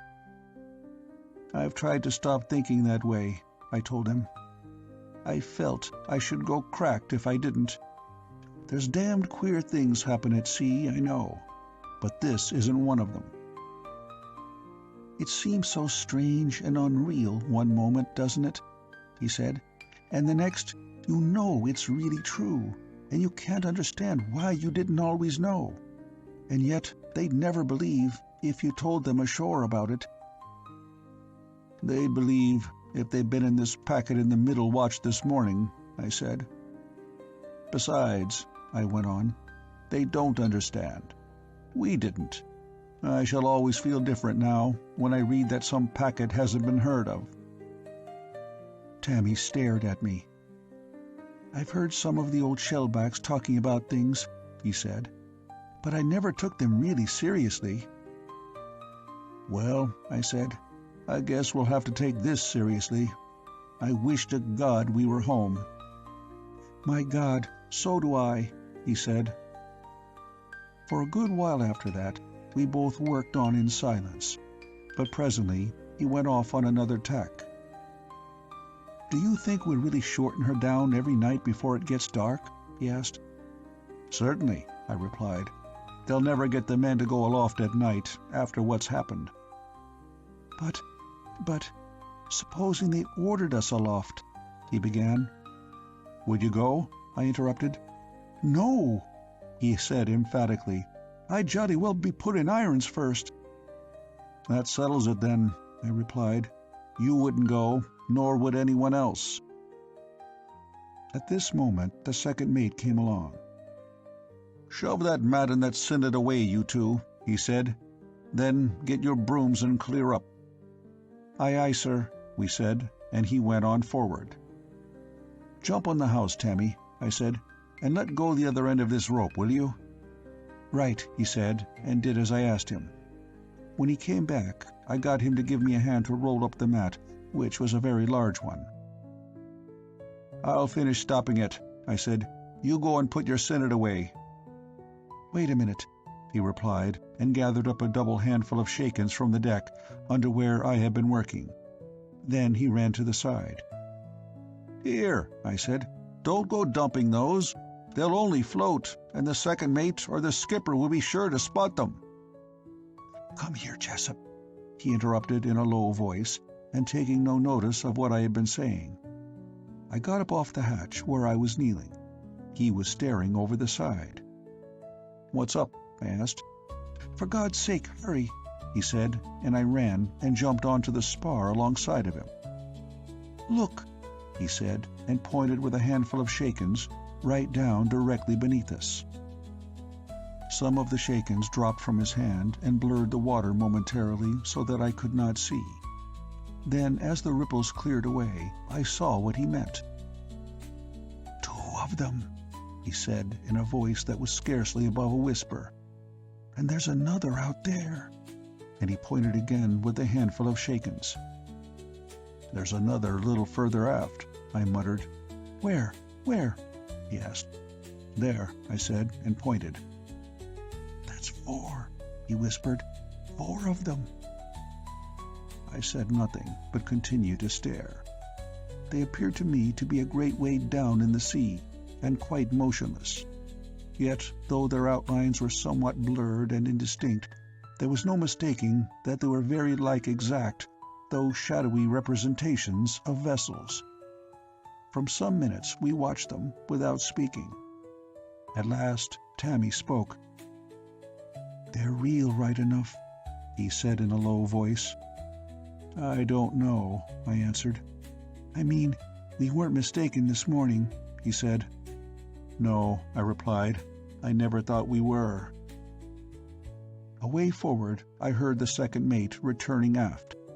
He came nearer and saw us. "What's up now, you two?" he called sharply. "This isn't clearing up." I put out my hand to warn him not to shout, and draw the attention of the rest of the men. He took several steps towards me. "What is it? What is it?" he said with a certain irritability, but in a lower voice.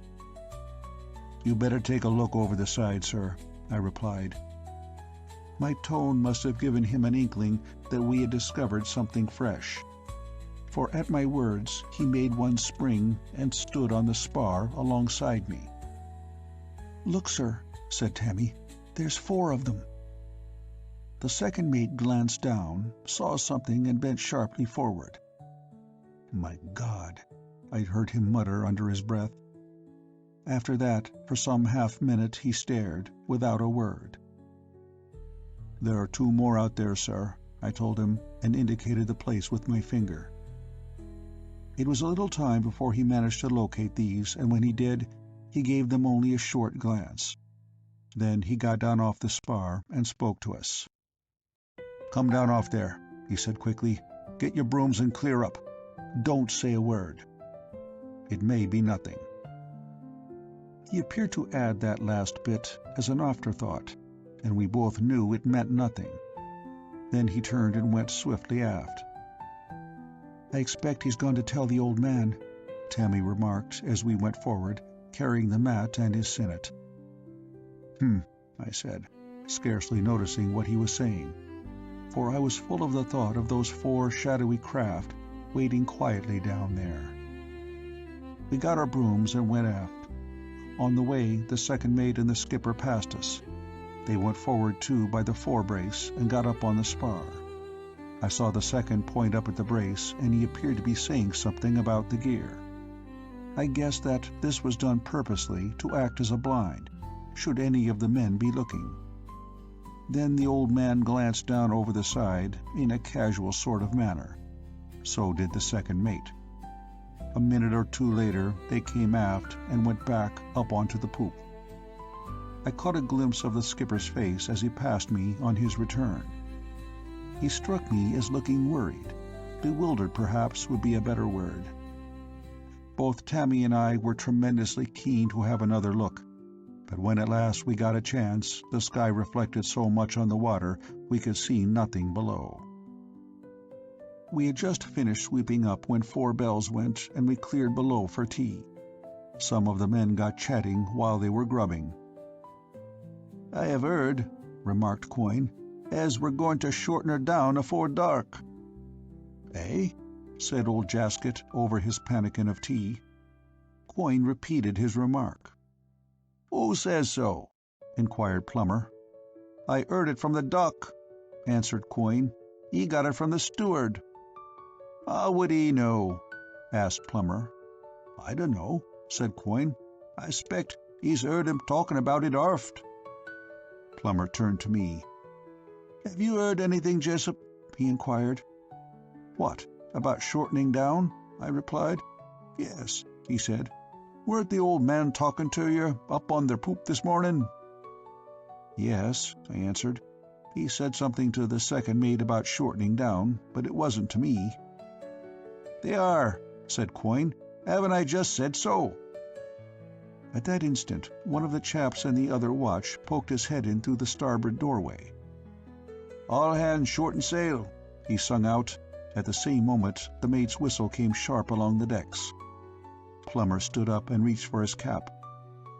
"Well," he said, "it's evident they ain't going to lose no more of us." Then he went out on deck. It was a dead calm, but all the same, we furled the 3 royals and then the 3 topgallants. After that, we hauled up the main and foresail and stowed them. The crossjack, of course, had been furled some time, with the wind being plumb aft. It was while we were up at the foresail that the sun went over the edge of the horizon.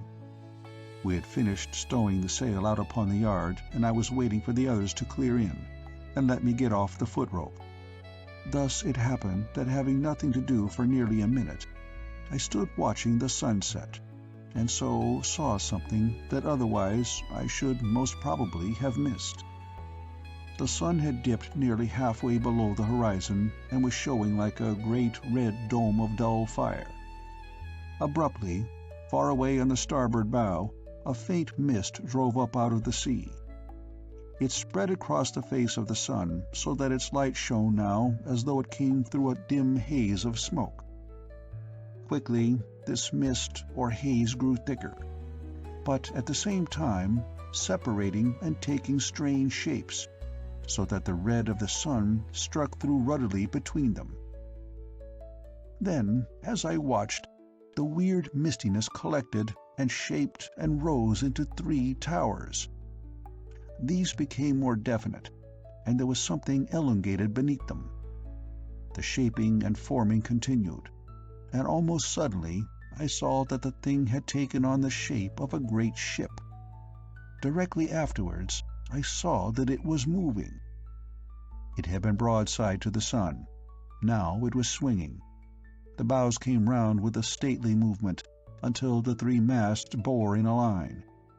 It was heading directly toward us. It grew larger, but yet less distinct. Astern of it, I saw now that the sun had sunk to a mere line of light. Then, in the gathering dusk, it seemed to me that the ship was sinking back into the ocean. The sun went beneath the sea, and the thing I had seen became merged, as it were, into the monotonous greyness of the coming night. A voice came to me from the rigging. It was the second mate's. He had been up to give us a hand. "Now then, Jessup," he was saying, "come along, come along." I turned quickly and realized that the fellows were nearly all off the yard.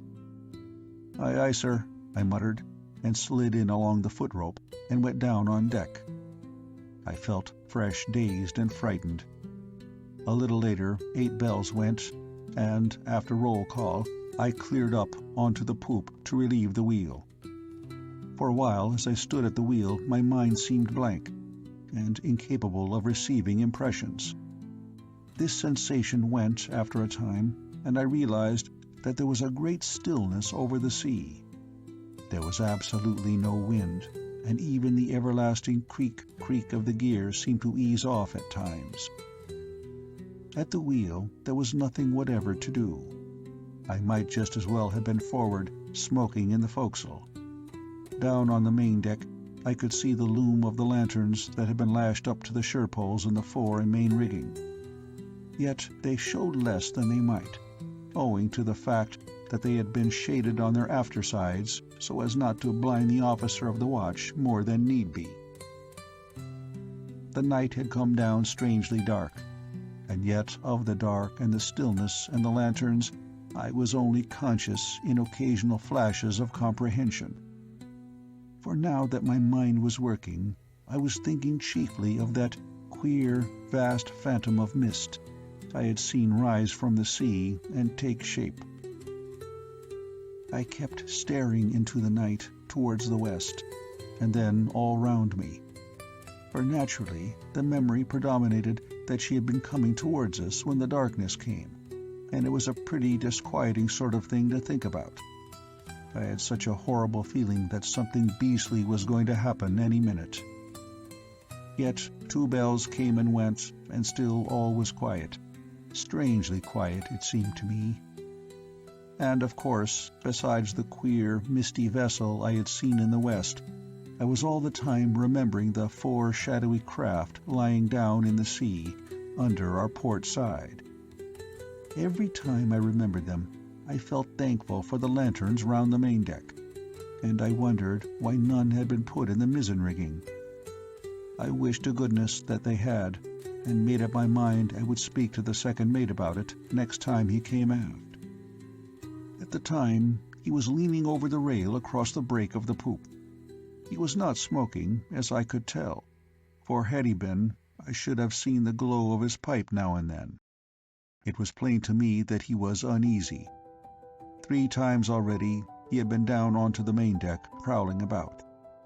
I guessed that he had been to look down into the sea, for any signs of those 4 grim craft. I wondered whether they would be visible at night. Suddenly, the timekeeper struck 3 bells, and the deeper notes of the bell forward answered them. I gave a start. It seemed to me that they had been struck close to my elbow. There was something unaccountably strange in the air that night. Then, even as the second mate answered the lookouts all well, there came the sharp whir and rattle of running gear on the port side of the mainmast. Simultaneously, there was the shrieking of a peril up the main, and I knew that someone, or something, had let go the main topsail halyards. From aloft there came the sound of something parting, then the crash of the yard as it ceased falling. The second mate shouted out something unintelligible and jumped for the ladder. From the main deck there came the sound of running feet and the voices of the watch shouting. Then I caught the skipper's voice. He must have run out on deck through the saloon doorway. "Get some more lamps! Get some more lamps!" he was singing out. Then he swore. He sung out something further. I caught the last 2 words. "Carried away!" they sounded like. "No, sir," shouted the second mate. "I don't think so." A minute of some confusion followed, and then came the click of pawls. I could tell that they had taken the halyards to the after capstan. Odd words floated up to me. "All this water?" I heard in the old man's voice. He appeared to be asking a question. "Can't say, sir," came the second mate's. There was a period of time, filled only by the clicking of the pawls and the sounds of the creaking parrel and the running gear. Then the second mate's voice came again. "Seems all right, sir," I heard him say. I never heard the old man's reply, for in the same moment there came to me a chill of cold breath at my back. I turned sharply and saw something peering over the taffrail. It had eyes that reflected the binnacle light, weirdly, with a frightful tigerish gleam. But beyond that, I could see nothing with any distinctness. For the moment, I just stared. I seemed frozen. It was so close. Then movement came to me, and I jumped to the binnacle and snatched out the lamp. I twitched round and shone the light towards it. The thing, whatever it was, had come more forward over the rail. But now, before the light, it recoiled with a queer, horrible litheness. It slid back and down, and so out of sight. I have only a confused notion of a wet glistening something with 2 vile eyes. Then I was running, crazy, towards the break of the poop. I sprang down the ladder and missed my footing and landed on my stern at the bottom. In my left hand I held the still burning binnacle lamp.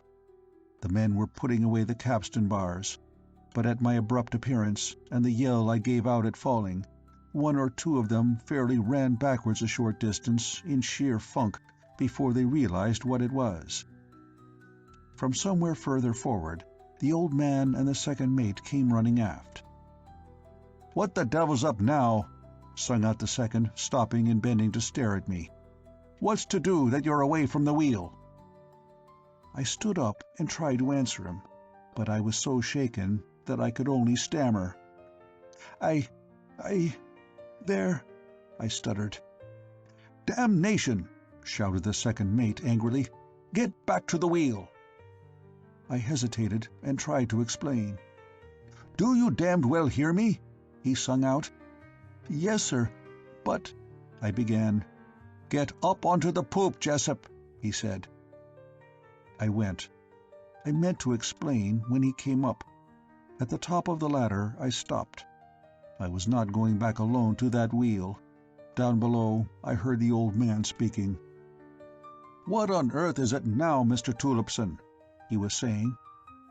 The second mate made no immediate reply, but turned to the men, who were evidently crowding near. "That will do, men," he said somewhat sharply. I heard the watch start to go forward. There came a mutter of talk from them. Then the second mate answered the old man. He could not have known that I was near enough to overhear him. "It's Jessup, sir. He must have seen something, but we mustn't frighten the crowd more than need be." No, said the skipper's voice. They turned and came up the ladder, and I ran back a few steps as far as the skylight. I heard the old man speak as they came up.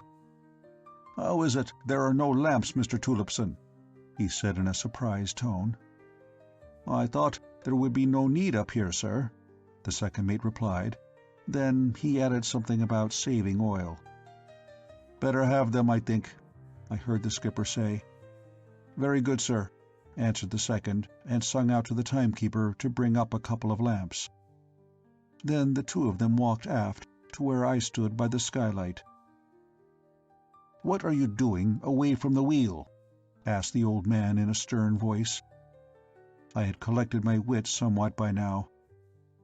"I won't go, sir, till there's a light," I said.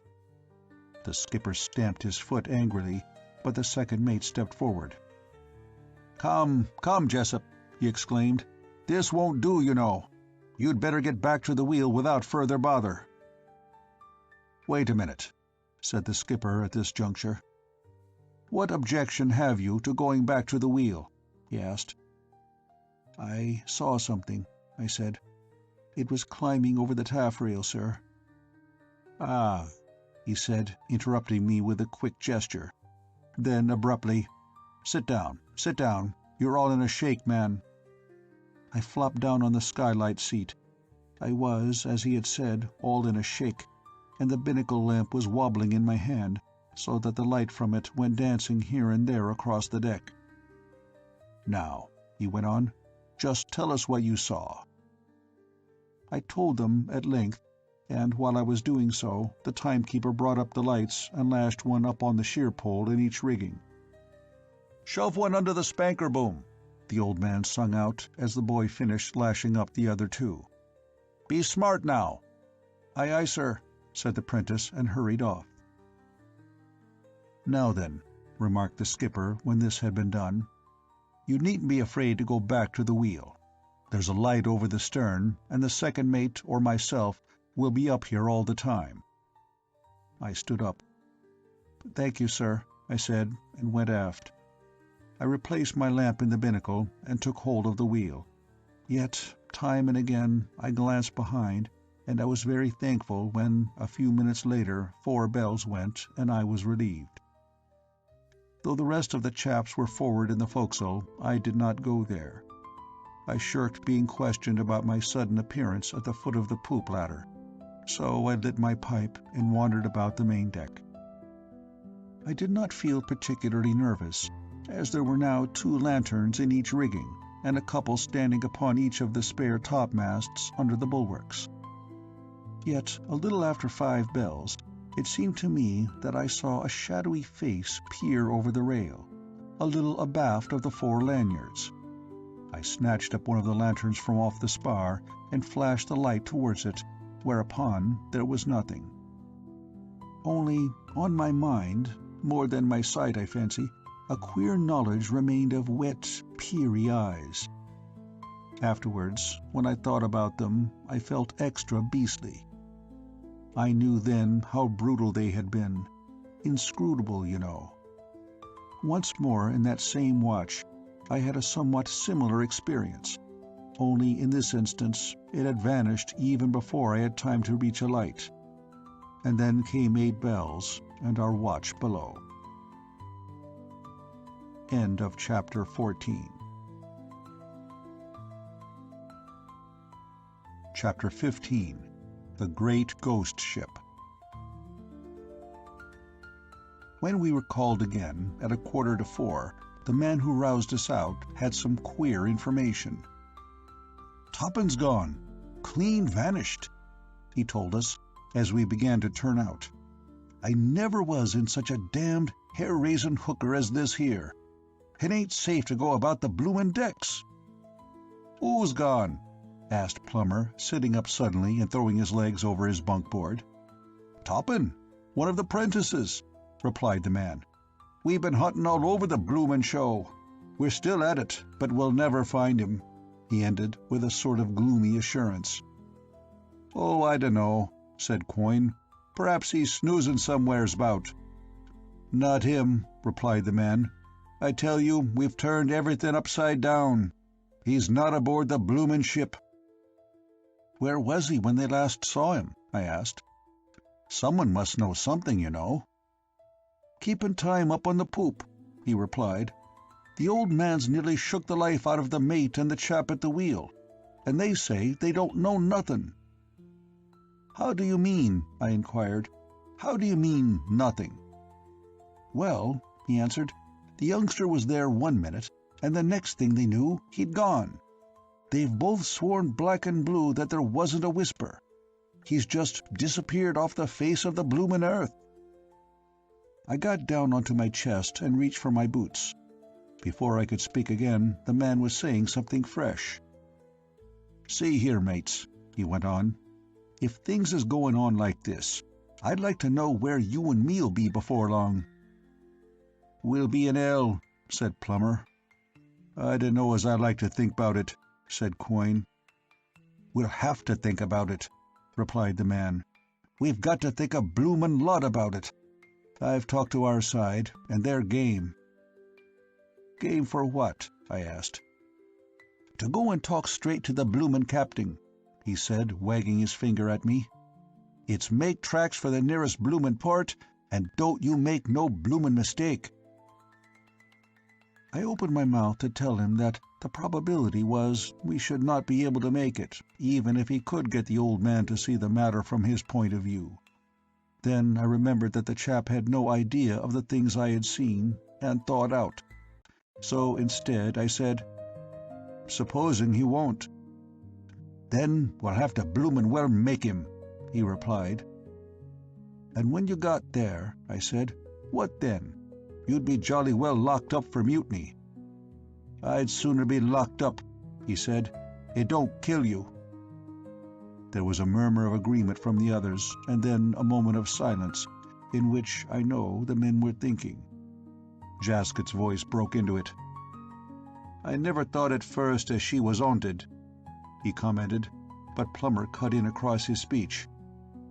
"We mustn't hurt anyone, you know," he said. "That'd mean hangin', and they ain't been a bad crowd." "No," assented everyone, including the chap who had come to call us. "All the same," he added, "it's got to be up Pelham, and shove her into the nearest bloomin' port." "Yes," said everyone, then 8 bells went, and we cleared out on deck. Presently, after roll call, in which there had come a queer, awkward little pause at Toppin's name, Tammy came over to me. The rest of the men had gone forward, and I guessed they were talking over mad plans for forcing the skipper's hand and making him put into port. Poor beggars. I was leaning over the port rail by the fore bracelock, staring down into the sea, when Tammy came to me. For perhaps a minute he said nothing. When at last he spoke, it was to say that the shadow vessels had not been there since daylight. "What?" I said in some surprise. "How do you know?" "I woke up when they were searching for Toppin," he replied. "I've not been asleep since. I came here right away." He began to say something further, but stopped short. "Yes?" I said encouragingly. "I didn't know—" he began and broke off. He caught my arm. "Oh, Jessup," he exclaimed, "what's going to be the end of it all?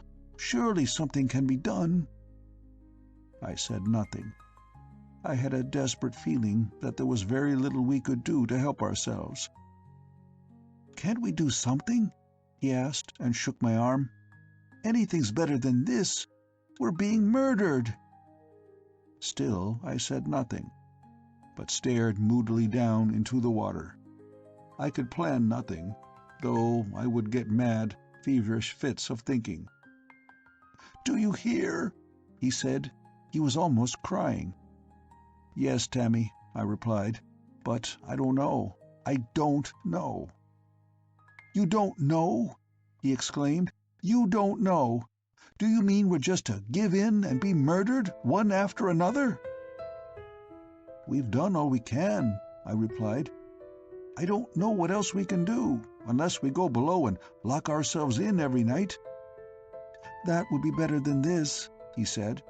There'll be no one to go below, or anything else soon." "But what if it came on to blow?" I asked. "We'd be having the sticks blown out of her." "What if it came on to blow now?" he returned. "No one would go aloft. If it were dark, you said yourself. Besides, we could shorten her right down, first. I tell you, in a few days, there won't be a chap alive aboard this packet unless they jolly well do something." "Don't shout," I warned him. "You'll have the old man hearing you." But the young beggar was wound up and would take no notice. "I will shout," he replied. "I want the old man to hear. I've a good mind to go up and tell him." He started on a fresh tack. "Why don't the men do something?" he began. "They ought to damn well make the old man put us into port. They ought—" "For goodness sake, shut up, you little fool," I said. "What's the good of talking a lot of damned rot like that? You'll be getting yourself into trouble." "I don't care," he replied. "I'm not going to be murdered." "Look here," I said. "I told you before that we shouldn't be able to see the land even if we made it." "You've no proof," he answered. "It's only your idea." "Well," I replied, "proof or no proof, the skipper would only pile her up if he tried to make the land, with things as they are now." "Let him pile her up," he answered. "Let him jolly well pile her up. That would be better than staying out here to be pulled overboard or chucked down from aloft." "Look here, Tammy," I began, but just then the second mate sung out for him and he had to go. When he came back, I had started to walk to and from across the fore side of the mainmast. He joined me, and after a minute he started his wild talk again. "Look here, Tammy," I said once more. "It's no use your talking like you've been doing. Things are as they are, and it's no one's fault, and nobody can help it. If you want to talk sensibly, I'll listen. If not, then go and gas to someone else." With that, I returned to the port side and got up on the spar again, intending to sit on the pinrail and have a bit of a talk with him. Before sitting down, I glanced over into the sea. The action had been almost mechanical. Yet, after a few instants, I was in a state of the most intense excitement, and without withdrawing my gaze, I reached out and caught Tammy's arm to attract his attention. "My God," I muttered. "Look." "What is it?" he asked, and bent over the rail beside me. And this is what we saw. A little distance below the surface there lay a pale-colored, slightly domed disk. It seemed only a few feet down. Below it we saw quite clearly, after a few moments' staring, the shadow of a royal yard, and deeper the gear and standing rigging of a great mast. Far down among the shadows, I thought presently that I could make out the immense, indefinite stretch of vast decks. "My God!" whispered Tammy, and shut up. But presently he gave out a short exclamation, as though an idea had come to him, and got down off the spar and ran forward onto the forecastle head. He came running back after a short look into the sea to tell me that there was the truck of another great mast coming up there, a bit off the bow to within a few feet of the surface of the sea. In the meantime, I had been staring like mad down through the water at the huge, shadowy mast just below me. I had traced out bit by bit until now I could clearly see the jackstay running along the top of the royal-mast. And, the royal itself was set. But, what was getting at me more than anything was a feeling that there was movement down in the water there among the rigging. I thought I could actually see, at times, things moving and glinting faintly and rapidly to and fro in the gear. And once, I was practically certain that something was on the royal yard, moving into the mast, as though, it might have come up the leach of the sail. And this way I got a beastly feeling that there were things swarming down there. Unconsciously, I must have leant further and further out over the side, staring. And suddenly, good Lord, how I yelled! I overbalanced, I made a sweeping grab and caught the forebrace, and with that I was back in a moment upon the spar. In the same second almost, it seemed to me that the surface of the water above the submerged truck was broken, and I am sure now I saw something a moment in the air against the ship's side, a sort of shadow in the air, though I did not realize it at the time. Anyway, the next instant, Tammy gave out an awful scream and was head downwards over the rail in a second. I had an idea then that he was jumping overboard. I collared him by the waist of his breeches and one knee, and then I had him down on the deck and sat plump on him, for he was struggling and shouting all the time, and I was so breathless and shaken and gone to mush I could not have trusted my hands to hold him. You see, I never thought then it was anything but some influence at work on him, and that he was trying to get loose to go over the side. But I know now that I saw the shadow man that had him. Only at the time I was so mixed up, and with the one idea in my head, I was not really able to notice anything properly. But afterwards, I comprehended a bit, you can understand, can't you, what I had seen at the time without taking in. And even now, looking back, I know that the shadow was only like a faint seen grayness in the daylight against the whiteness of the decks, clinging against Tammy. And there was I, all breathless and sweating and quivering with my own tumble, sitting on the little screeching beggar, and he fighting like a mad thing, so that I thought I should never hold him. And then I heard the second mate shouting, and there came running feet along the deck. Then many hands were pulling and hauling to get me off him. "Blooding coward!" sung out someone. Hold him! I shouted. "He'll be overboard!" At that they seemed to understand that I was not ill-treating the youngster, for they stopped manhandling me and allowed me to rise, while two of them took hold of Tammy and kept him safe. "What's the matter with him?" the second mate was singing out. "What's happened?" "He's gone off his head, I think," I said. "What?" asked the second mate. But before I could answer him, Tammy ceased suddenly to struggle and flopped down upon the deck. "He's fainted," said Plummer with some sympathy. He looked at me with a puzzled, suspicious air. "What's happened? What's he been doing?" "Take him aft into the berth," ordered the second mate a bit abruptly. It struck me that he wished to prevent questions. He must have tumbled to the fact that we had seen something about which it would be better not to tell the crowd. Plummer stooped to lift the boy. "No," said the second mate. "Not you, Plummer. Jessup, you take him." He turned to the rest of the men. "That will do," he told them, and they went forward, muttering a little. I lifted the boy and carried him aft. "No need to take him into the berth," said the second mate. "Put him down on the after hatch. I've sent the other lad for some brandy." Then the brandy came, we dosed Tammy, and soon brought him round. He sat up with a somewhat dazed air. Otherwise, he seemed quiet and sane enough. "What's up?" he asked. He caught sight of the second mate. "Have I been ill, sir?" he exclaimed. "You're right enough now, youngster," said the second mate. "You've been a bit off. You'd better go and lie down for a bit." "I'm all right now, sir," replied Tammy. "I don't think—" "You do as you're told," interrupted the second. "Don't always have to be told twice. If I want you, I'll send for you." Tammy stood up and made his way, in rather an unsteady fashion, into the berth.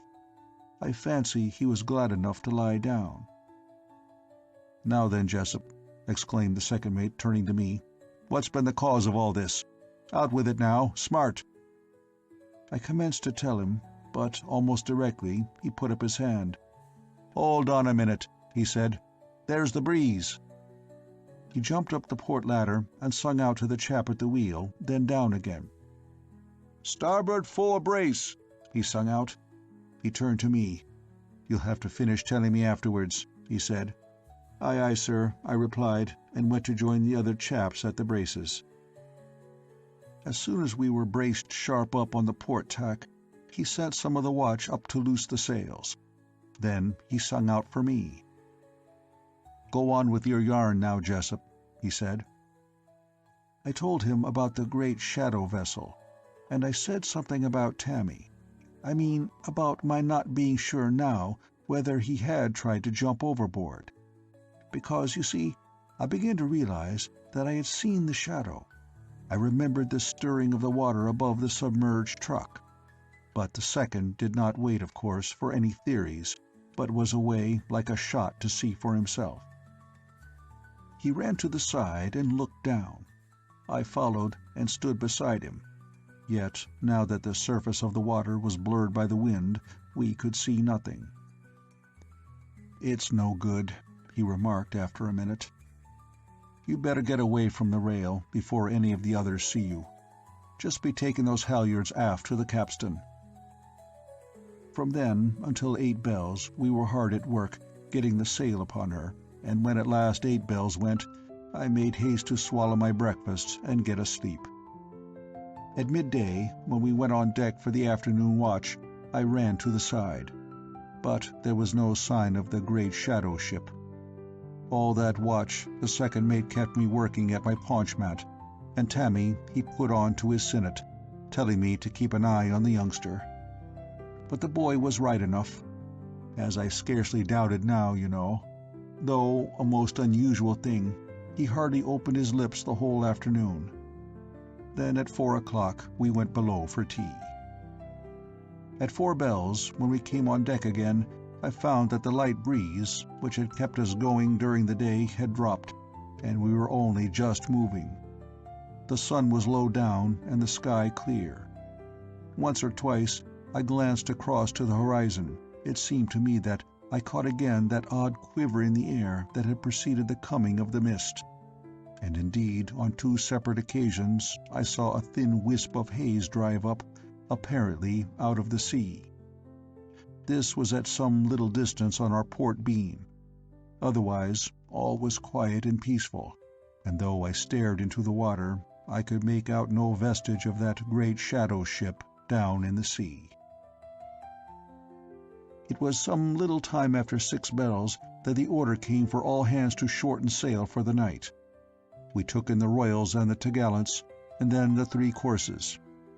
It was shortly after this that a rumor went round the ship that there was to be no lookout that night after 8 o'clock. This naturally created a good deal of talk among the men, especially as the yarn went that the forecastle doors were to be shut and fastened as soon as it was dark, and that no one was to be allowed on deck. "Who's going to take the wheel?" I heard Plummer ask. "I suppose they'll have us take 'em as usual," replied one of the men. "One of their officers is bound to be on the poop, so we'll have company." Apart from these remarks, there was a general opinion that, if it were true, it was a sensible act on the part of the skipper. As one of the men said, "It ain't likely that there'll be any of us missin' in the morning if we stays in our bunks all the blessed night." And soon after this, 8 bells went. End of chapter 15. Chapter 16. The Ghost Pirates. At the moment when 8 bells actually went, I was in the forecastle, talking to 4 of the other watch. Suddenly, away aft, I heard shouting, and then on the deck overhead came the loud thudding of someone pumping with a capstan bar. Straightway I turned and made a run for the port doorway, along with the 4 other men. We rushed out through the doorway onto the deck. It was getting dusk, but that did not hide from me a terrible and extraordinary sight. All along the port rail there was a queer, undulating greyness that moved downwards inboard and spread over the decks. As I looked, I found that I saw more clearly in a most extraordinary way. And suddenly all the moving greyness resolved into hundreds of strange men. In the half-light they looked unreal and impossible, as though there had come upon us the inhabitants of some fantastic dream world. My God, I thought I was mad. they swarmed in upon us in a great wave of murderous, living shadows. From some of the men who must have been going aft for roll call, there rose into the evening air a loud, awful shouting. "Aloft!" yelled someone, but as I looked aloft, I saw that the horrible things were swarming there in scores and scores. "Jesus Christ!" shrieked a man's voice, cut short, and my glance dropped from aloft to find two of the men who had come out from the forecastle with me, rolling upon the deck. They were two indistinguishable masses that writhed here and there across the planks. The brutes fairly covered them. From them came muffled little shrieks and gasps, and there I stood, and with me were the other two men. A man darted past me into the forecastle, with two grey men on his back, and I heard them kill him. The two men by me ran suddenly across the forehatch, and up the starboard ladder onto the forecastle head. Yet, almost in the same instant, I saw several of the grey men disappear up the other ladder. From the forecastle head above, I heard the two men commence to shout, and this died away into a loud scuffling. At that, I turned to see whether I could get away.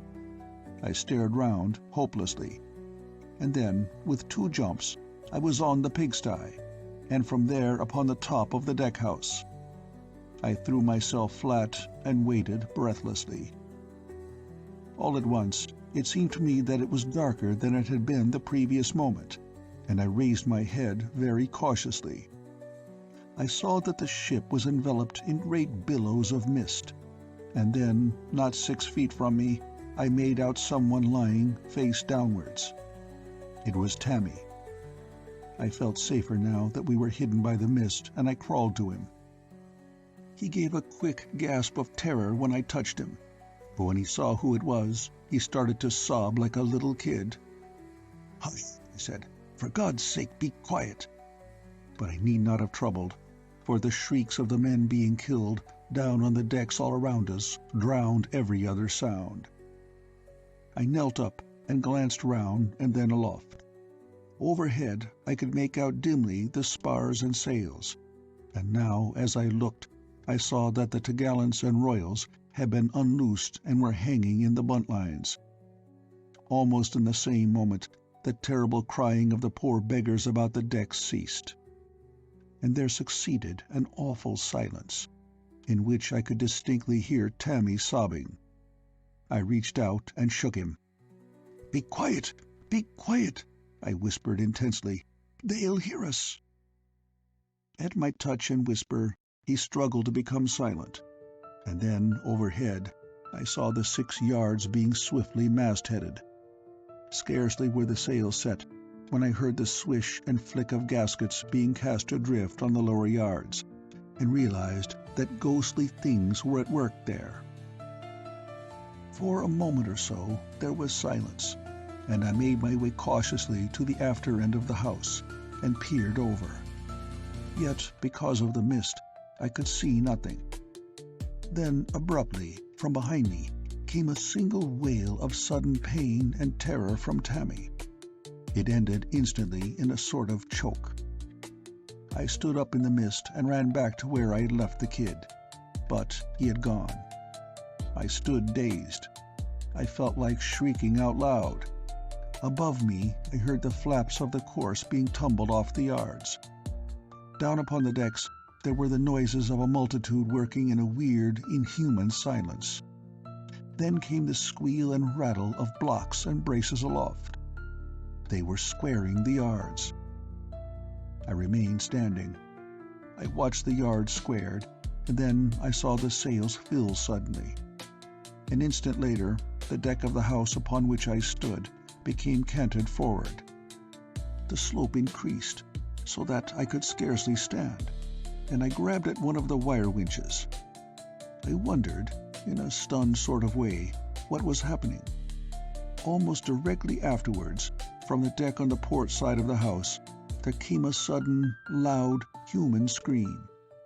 And immediately, from different parts of the decks, there rose, afresh, some most horrible shouts of agony from odd men. These grew into an intense screaming that shook my heart up, and there came again a noise of desperate, brief fighting.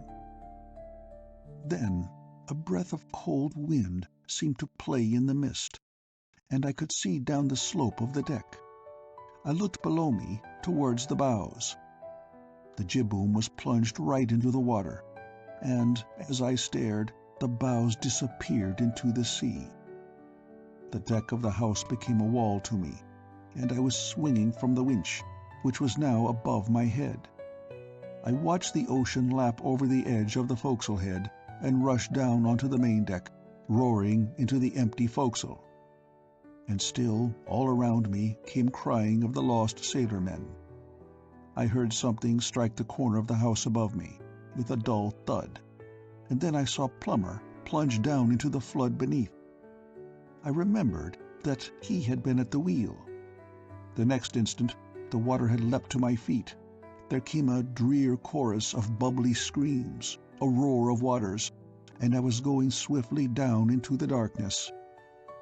I let go of the winch and struck out madly, trying to hold my breath. There was a loud singing in my ears. It grew louder. I opened my mouth. I felt I was dying.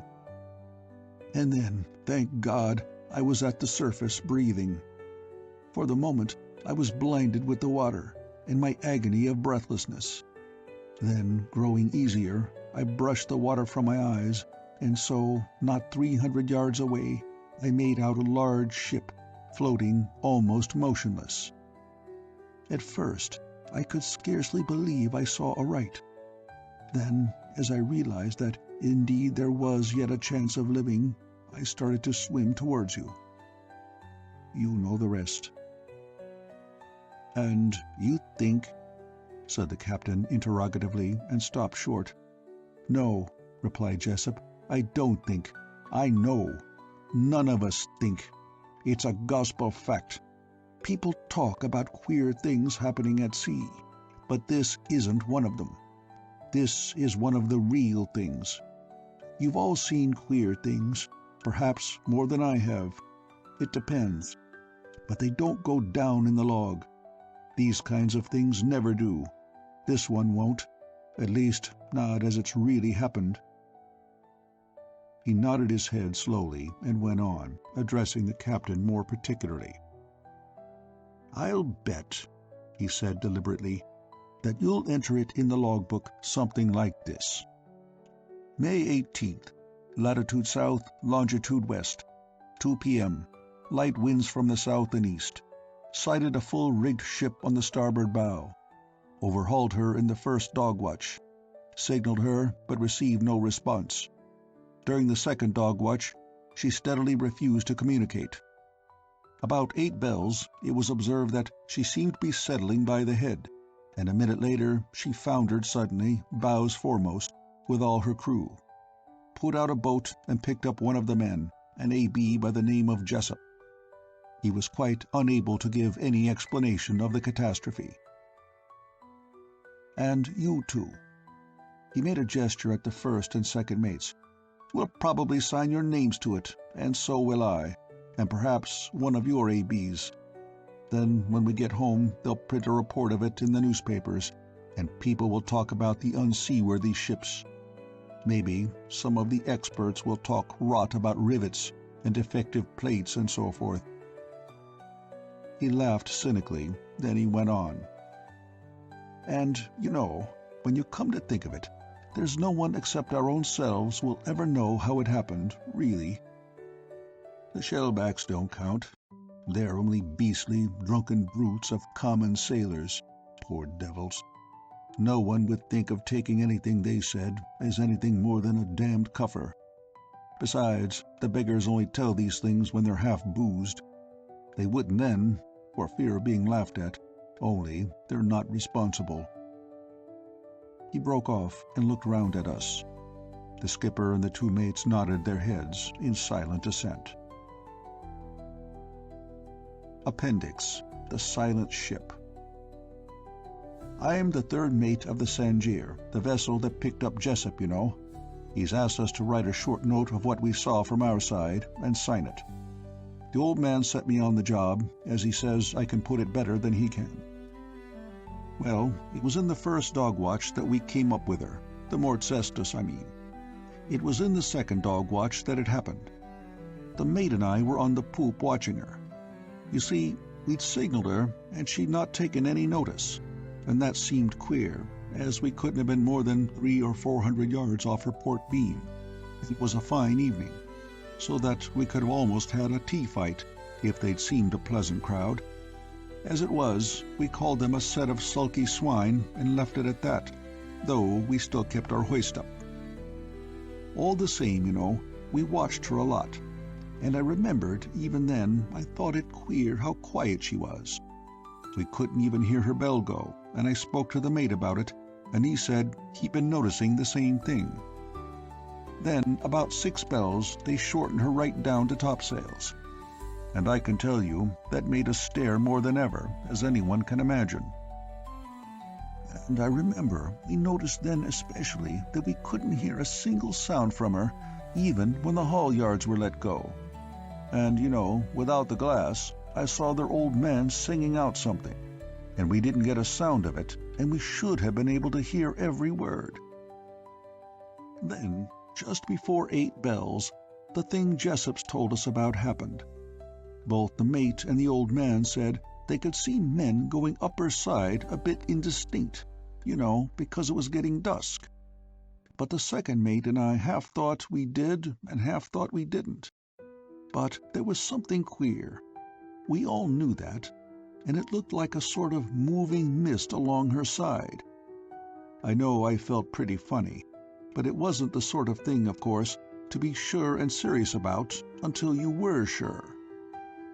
After the mate and the captain had said they saw the men boarding her, we began to hear sounds from her, very queer at first, and rather like a phonograph makes when it's getting up speed. Then the sounds came properly from her, and we heard them shouting and yelling, and, I don't know even now just what I really thought. It was all so queer and mixed. The next thing I remember, there was a thick mist round the ship, and then all the noise was shut off, as if it were all the other side of a door. But we could still see her masts and spars and sails above the misty stuff. And both the captain and the mate said they could see me aloft, and I thought I could, but the second mate wasn't sure. All the same, though, the sails were all loosed in about a minute, it seemed, and the yards mastheaded. We couldn't see the courses above the mist, but Jessop says they were loose too and sheeted home along the upper sails. Then we saw the yards squared, and I saw the sails fill bang up with wind. And yet, ours were slatting. The next thing was the one that hit me more than anything.